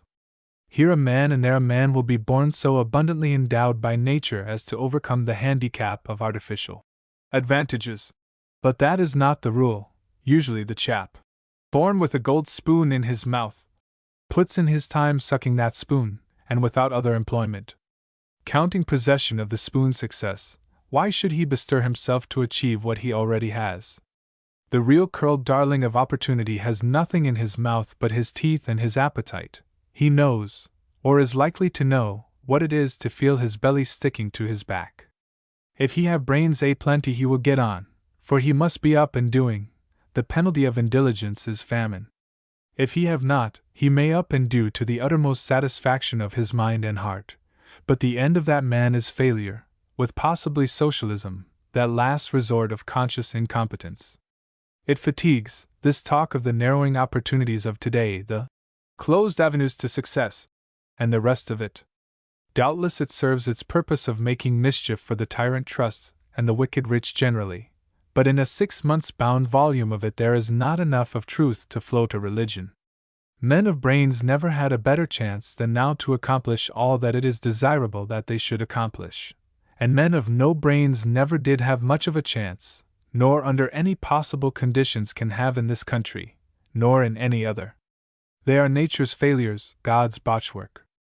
Let us be sorry for them, treating them justly and generously, but the socialism that would level us all down to their plane of achievement and reward is a proposal of which they are themselves the only proponents.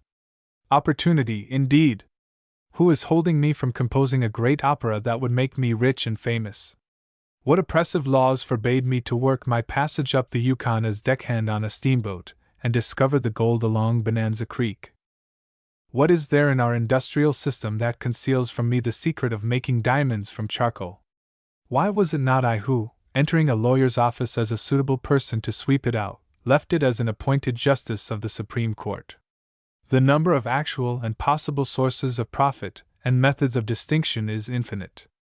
Not all the trusts in the world combined in one trust of trusts could appreciably reduce it, could condemn to permanent failure one man with the talent and the will to succeed.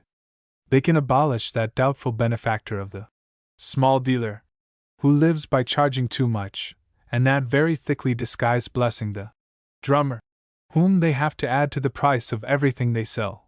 But for every opportunity they close they open a new one, and leave untouched 1,000 actual and 1,000,000 possible ones. As to their dishonest practices, these are conspicuous and striking, because lumped, but no worse than the silent, steady aggregate of cheating, by which their constituent firms and individuals formerly consumed the consumer without his special wonder. Charity. The promoter of organized charity protests against the wasteful and mischievous method of undirected relief. He means, naturally, relief that is not directed by somebody else than the person giving it, undirected by him and his kind, professional almoners, philanthropists who deem it more blessed to allot than to bestow. Indubitably much is wasted and some mischief done by indiscriminate giving, and individual givers are addicted to that faulty practice. But there is something to be said for undirected relief, quite the same. It blesses not only him who receives, when he is worthy, and when he is not upon his own head be it, but him who gives. To those uncalculating persons who, despite the protests of the organized charitable, concede a certain moral value to the spontaneous impulses of the heart, and read in the word relief a double meaning, the office of the mere distributor is imperfectly sacred. He is even without scriptural authority, and lives in the perpetual challenge of a moral quo warranto. Nevertheless, he is not without his uses. He is a tapper of tills that do not open automatically. He is almoner to the uncompassionate, who but for him would give no alms. He negotiates unnatural but not censurable relations between selfishness and ingratitude. The good that he does is purely material. He makes 2 leaves of fat to grow where but one grew before, lessens the sum of gastric pangs and dorsal chills. All this is something, certainly, but it generates no warm and elevated sentiments, and does nothing in mitigation of the poor's animosity to the rich. Organized charity is a sapid and savorless thing. Its place among moral agencies is no higher than that of root beer. Christ did not say, "Sell whatsoever thou hast, and give to the church to give to the poor." He did not mention the associated charities of the period. I do not find the words, "The little sisters of the poor ye have always with you," nor, "Inasmuch as ye have done it unto the least of these Dorcas societies ye have done it unto me." Nowhere do I find myself commanded to enable others to comfort the afflicted and visit the sick and those in prison. Nowhere is recorded God's blessing upon him who makes himself a part of a charity machine. No, not even if he be the guiding lever of the whole mechanism. Organized charity is a delusion and a snare. It enables Monoglut to think himself a good man for paying annual dues and buying transferable meal tickets. Monoglut is not thereby a good man. On the last great day, when he cowers in the ineffable presence and is asked for an accounting, it will not help him to say, "Hearing that I was in want, I gave money for his need to be," nor will it help B to say, "When I was in distress, I asked C to relieve him, and myself allotted the relief according to a resolution of D, E, and F." There are blessings and benefactions that one would willingly forego, among them the poor. Quack remedies for poverty amuse. A real specific would kindle a noble enthusiasm. Yet the world would lose much by it. Human nature would suffer a change for the worse. Happily and unhappily, poverty is not abolishable. "The poor ye have always with you," is a sentence that can never become unintelligible. Effect of 1,000 causes, poverty is invincible, eternal. And since we must have it, let us thank God for it, and avail ourselves of all its advantages to mind and character. He who is not good to the deserving poor, who knows not those of his immediate environment, who goes not among them making inquiry of their personal needs, who does not wish with all his heart and both his hands to relieve them, is a fool. Emancipated woman. What I should like to know is, how the enlargement of woman's sphere, by entrance into the various activities of commercial, professional, and industrial life, benefits the sex. It may please Helen Guga and satisfy her sense of logical accuracy to say, as she does, "We women must work in order to fill the places left vacant by liquor-drinking men." But who filled these places before? Did they remain vacant, or were there then disappointed applicants, as now? If my memory serves, there has been no time in the period that it covers when the supply of workers, abstemious male workers, was not in excess of the demand.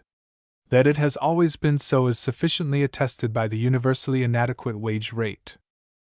Employers seldom fail, and never for long, to get all the workmen they need. The field, then, into which women have put their sickles was already overcrowded with reapers. Whatever employment women have obtained has been got by displacing men, who would otherwise be supporting women.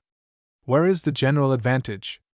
We may shout, high tariff, combination of capital, demonetization of silver, and what not, but if searching for the cause of augmented poverty and crime, industrial discontent, and the tramp evil, instead of dogmatically expounding it, we should take some account of this enormous, sudden addition to the number of workers seeking work. If any one thinks that within the brief period of a generation the visible supply of labor can be enormously augmented without profoundly affecting the stability of things and disastrously touching the interests of wage workers, let no rude voice dispel his dream of such maleficent agencies as his slumbrous understanding may joy to affirm. And let our widows of Ashur unlung themselves in advocacy of quack remedies for evils for which they themselves are cause. It remains true that when the contention of two lions for one bone is exacerbated by the accession of a lioness, the squabble is not composable by stirring up some bears in the cage adjacent. Indubitably, a woman is under no obligation to sacrifice herself to the good of her sex by refusing needed employment in the hope that it may fall to a man gifted with dependent women. Nevertheless, our congratulations are more intelligent when bestowed upon her individual head than when sifted into the hair of all Eve's daughters. This is a world of complexities, in which the lines of interest are so intertangled as frequently to transgress that of sex, and one ambitious to help but half the race may profitably know that every effort to that end provokes a counterbalancing mischief. The enlargement of woman's opportunities has benefited individual women. It has not benefited the sex as a whole, and has distinctly damaged the race. The mind that cannot discern a score of great and irreparable general evils distinctly traceable to emancipation of woman is as impregnable to the light as a toad in a rock. A marked demerit of the new order of things, the regime of female commercial service, is that its main advantage accrues, not to the race, not to the sex, not to the class, not to the individual woman, but to the person of least need and worth, the male employer. Female employers in any considerable number there will not be, but those that we have could give the male ones profitable instruction in grinding the faces of their employees. This constant increase of the army of labor, always and everywhere too large for the work in sight, by accession of a new contingent of natural oppressibles, makes the very teeth of old Muniglut thrill with a poignant delight. It brings in that situation known as two laborers seeking one job, and one of them a person whose bones he can easily grind to make his bread. And Muniglut is a miller of skill and experience, dusted all over with the evidence of his useful craft. When heaven has assisted the daughters of hope to open to women a new avenue of opportunities, the first to enter and walk therein, like God in the Garden of Eden, is the good Mr. Muniglut, contentedly smoothing the folds out of the superior slope of his paunch, exuding the peculiar aroma of his oleaginous personality, and larding the new roadway with the overflow of a righteousness secreted by some spiritual gland stimulated to action by relish of his own identity. And ever thereafter the subtle suggestion of a fat Philistinism lingers along the path of progress like an assertion of a possessor right. It is God's own crystal truth that in dealing with women unfortunate enough to be compelled to earn their own living and fortunate enough to have wrested from fate an opportunity to do so, men of business and affairs treat them with about the same delicate consideration that they show to dogs and horses of the inferior breeds. It does not commonly occur to the wealthy, professional man, or prominent merchant, to be ashamed to add to his yearly thousands a part of the salary justly due to his female bookkeeper or typewriter, who sits before him all day with an empty belly in order to have an habiliment back. He has a vague, hazy notion that the law of supply and demand is mandatory, and that in submitting himself to it by paying her a half of what he would have to pay a man of inferior efficiency he is supplying the world with a noble example of obedience. I must take the liberty to remind him that the law of supply and demand is not imperative, it is not a statute, but a phenomenon. He may reply, "It is imperative. The penalty for disobedience is failure. If I pay more in salaries and wages than I need to, my competitor will not, and with that advantage he will drive me from the field. If his margin of profit is so small that he must eke it out by coining the sweat of his workmen into nickels, I've nothing to say to him. Let him adopt in peace the motto, 'I cheat to eat.' I do not know why he should eat, but nature, who has provided sustenance for the worming sparrow, the sparrowing owl, and the oling eagle, approves the needy man of prey, and makes a place for him at table. Human nature is pretty well balanced. For every lacking virtue there is a rough substitute that will serve at a pinch, as cunning is the wisdom of the unwise, and ferocity the courage of the coward. Nobody is altogether bad. The scoundrel who has grown rich by underpaying the workmen in his factory will sometimes endow an asylum for indigent seamen. To oppress one's own workmen, and provide for the workmen of a neighbor, to skin those in charge of one's own interests, while cotoning and oiling the residuary product of another's skinnery, that is not very good benevolence, nor very good sense, but it serves in place of both. The man who eats pâté de foie gras in the sweat of his girl cashier's face, or wears purple and fine linen in order that his typewriter may have an Eocene gown and a Pliocene hat, seems a tolerably satisfactory specimen of the genus thief. But let us not forget that in his own home, a fairly good one, he may enjoy and merit that highest and most honorable title in the hierarchy of woman's favor.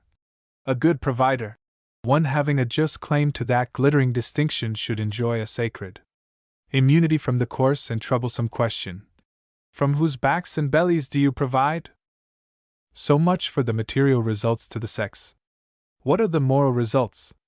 One does not like to speak of them, particularly to those who do not and cannot know, to good women in whose innocent minds female immorality is inseparable from flashy gowning and the painted face, to foolish, book-taught men who honestly believe in some protective sanctity that hedges womanhood. If men of the world with years enough to have lived out of the old regime into the new would testify in this matter, there would ensue a great rattling of dry bones in bodices of reformed ladies.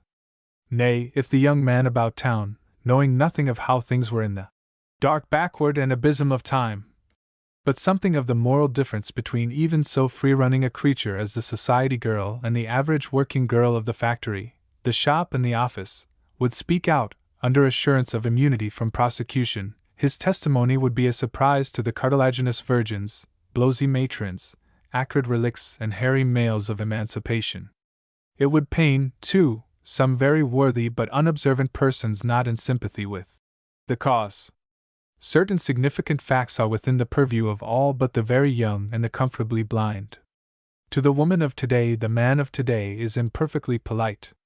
In place of reverence, he gives her deference.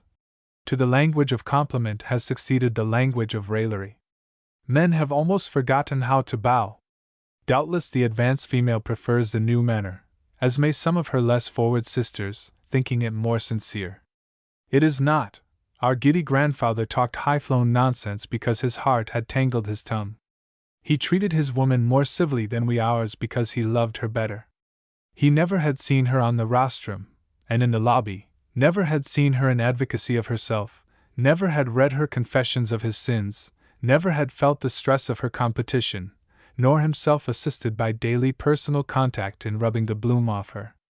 He did not know that her virtues were due to her secluded life, but thought, dear old boy, that they were a gift of God. The opposing sex. Emancipation of woman is not of American invention. The movement, like most others that are truly momentous, originated in Europe, and has broken through and broken down more formidable barriers of law, custom, and tradition there than here. It is not true that the English married woman is virtually a bondwoman to her husband, that she can hardly go and come without his consent, and usually he does not consent, that all she has is his, if there is such a thing as the bitterness of the English married woman to the law. Underlying it there is such a thing as ignorance of what the law is. The subjection of woman, as it exists today in England, is customary and traditionary, a social, not a legal, subjection. Nowhere has law so sharply challenged that male dominion whose seat is in the harder muscles, the larger brain and the coarser heart, and the law, it may be worth while to point out, was not of woman born, nor was it handed down out of heaven engraved on tables of stone. Learned English judges have decided that virtually the term, marital rights, has no longer a legal signification. As one writer puts it, the law has relaxed the husband's control over his wife's person and fortune, bit by bit, until legally it has left him nothing but the power to prevent her, if he is so disposed, and arrives in time, from jumping out of the window. He will find it greatly to his interest to arrive in time when he conveniently can, and to be so disposed, for the husband is still liable for the wife's torts, and if she makes the leap he may have to pay for the telescoping of a subjacent hat or two. In England it is the tyrant man himself who is chafing in his chain. Not only is a husband still liable for the wrongs committed by the wife whom he has no longer the power to restrain from committing them, but in many ways, in one very important way, his obligation to her remains intact after she has had the self-sacrifice to surrender all obligation to him. Moreover, if his wife has a separate estate he has to endure the pain of seeing it hedged about from her creditors, themselves not altogether happy in the contemplation, with restrictions which do not hamper the right of recourse against his own. Doubtless all this is not without a softening effect upon his character, smoothing down his dispositional asperities, and endowing him day by day with fresh accretions of humility. And that is good for him. I do not say that female autonomy is not among the most efficacious agencies for man's reclamation from the sin of pride. I only say that it is not indigenous to this country, the sweet, sweet home of the assassinus, the happy hunting ground of the whip lady, the paradise of the vitriolius. If the protagonists of woman's suffrage are frank they are shallow, if wise, uncandid. Continually they affirm their conviction that political power in the hands of women will give us better government. To proof of that proposition they address all the powers that they have and marshal such facts as can be compelled to serve under their flag. They either think or profess to think that if they can show that women's votes will purify politics they will have proved their case. That is not true. Whether they know it or not, the strongest objection to women's suffrage would remain untouched. Pure politics is desirable, certainly, but it is not the chief concern of the best and most intelligent citizens. Good government is devoutly to be wished. But more than good government we need good women.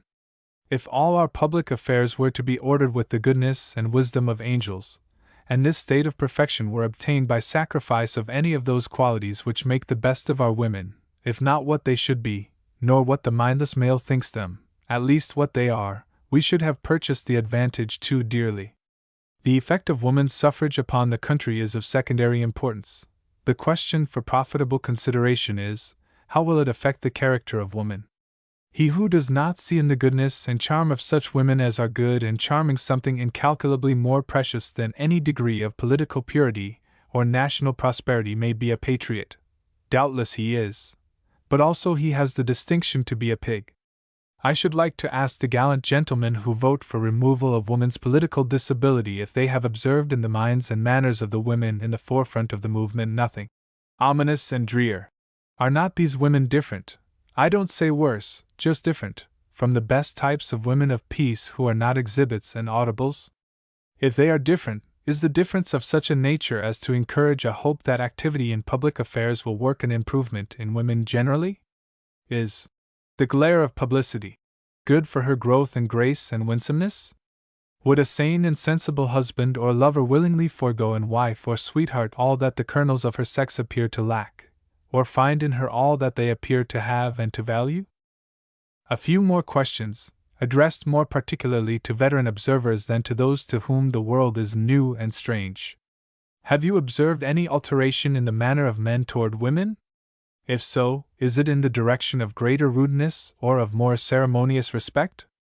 And again, if so, has not the change, in point of time, been coincident with the genesis and development of woman's emancipation and her triumphal entry into the field of affairs? Are you really desirous that the change go further?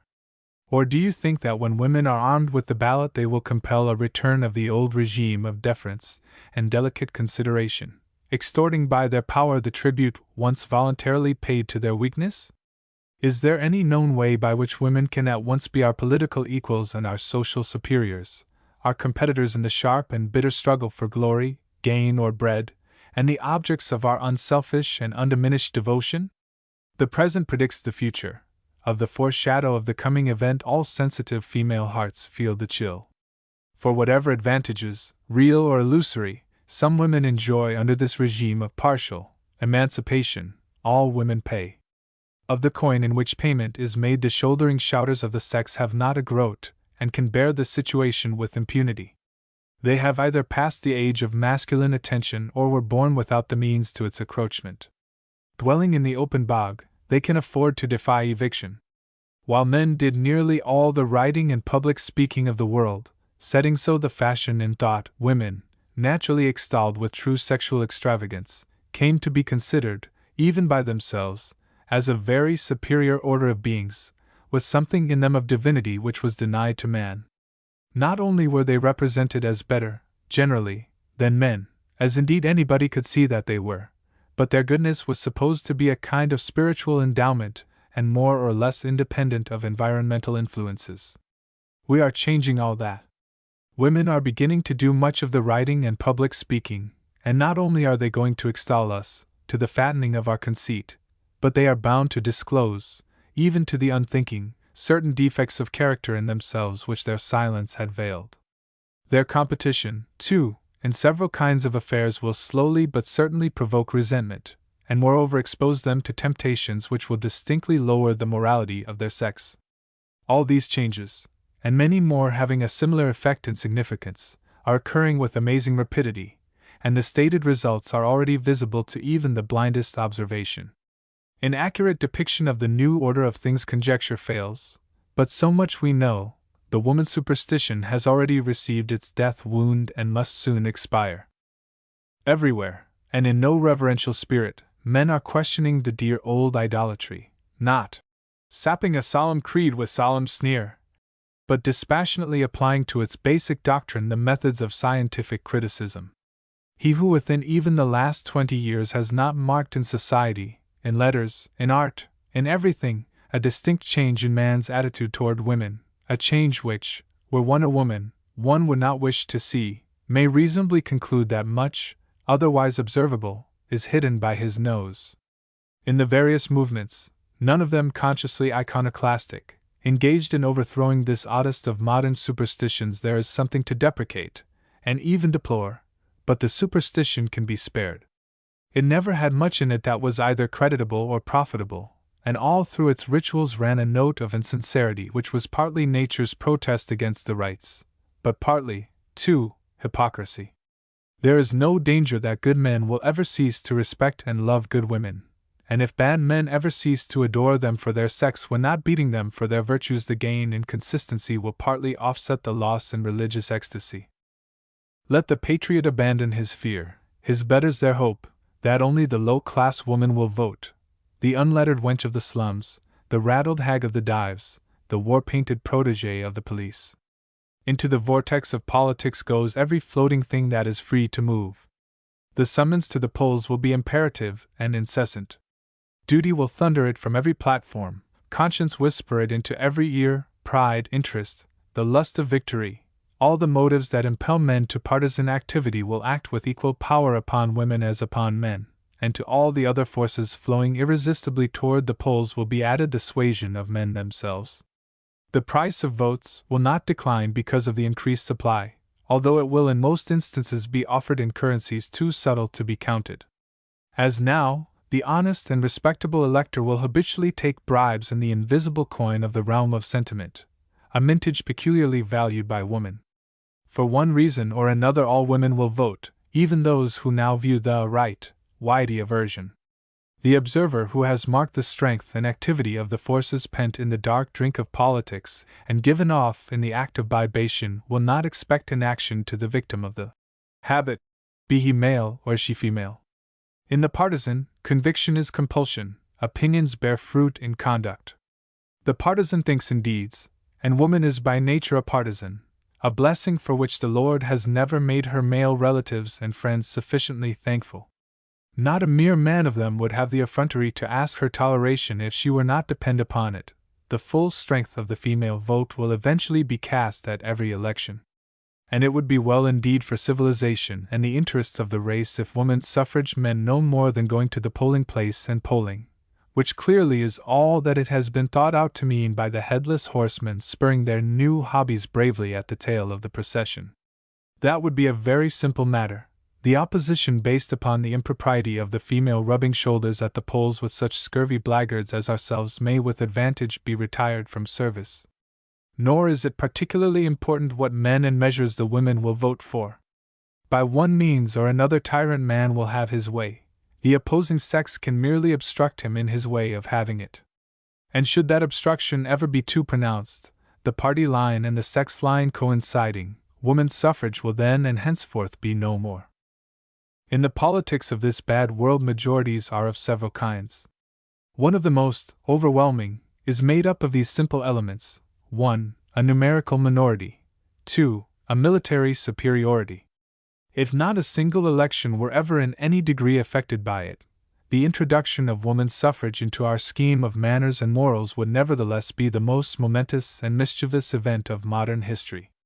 Compared with the action of this destructive solvent, that of all other disintegrating agencies concerned in our decivilization is as the languorous indiligence of rosewater to the mordant fury of nitric acid. Lively woman is indeed, as Carlyle would put it, hell-bent on purification of politics by adding herself as an ingredient.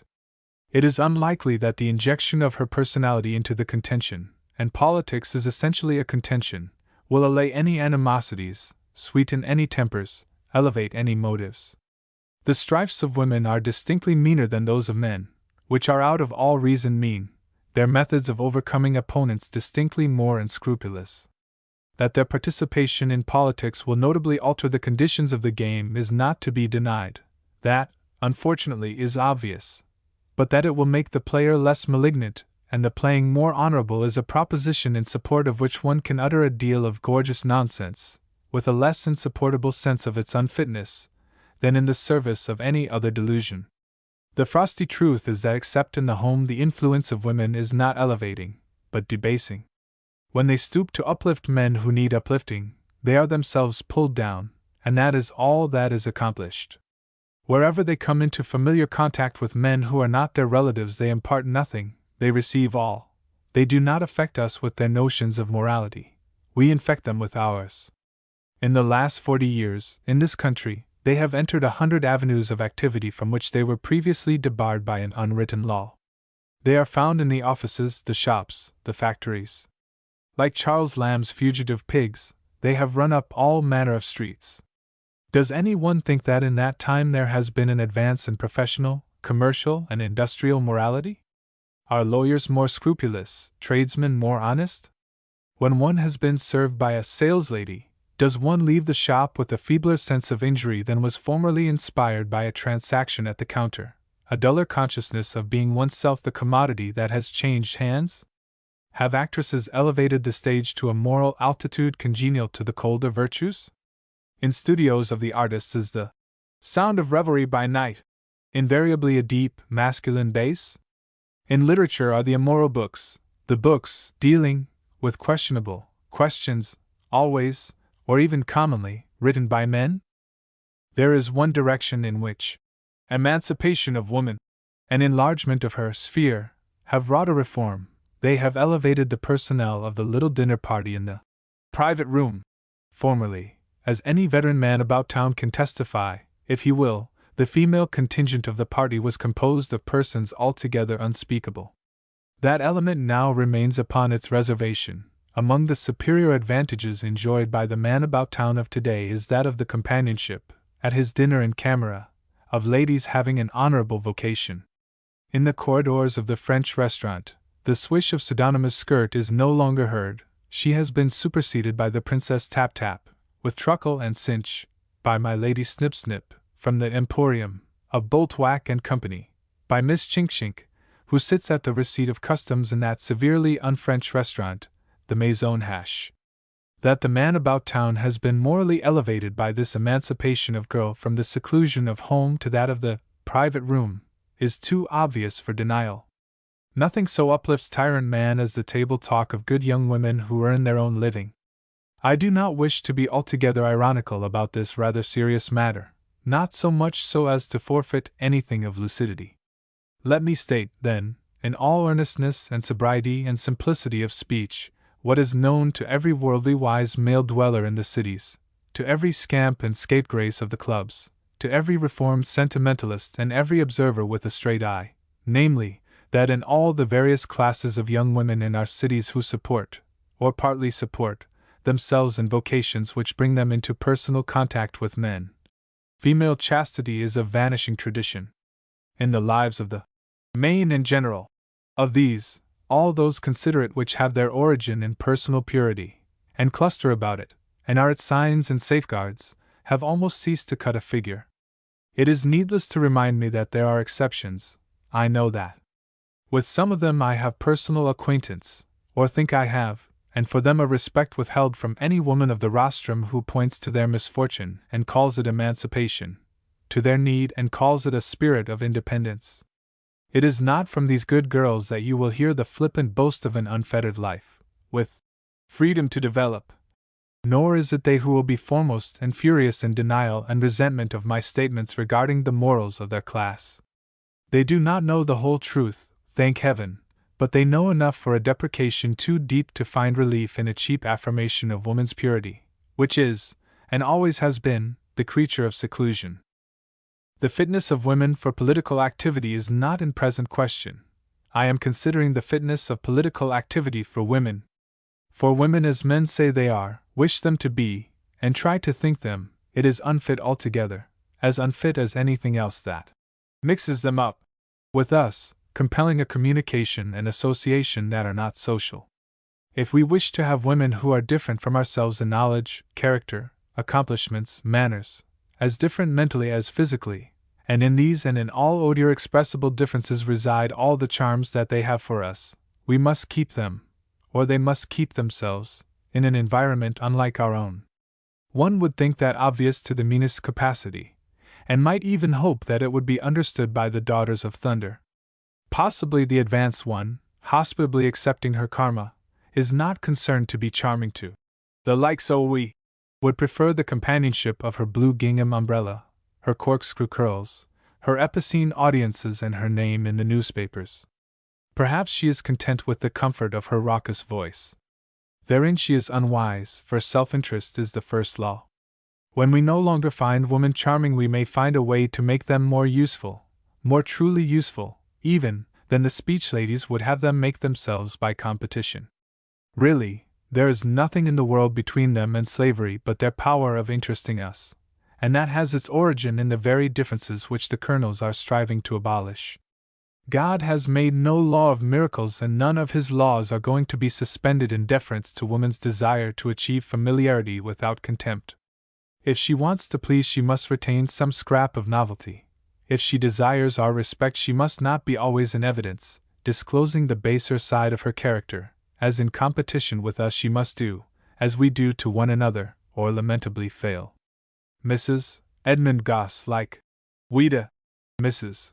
Atherton, and all other women of brains, declares that the taking of unfair advantages, the lack of magnanimity, is a leading characteristic of her sex.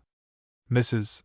Gosse adds, with reference to men's passive acquiescence in this monstrous folly of emancipation, that possibly our quiet may be the calm before the storm, and she utters this warning, which, also, more strongly, Ouida has uttered. How would it be with us if the men should suddenly rise en masse and throw the whole surging lot of us into convents and harems? It is not likely that men will rise en masse to undo the mischief wrought by noisy protagonists of women's suffrage working like beavers to rear their airy fad upon the sandy foundation of masculine tolerance and inattention. No rising will be needed. All that is required for the wreck of their hopes is for a wave of reason to slide a little farther up the sands of time, loll out its large tongue, lick the whole labor flat. The work has prospered so far only because nobody but its promoters has taken it seriously. It has not engaged attention from those having the knowledge and the insight to discern beneath its campanbells and the motley that is its only wear a serious menace to all that civilized men hold precious in woman. It is of the nature of men, themselves cheerful polygamists, with no penitent intentions, to set a high value upon chastity in woman. We need not inquire why they do so. Those to whom the reasons are not clear can profitably remain in the valley of the shadow of ignorance. Valuing it, they purpose having it, or some considerable numerical presumption of it. As they perceive that in a general way women are virtuous in proportion to the remoteness of their lives and interests from the lives and interests of men, their seclusion from the influences of which men's own vices are a main part, an easy and peaceful means will doubtless be found for the repression of the shouters. In the orchestration of mind, woman's instruments might have kept silence without injury to the volume and quality of the music, effaced the impress of her touch upon the world, and, by those who come after, the blank must be diligently sought. Go to the top of any large city and look about and below. It is not much that you will see, but it represents an amazing advance from the conditions of primitive man. Nowhere in the wide survey will you see the work of woman.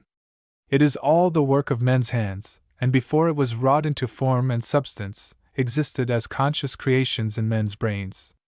Concealed within the visible forms of buildings and ships, themselves miracles of thought, lie such wonder worlds of invention and discovery as no human life is long enough to explore, no human understanding capacious enough to hold in knowledge. If, like Asmodeus, we could rive the roofs and see woman's part of this prodigious exhibition, the things that she has actually created with her brain, what kind of display would it be? It is probable that all the intellectual energy expended by women from first to last would not have sufficed, if directed into the one channel, for the genesis and evolution of the modern bicycle. I once heard a lady who had playfully competed with men in a jumping match gravely attribute her defeat to the trammeling of her skirt. Similarly, women are pleased to explain their penury of mental achievement by repressive education and custom, and therein they are not altogether in heresy. But even in regions where they have ever had the freedom of the quarries, they have not builded themselves monuments. Nobody, for example, is holding them from greatness in poetry, which needs no special education, and music, in which they have always been specially educated. Yet where is the great poem by a woman? Where the great musical composition? In the grammar of literature, what is the feminine of Homer, of Shakespeare, of Goethe, of Hugo? What female names are the equivalents of the names of Beethoven, Mozart, Chopin, Wagner?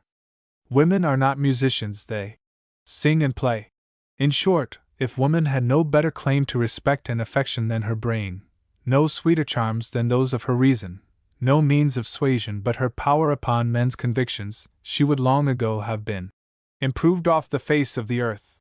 As she is, men accord her such homage as is compatible with contempt, such immunities as are consistent with exaction.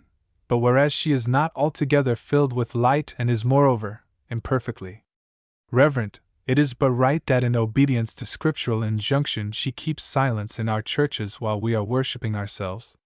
She will not have it so, the good girl. As moral as the best of us, she will be as intellectual as the rest of us. She will have out her little taper and set the rivers of thought all ablaze, legging it over the land from stream to stream till all are fired. She will widen her sphere, forsooth, herself no wider than before. It is not enough that we have edified her a pedestal and perform impossible rites in celebration of her altitude and distinction. It does not suffice that with never a smile we assure her that she is the superior sex, a whopper by the repetition whereof certain callow youth among us have incurred the divine vengeance of belief. It does not satisfy her that she is indubitably gifted with pulchritude and an unquestionable genius for its embellishing, that nature has endowed her with a prodigious knack at accroachment, whereby the male of her species is lured to a suitable doom. No, she has taken unto herself in these evil days that intelligent discontent, which giveth its beloved fits. To her flock of graces and virtues she must add our one poor ewe lamb of brains. Well, I tell her that intellect is a monster which devours beauty, that the woman of exceptional mind is exceptionally masculine in face, figure, action, that in transplanting brains to an unfamiliar soil God leaves much of the original earth about the roots. And so with a reluctant farewell to lovely woman, I humbly withdraw from her presence and hasten to overtake the receding periphery of her sphere. One moment more. Mesdames, I crave leave to estop your disfavor, which were affliction and calamity, by defining my position, in the words of one of yourselves, who has said of me, though with reprehensible exaggeration, believe me, that I hate woman and love women, have an acute animosity to your sex and adoring each individual member of it. What matters my opinion of your understandings so long as I am in bondage to your charms? Moreover, there is one service of incomparable utility and dignity for which I esteem you eminently fit to be mothers of men. The American sycophant. An American newspaper holds this opinion. If Republican government had done nothing else than give independence to American character and preserve it from the servility inseparable from the allegiance to kings, it would have accomplished a great work. I do not doubt that the writer of that sentence believes that Republican government has actually wrought the change in human nature which challenges his admiration. He is very sure that his countrymen are not sycophants, that before rank and power and wealth they stand covered, maintaining the godlike attitude of freedom and a man, and exulting in it. It is not true, it is an immeasurable distance from the truth. We are as abject toadies as any people on earth, more so than any European people of similar civilization. When a foreign emperor, king, prince, or nobleman comes among us, the rites of civility that we execute in his honor are baser than any that he ever saw in his own land. When a foreign nobleman's prow puts into shore, the American shin is pickled in brine to welcome him, and if he come not in adequate quantity, those of us who can afford the expense go swarming oversea to struggle for front places in his attention. In this blind and brutal scramble for social recognition in Europe, the traveling American toady and impostor has many chances of success. He is commonly unknown even to ministers and consuls of his own country, and these complaisant gentlemen, rather than incur the risk of erring on the wrong side, take him at his own valuation and push him in where his obscurity being again in his favor. He is treated with kindly toleration, and sometimes a genuine hospitality, to which he has no shadow of right nor title, and which, if he were a gentleman, he would not accept if it were voluntarily proffered. It should be said in mitigation that all this delirious abasement in no degree tempers his rancor against the system of which the foreign notable is the flower and fruit. He keeps his servility sweet by preserving it in the salt of vilification. In the character of a blatant blackguard, the American snob is so happily disguised that he does not know himself. An American newspaper once printed a portrait of her whom the irreverent Briton had a reprehensible habit of designating colloquially as the old lady. But the editor in question did not so designate her. His simple American manhood and republican spirit would not admit that she was a lady. So he contented himself with labeling the portrait Her Most Gracious Majesty, Queen Victoria. This incident raises an important question. Important question raised by this incident: is it better to be a subject and a man, or a citizen and a flunky, to own the sway of a gory tyrant, and retain one's self-respect, or dwell, a sovereign elector, in the land of liberty and disgrace it? However it may be customary for English newspapers to designate the English sovereign, they are at least not addicted to sycophancy in designating the rulers of other countries than their own. They would not say, His Abracadabral Humpty Dumptiness Emperor William, nor His Pestilency the Speaker of the American House of Representatives. They would not think of calling even the most ornately self-bemedled American sovereign elector His Majesty. Of a foreign nobleman they do not say, His Lordship. They will not admit that he is a lord, nor when speaking of their own noblemen do they spell Lord with a capital L, as we do. In brief, when mentioning foreign dignitaries, of whatever rank in their own countries, the English press is simply and serviceably descriptive. The king is a king, the queen a queen, the jack a jack. We use another kind of common sense. At the very foundation of our political system lies the denial of hereditary and artificial rank. Our fathers created this government as a protest against all that, and all that it implies. They virtually declared that kings and noblemen could not breathe here, and no American loyal to the principles of the Revolution which made him one will ever say in his own country, Your Majesty, or Your Lordship. The words would choke him, and they ought. There are a few of us who keep the faith, who do not bow the knee to Baal, who hold fast to what is high and good in the doctrine of political equality, in whose hearts the altar fires of rational liberty are kept aglow, beaconing the darkness of that illimitable inane where their countrymen, inaccessible to the light, wander witless in the bogs of political unreason, alternately adoring and damning the man-made gods of their own stature. Of that bright band fueling the balefires of political consistency I cannot profess myself a member in good standing. In view of this general recurrency and treason to the principles that our fathers established by the sword, having in constant observation this almost universal hospitality to the solemn nonsense of hereditary rank and unearned distinction, my faith in practical realization of republican ideals is small, and I falter in the work of their maintenance in the interest of a people for whom they are too good. Seeing that we are immune to none of the evils besetting monarchies, excepting those for which we secretly yearn, that inequality of fortune and unjust allotment of honors are as conspicuous among us as elsewhere, that the tyranny of individuals is as intolerable, and that of the public more so, that the law's majesty is a dream and its failure a fact. Hearing everywhere the footfalls of disorder and the watchwords of anarchy, I despair of the republic and catch in every breeze that blows a cry prophetic of its fall. I have seen a vast crowd of Americans change color like a field of waving grain, as it uncovered to do such base homage to a petty foreign princess as in her own country she had never received. I have seen full-grown, self-respecting American citizens tremble and go speechless when spoken to by the Emperor of Brazil. I have seen a half-dozen American gentlemen in evening clothes trying to outdo one another in the profundity of their bows in the presence of the nigger king of Hawaii. I have not seen a Chinese earl borne in a chair by 4 Americans officially detailed for the disgraceful service, but it was done, and did not evoke a hiss of disapproval. And I did not, thank heaven, observe the mob of American, simple Republicans, that dogged the heels of a disreputable little Frenchman who is a count by courtesy only, and those of an English duke quietly attending to his business of making a living by being a married man. The Republican New World is no less impressed with civility than the monarchical Old. One form of government may be better than another for this purpose or for that.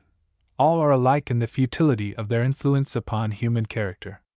None can affect man's instinctive abasement in the contemplation of power and rank. Not only are we no less sycophantic than the people of monarchical countries, we are more so. We grovel before their exalted personages, and perform in addition a special prostration at the clay feet of our own idols, which they do not revere.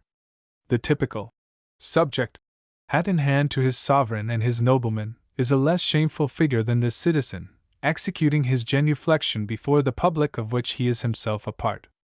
No European court journal, no European courtier, was ever more abject in subservience to the sovereign than are the American newspaper and the American politician in flattery of the people.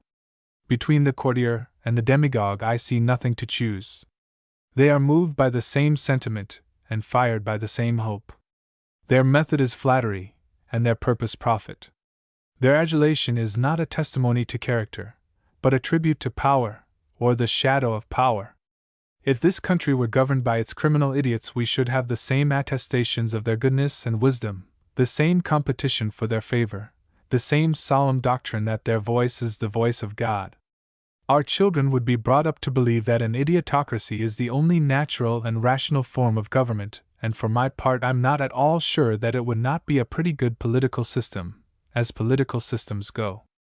I have always, however, cherished a secret faith in smithocracy, which seems to combine the advantages of both the monarchical and the republican idea. If all the offices were held for life by smiths, the senior John being president, we should have a settled and orderly succession to allay all fears of anarchy and a sufficiently wide eligibility to feed the fires of patriotic ambition. All could not be smiths, but many could marry into the family. The Harrison progress left its heritage of shame, whereof each abaser would gladly have washed the hands of him in his neighbor's basin. All this was in due order of nature, and was to have been expected. It was a phenomenon of the same character as, in the loves of the low, the squabbling consequent upon satiety and shame. We could not slink out of sight, we could deny our sycophancy, albeit we might give it another name, but we could somewhat medicine our damaged self-esteem by dealing damnation round on one another. The blush of shame turned easily to the glow of indignation, and many a hot hatred was kindled at the rosy flame of self-contempt. Persons conscious of having dishonored themselves are doubly sensitive to any indignity put upon them by others. The vices and follies of human nature are interdependent. They do not move alone, nor are they singly aroused to activity. In my judgment, this entire incident of the President's tour was infinitely discreditable to President and people. I do not go into the question of his motive in making it. Be that what it may, the manner of it seems to me an outrage upon all the principles and sentiments underlying republican institutions. In all but the name it was a royal progress, the same costly ostentation, the same civic and military pomp, the same solemn and senseless adulation, the same abasement of spirit of the many before the one. And according to republican traditions, 10,000 times a year affirmed, in every way in which affirmation is possible, we fondly persuade ourselves, as a true faith in the hearts of our hearts, that the one is the inferior of the many. And it is no mere political catchphrase, he is their servant, he is their creature, all that in him to which they grovel, dignifying and justifying their instinctive and inherited servility by names as false as anything in ceremonial imposture they themselves have made, as truly as the heathen has made the wooden god before which he performs his unmanly rite. It is precisely this thing, the superiority of the people to their servants, that constitutes, and was by our fathers understood to constitute, the essential, fundamental difference between the monarchical system which they uprooted and the democratic one which they planted in its stead. Deluded men! How little they guessed the length and strength and vitality of the roots left in the soil of the centuries when their noxious harvestage of mischievous institutions had been cast as rubbish to the void. I am no contestant for forms of government, no believer in either the practical value or the permanence of any that has yet been devised. That all men are created equal, in the best and highest sense of the phrase, I hold, not as I observe it held by others, but as a living faith. That an officeholder is a servant of the people, that I am his political superior, owing him no deference, and entitled to such deference from him as may be serviceable to keep him in mind of his subordination, these are propositions which command my assent, which I feel to be true and which determine the character of my personal relations with those whom they concern. That I should give my hand, or bend my neck, or uncover my head to any man in homage to or recognition of his office, great or small, is to me simply inconceivable. These tricks of civility with the softened names are the vestiges of an involuntary allegiance to power extraneous to the performer. They represent in our American life obedience and propitiation in their most primitive and odious forms. The man who speaks of them as manifestations of a proper respect for The President's great office is either a rogue, a dupe, or a journalist. They come to us out of a fascinating but terrible past as survivals of servitude. They speak a various language of oppression and the superstition of man-worship. They canny forward the traditions of the scepter and the lash. Through the plaudits of the people may be heard always the faint, far cry of the beaten slave. Respect? Respect the good. Respect the wise. Respect the dead. Let the President look to it that he belongs to one of these classes. His going about the country in gorgeous state and barbaric splendor as the guest of a thieving corporation, but at our expense, shining and dining and swining, unsoling himself of clotted nonsense and pickled platitudes calculated for the meridian of Coon Hollow, Indiana, but ingeniously adapted to each water tank on the line of his absurd progress, does not prove it, and the presumption of his great office is against him. Can you not see, poor misguided fellow citizens, how you permit your political taskmasters to forge leg chains of your follies and load you down with them? Will nothing teach you that all this fuss and feathers, all this ceremony, all this official gorgeousness and brass banding, this manifestation of a proper respect for the nation's head, has no decent place in American life and American politics? Will no experience open your stupid eyes to the fact that these shows are but absurd imitations of royalty, to hold you silly while you are plundered by the managers of the performance? That while you toss your greasy caps in air and sustain them by the ascending current of your senseless hurrahs, the programmers are going through your blessed pockets and exploiting your holy dollars? No, you feel secure. Power is of the people, and you can effect a change of robbers every 4 years. Inestimable privilege, to pull off the glutted leech and attach the lean one. And you cannot even choose among the lean leeches, but must accept those designated by the programmers and showmen who have the reptiles on tap. But then you are not subjects, you are citizens. There is much in that your tyrant is not a king. He is a president. He does not occupy a throne, but a chair. He does not succeed to it by inheritance. He is pitchforked into it by the boss. Altogether, you are distinctly better off than the Russian muzhik who wears his shirt outside his trousers and has never shaken hands with the Tsar in all his life. I hold that kings and noblemen cannot breathe in America. When they set foot upon our soil, their kingship and their nobility fall away from them like the chains of a slave in England.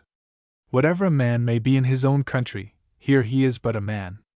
My countrymen may do as they please, lickspittling the high and mighty of other nations even to the filling of their spiritual bellies, but I make a stand for simple American manhood. I will meet no man on this soil who expects from me a greater deference than I could properly accord to the President of my own country. My allegiance to republican institutions is slack through lack of faith in them as a practical system of governing men as men are. All the same, I will call no man Your Majesty, nor Your Lordship. For me to meet in my own country a king or a nobleman would require as much preliminary negotiation as an official interview between the Mufti of Mush and the Akhund of Swat.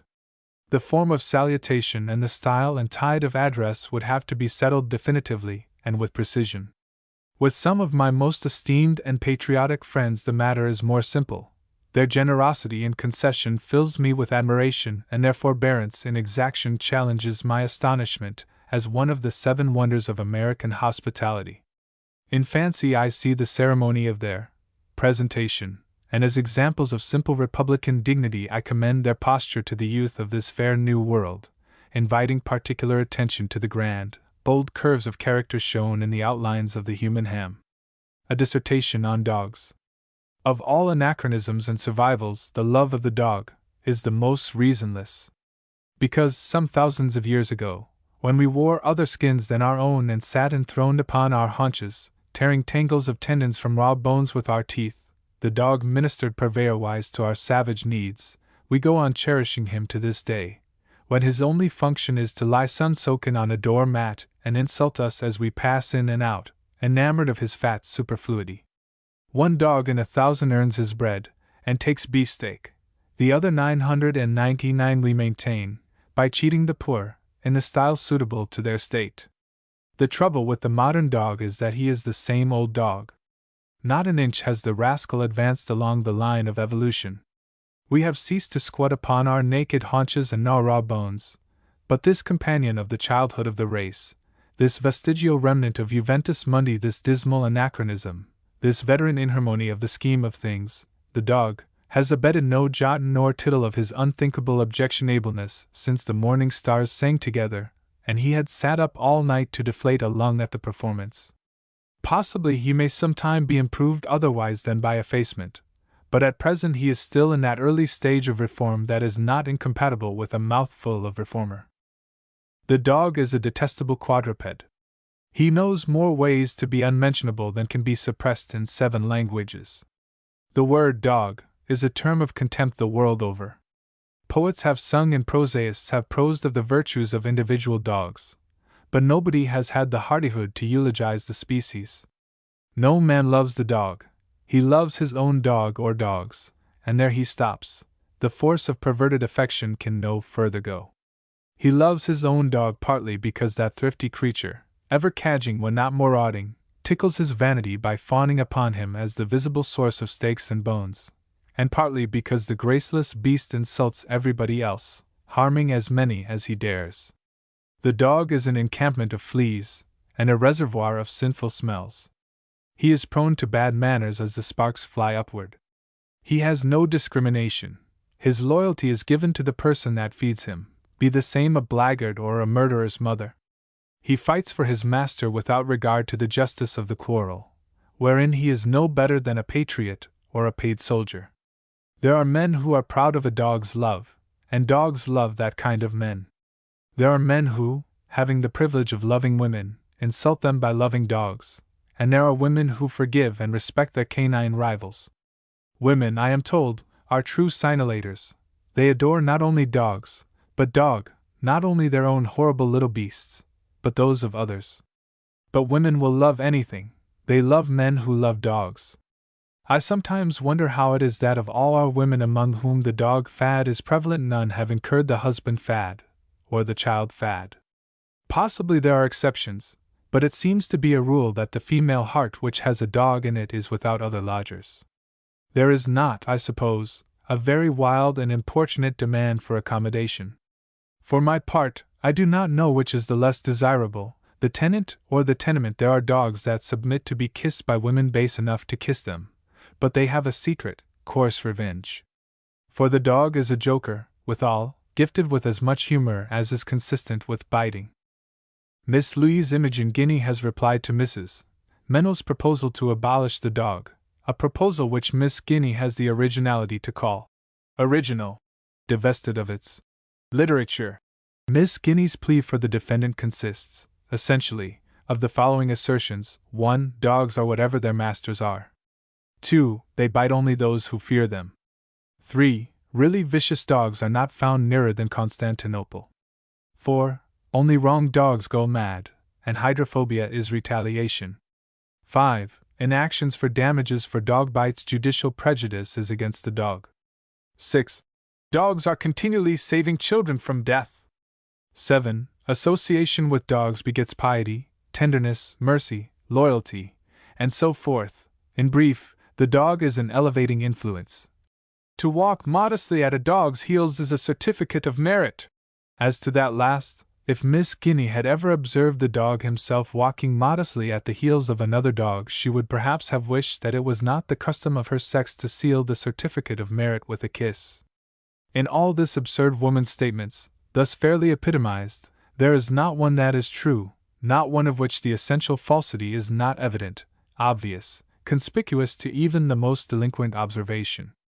Yet with the smartness and smirk of a graduating seminary girl refuting Epicurus, she marshals them against the awful truth that every year in Europe and the United States alone more than 5,000 human beings die of hydrophobia, a fact which her controversial conscience does not permit her to mention.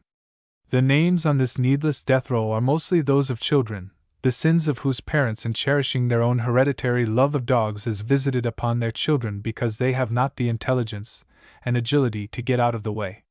Or perhaps they lack that tranquil courage upon which Miss Guinea relies to avert the canine tooth from her own inedible shank. Finally, this amusing illogician, This type and example of the female controversialist has the hardihood to hope that there may be fathers who can see their children the horrible death of hydrophobia without wishing to exile man's best ideal of fidelity from the hearthstones of civilization. If we must have an ideal of fidelity, why not find it, not in the dog that kills the child, but in the father that kills the dog? The profit of maintaining a standard and pattern of the virtues, at considerable expense in the case of this insatiable canine consumer, may be great, but are we so hard pushed that we must go to the animals for it? In life and letters, are there no men and women whose names kindle enthusiasm and emulation? Is fidelity, is devotion, is self-sacrifice unknown among ourselves? As a model of the higher virtues, why will not one's mother serve at a pinch? And what is the matter with Miss Guinea herself?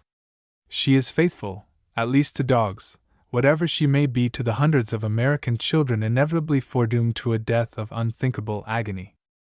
There is perhaps a hope that when the sun's returning flame shall gild the hither end of the 30th century, this savage and filthy brute, the dog, will have ceased to banquet on through a whole year of human fat and lean, that he will have been gathered to his variously unworthy fathers to give an account of the deeds done in body of man. In the meantime, those of us who have not the enlightened understanding to be enamored of him may endure with such fortitude as we can command his feats of tooth among the shins and throats of those who have. We ourselves are so few that there is a strong numerical presumption of personal immunity. It is well to have a clear understanding of such inconveniences as may be expected to ensue from dog bites. That inconveniences and even discomforts do sometimes flow from, or at least follow, the mischance of being bitten by dogs, even the sturdiest champion of man's best friend will admit when not heated fait controversy.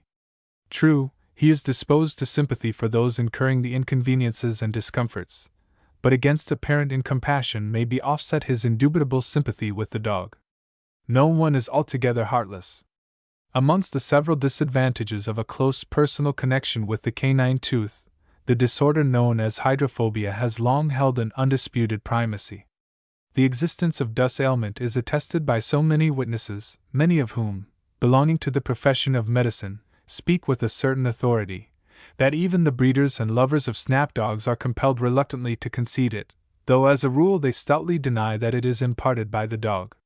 In their view, hydrophobia is a theory, not a condition.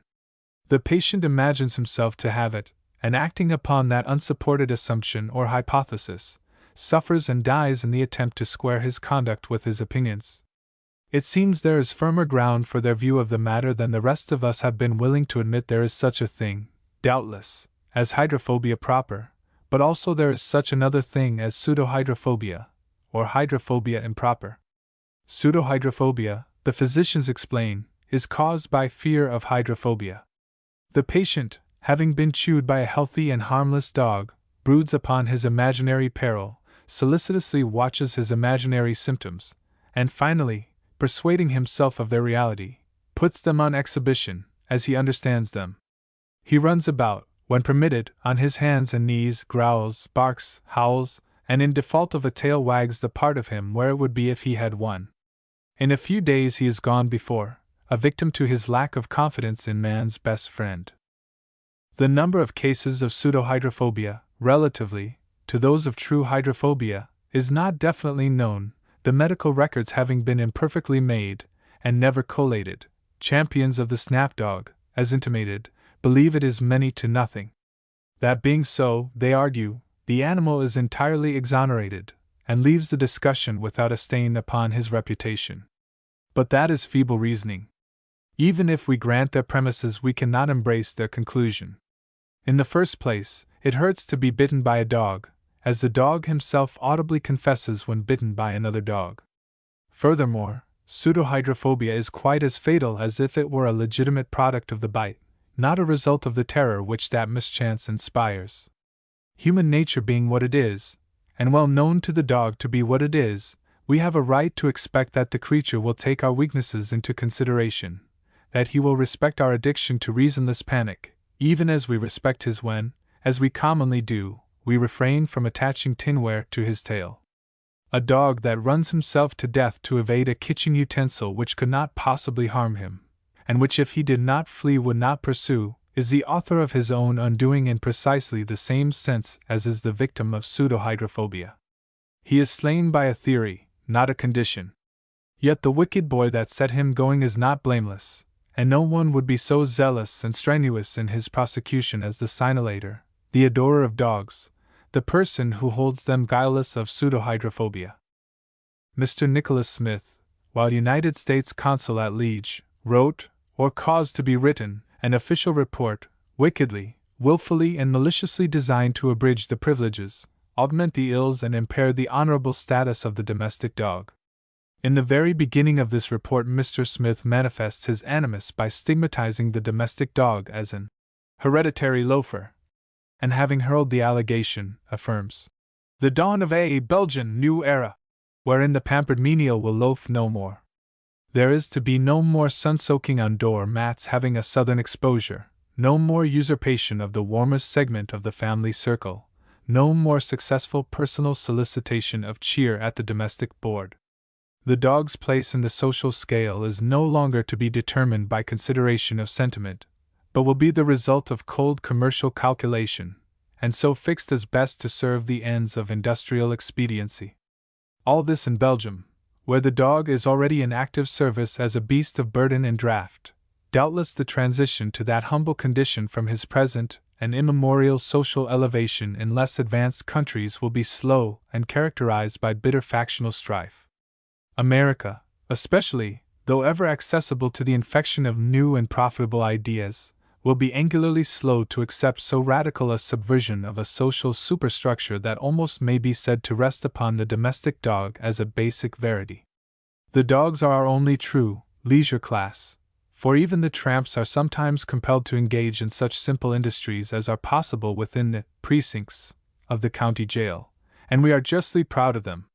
They toil not nor spin, yet Solomon in all his glory was not a dog.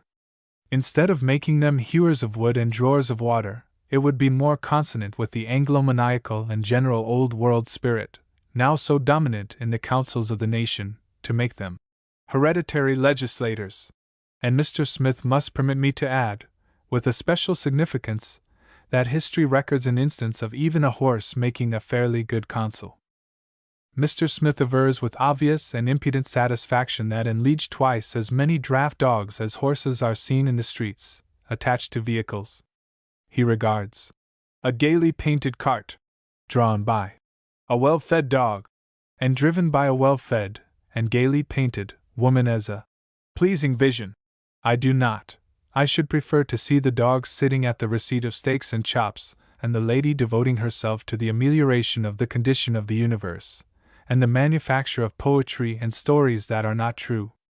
A more pleasing vision, too, one endeared to eye and heart by immemorial use and wont, is that of stranger and dog indulging in the pleasures of the chase, stranger a little ahead, while the woman in the case manifests a characteristically compassionate solicitude lest the gentleman's trousers do not match Fido's mustache. It is, indeed, impossible to regard with any degree of approval the degradation to commercial utility of two so noble animals as dog and woman, and if man had joined them together by driving reins, I should hope that God would put them asunder, even if the reins were held by dog. There would no doubt be a distinct gain as well as a certain artistic fitness in unyoking the strong-minded female of our species from the chariot of progress and yoking her to the apple cart or fish wagon, but that is another story. The imminence of the draftwoman is not foreshadowed in the report of our consul at Liege. Mr. Smith's estimate of the number of dogs in this country at 7,000,000 is a conservative one, it must be confessed, and can hardly have been based on observations by moonlight in a suburban village. His estimate of the effective strength of the average dog at 500 pounds is probably about right, as will be attested by any intelligent boy who in campaigns against orchards has experienced detention by the Cerberus of the places. Taking his own figures, Mr. Smith calculates that we have in this country 3,500,000,000 pounds of idle dog power. But this statement is more ingenious than ingenuous. It gives, as doubtless it was intended to give, the impression that we have only idle dogs, whereas of all mundane forces the domestic dog is most easily stirred to action. His expensive energy in pursuit of the harmless, necessary flea, for example, is prodigious, and he is not infrequently seen in chase of his own tail, with an activity scarcely inferior. If there is anything worthwhile in accepted theories of the conversion and conservation of force, these gigantic energies are by no means wasted. They appear as heat, light, and electricity, modifying climate, reducing gas bills, and assisting in propulsion of street cars. Even in baying the moon and insulting visitors and bypasses, the dog releases a certain amount of vibratory force which, through various mutations of its wavelength, may do its part in cooking a steak, or gratifying the olfactory nerve by throwing fresh perfume on the violet. Evidently, the commercial advantages of deposing the dog from the position of exalted personage and subduing him to that of motor would not be all clear gain. He would no longer have the spirit to send, Whitman-wise, his barbarous but beneficent yawp over the housetops, nor the leisure to throw off vast quantities of energy by centrifugal efforts at the conquest of his tail. As to the fleas, he would accept them with apathetic satisfaction as preventives of thought upon his fallen fortunes. Having observed with attention and considered with seriousness, the London Daily News declares its conviction that the dog, as we have the happiness to know him, is dreadfully bored by civilization. This is one of the gravest accusations that the friends of progress and light have been called out to meet, a challenge that it is impossible to ignore and unprofitable to evade. For the dog, as we have the happiness to know him, is the only dog that we have the happiness really to know. The wolf is hardly a dog within the meaning of the law, nor is the scalp-yielding coyote, whether he howls or merely sings and plays the piano. Moreover, these are beyond the pale of civilization and outside the scope of our sympathies. With the dog it is different. His place is among us. He is with us and of us, a part of our life and love. If we are maintaining and promoting a condition of things that gives him that tired feeling, it is befitting that we mend our ways, lest, shaking the carpet dust from his feet and the tenderloin steaks from his teeth, he depart from our midst and connect himself with the enchanted life of the thrilling barbarian. We cannot afford to lose him. The xenophobes may call him a survival, and sneer at his exhausted mandate, albeit, as Darwin points out, they are indebted for their sneer to his own habit of uncovering his teeth to bite. They may seek to cast opprobrium upon the nature of our affection for him by pronouncing it hereditary, a bequest from our primitive ancestors, for whom he performed important service in other ways than depriving visitors of their tendons. But quite the same we should miss him at his meal time and in the, for him, silent watches of the night. We should miss his bark and his bite, the feel of his 4 feet upon our shirt-fronts, the frou-frou of his dusty sides against our nether habiliments. More than all, we should miss and mourn that visible yearning for chops and steaks, which he has persuaded us to accept as the love-light of his eye and a tribute to our personal worth. We must keep the dog, and to that end find means to abate his weariness of us and our ways. Doubtless much might be done to reclaim our dogs from their uncheerful state of mind by abstention from debate on imperialism, by excluding them from the churches, at least during the sermons, by keeping them off the streets and out of hearing when rites of prostration are in performance before visiting notables, by forbidding anyone to read aloud in their hearing the sensational articles in the newspapers, and by educating them to the belief that labor and capital are illusions. A limitation of the annual output of popular novels would undoubtedly reduce the dejection, which could be still further mitigated by abolition of the more successful magazines.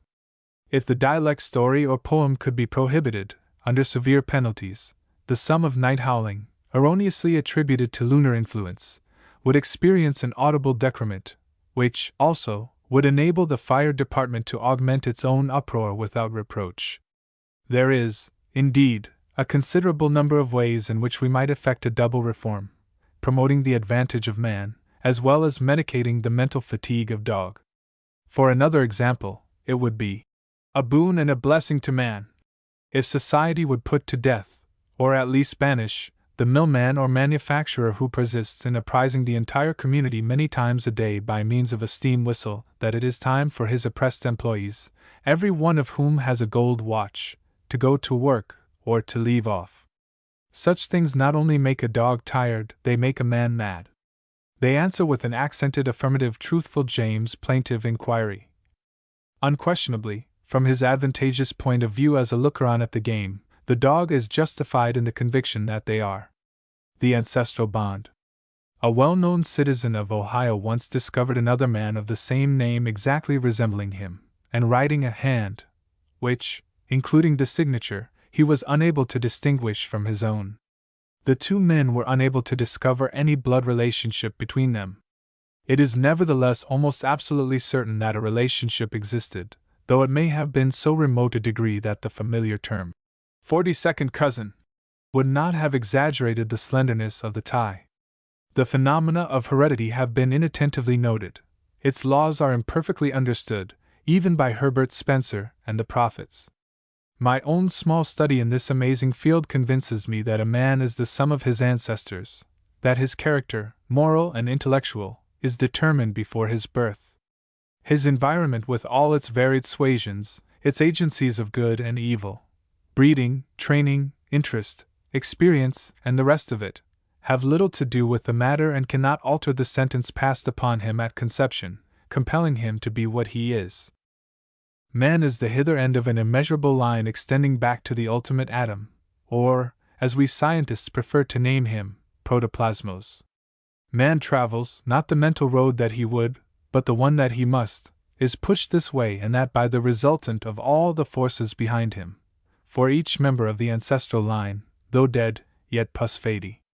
In one of what Dr. Nalmes Holmes' edition calls his medicated novels, The Guardian Angel, this truth is most admirably and lucidly set forth with abundant instance and copious exposition.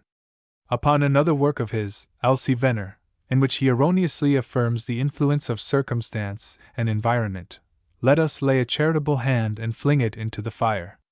Clearly, all one's ancestors have not equal power in shaping his character. Conceiving them, according to our figure, as arranged in line behind him and influential in the ratio of their individuality, we shall get the best notion of their method by supposing them to have taken their places in an order somewhat independent of chronology, and a little different from their arrangement behind his brother. Immediately at his back, with a controlling hand, a trifle skinny, upon him, may stand his great-grandmother, while his father may be many removes airier. Or the place of power may be held by some fine old Asian gentleman who flourished before the confusion of tongues on the plain of Shinar, or by some cave dweller who polished the bone of life in Mesopotamia and was perhaps a respectable and honest troglodyte. Sometimes a whole platoon of ancestors appears to have been moved backward or forward, and blocked not, we may be sure, capriciously, but in obedience to some law that we do not understand. I know a man to whose character not an ancestor since the 17th century has contributed an element. Intellectually he is a contemporary of John Dryden, whom naturally he reveres as the greatest of poets. I know another who has inherited his handwriting from his great-grandfather, although he has been trained to the Spencerian system and tried hard to acquire it. Furthermore, his handwriting follows the same order of progressive development as that of his great-grandfather. At the age of 20 he wrote exactly as his ancestor did at the same age, and although at 45 his chirography is nothing like what it was even 10 years ago, it is accurately like his great-grandfather's at 45. It was only 5 years ago that the discovery of some old letters showed him how his great-grandfather wrote, and accounted for the absolute dissimilarity of his own handwriting to that of any known member of his family. To suppose that such individual traits as the configuration of the body, the color of the hair and eyes, the shape of hands and feet, the 1001 subtle characteristics that make family resemblances are transmissible, and that the form, texture, and capacities of the brain which fix the degree of natural intellect are not transmissible, is illogical and absurd. We see that certain actions, such as gestures, gait, and so forth, resulting from the most complex concurrences of brain, nerves, and muscles, are hereditary. Is it reasonable to suppose that the brain alone of all the organs performs its work according to its own sweet will, free from congenital tendencies? Is it not a familiar fact that racial characteristics are persistent? That one race is stupid and indocile, another quick and intelligent? Does not each generation of a race inherit the intellectual qualities of the preceding generation? How could this be true of generations and not of individuals? As to stirpiculture, the intelligent and systematic breeding of men and women with a view to improvement of the species, it is a thing of the far future, it is hardly in sight. Yet, what splendid possibilities it carries! 2 or 3 generations of as careful breeding as we bestow on horses, dogs, and pigeons would do more good than all the penal, reformatory, and educating agencies of the world accomplish in 1,000 years. It is the one direction in which human effort to elevate the race can be assured of a definitive, speedy, and adequate success. It is hardly better than nonsense to prate of any good coming to the race through, for example, medical science, which is mainly concerned in reversing the beneficent operation of natural laws and saving the unfittest to perpetuate their unfitness. Our entire system of charities is to the same objection. It cares for the incapables whom nature is trying to weed out. This not only debases the race physically, intellectually, and morally, but constantly increases the rate of debasement. The proportion of criminals, paupers, and the various kinds of inmates of charitable institutions augments its horrible percentage yearly.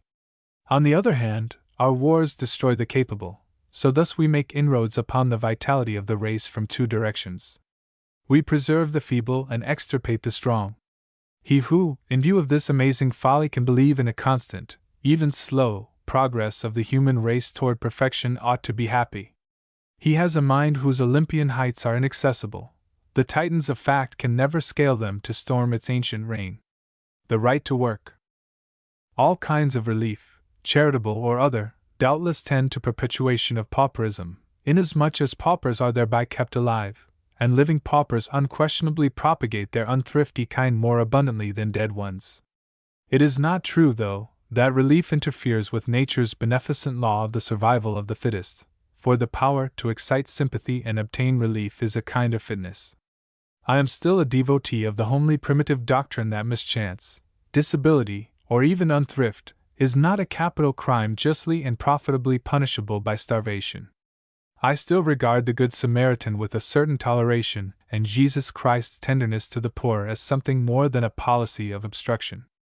If no such thing as an almshouse, a hospital, an asylum, or any one of the many public establishments for relief of the unfortunate were known, the proposal to found one would indubitably evoke from thousands of throats notes of deprecation and predictions of disaster. It would be called socialism of the radical and dangerous kind, of a kind to menace the stability of government, and undermine the very foundations of organized society. Yet who is more truly unfortunate than an able-bodied man out of work through no delinquency of will and no default of effort? Is hunger to him and his less poignant than to the feeble in body and mind whom we support for nothing in almshouse or asylum? Are cold and exposure less disagreeable to him than to them? Is not his claim to the right to live as valid as theirs if backed by the will to pay for life with work? And in denial of his claim, is there not latent a far greater peril to society than inheres in denial of theirs? So unfortunate and dangerous a creature as a man willing to work, yet having no work to do, should be unknown outside of the literature of satire. Doubtless there would be enormous difficulties in devising a practicable and beneficent system, and doubtless the reform, like all permanent and salutary reforms, will have to grow. The growth naturally will be delayed by opposition of the workingmen themselves, precisely as they oppose prison labor from ignorance that labor makes labor. It matters not that 9 in 10 of all our tramps and vagrants are such from choice, and irreclaimable degenerates into the bargain. So long as one worthy man is out of employment, and unable to obtain it, our duty is to provide it by law. Nay, so long as industrial conditions are such that so pathetic a phenomenon is possible, we have not the moral right to disregard that possibility. The right to employment being the right to life, its denial is homicide. It should be needless to point out the advantages of its concession. It would preserve the life and self-respect of him who is needy through misfortune, and supply an infallible means of detection of his criminal imitator, who could then be dealt with as he deserves, witty out the lenity that finds justification in doubt and compassion. It would diminish crime, for an empty stomach has no morals. With a wage rate lower than the commercial, it would disturb no private industries by luring away their workmen, and with nothing made to sell there would be no competition with private products. Properly directed, it would give us highways, bridges, and embankments which we shall not otherwise have. It is difficult to say if our laws relating to vagrancy and vagrants are more cruel or more absurd. If not so atrocious, they would evoke laughter, if less ridiculous, we should read them with indignation. Here is an imaginary conversation. The law: it is forbidden to you to rob. It is forbidden to you to steal. It is forbidden to you to beg. The vagrant: being without money, and denied employment, I am compelled to obtain food, shelter, and clothing in one of these ways, else I shall be hungry and cold. The law: that is no affair of mine. Yet I am considerate. You are permitted to be as hungry as you like and as cold as may suit you. The vagrant: hungry, yes, and many thanks to you, but if I go naked I am arrested for indecent exposure. You require me to wear clothing. The law: you'll admit that you need it. The vagrant: but not that you provide a way for me to get it. No one will give me shelter at night. You forbid me to sleep in a straw stack. The law: ungrateful man. We provide a cell. The vagrant: even when I obey you, starving all day and freezing all night, and holding my tongue with both hands, I am liable to arrest for being without visible means of support. The law: a most reprehensible condition. The vagrant: one thing has been overlooked, a legal punishment for begging for work. The law: true, I am not perfect. The right to take oneself off. A person who loses heart and hope through a personal bereavement is like a grain of sand on the seashore complaining that the tide has washed a neighboring grain out of reach. He is worse, for the bereaved grain cannot help itself. It has to be a grain of sand and play the game of tide, win or lose, whereas he can quit, by watching his opportunity can quit a winner. For sometimes we do beat the man who keeps the table. Never in the long run, but infrequently and out of small stakes. But this is no time to cash in and go, for you cannot take your little winning with you. The time to quit is when you have lost a big stake, your full hope of eventual success, your fortitude, and your love of the game. If you stay in the game, which you are not compelled to do, take your losses in good temper and do not whine about them. They are hard to bear, but that is no reason why you should be. But we are told with tiresome iteration that we are put here for some purpose not disclosed, and have no right to retire until summoned. It may be by smallpox, it may be by the bludgeon of a blackguard, it may be by the kick of a cow. This summoning power, said to be the same as the putting power, has not a nice taste in the choice of messengers. That argument is not worth attention, for it is unsupported by either evidence or anything remotely resembling evidence. Put here, indeed, and by the keeper of the table who runs the skin game. We were put here by our parents, that is all anybody knows about it, and they had no more authority than we, and probably no more intention. The notion that we have not the right to take our own lives comes of our consciousness that we have not the courage. It is the plea of the coward, his excuse for continuing to live when he has nothing to live for, or his provision against such a time in the future. If he were not egotist as well as coward, he would need no excuse.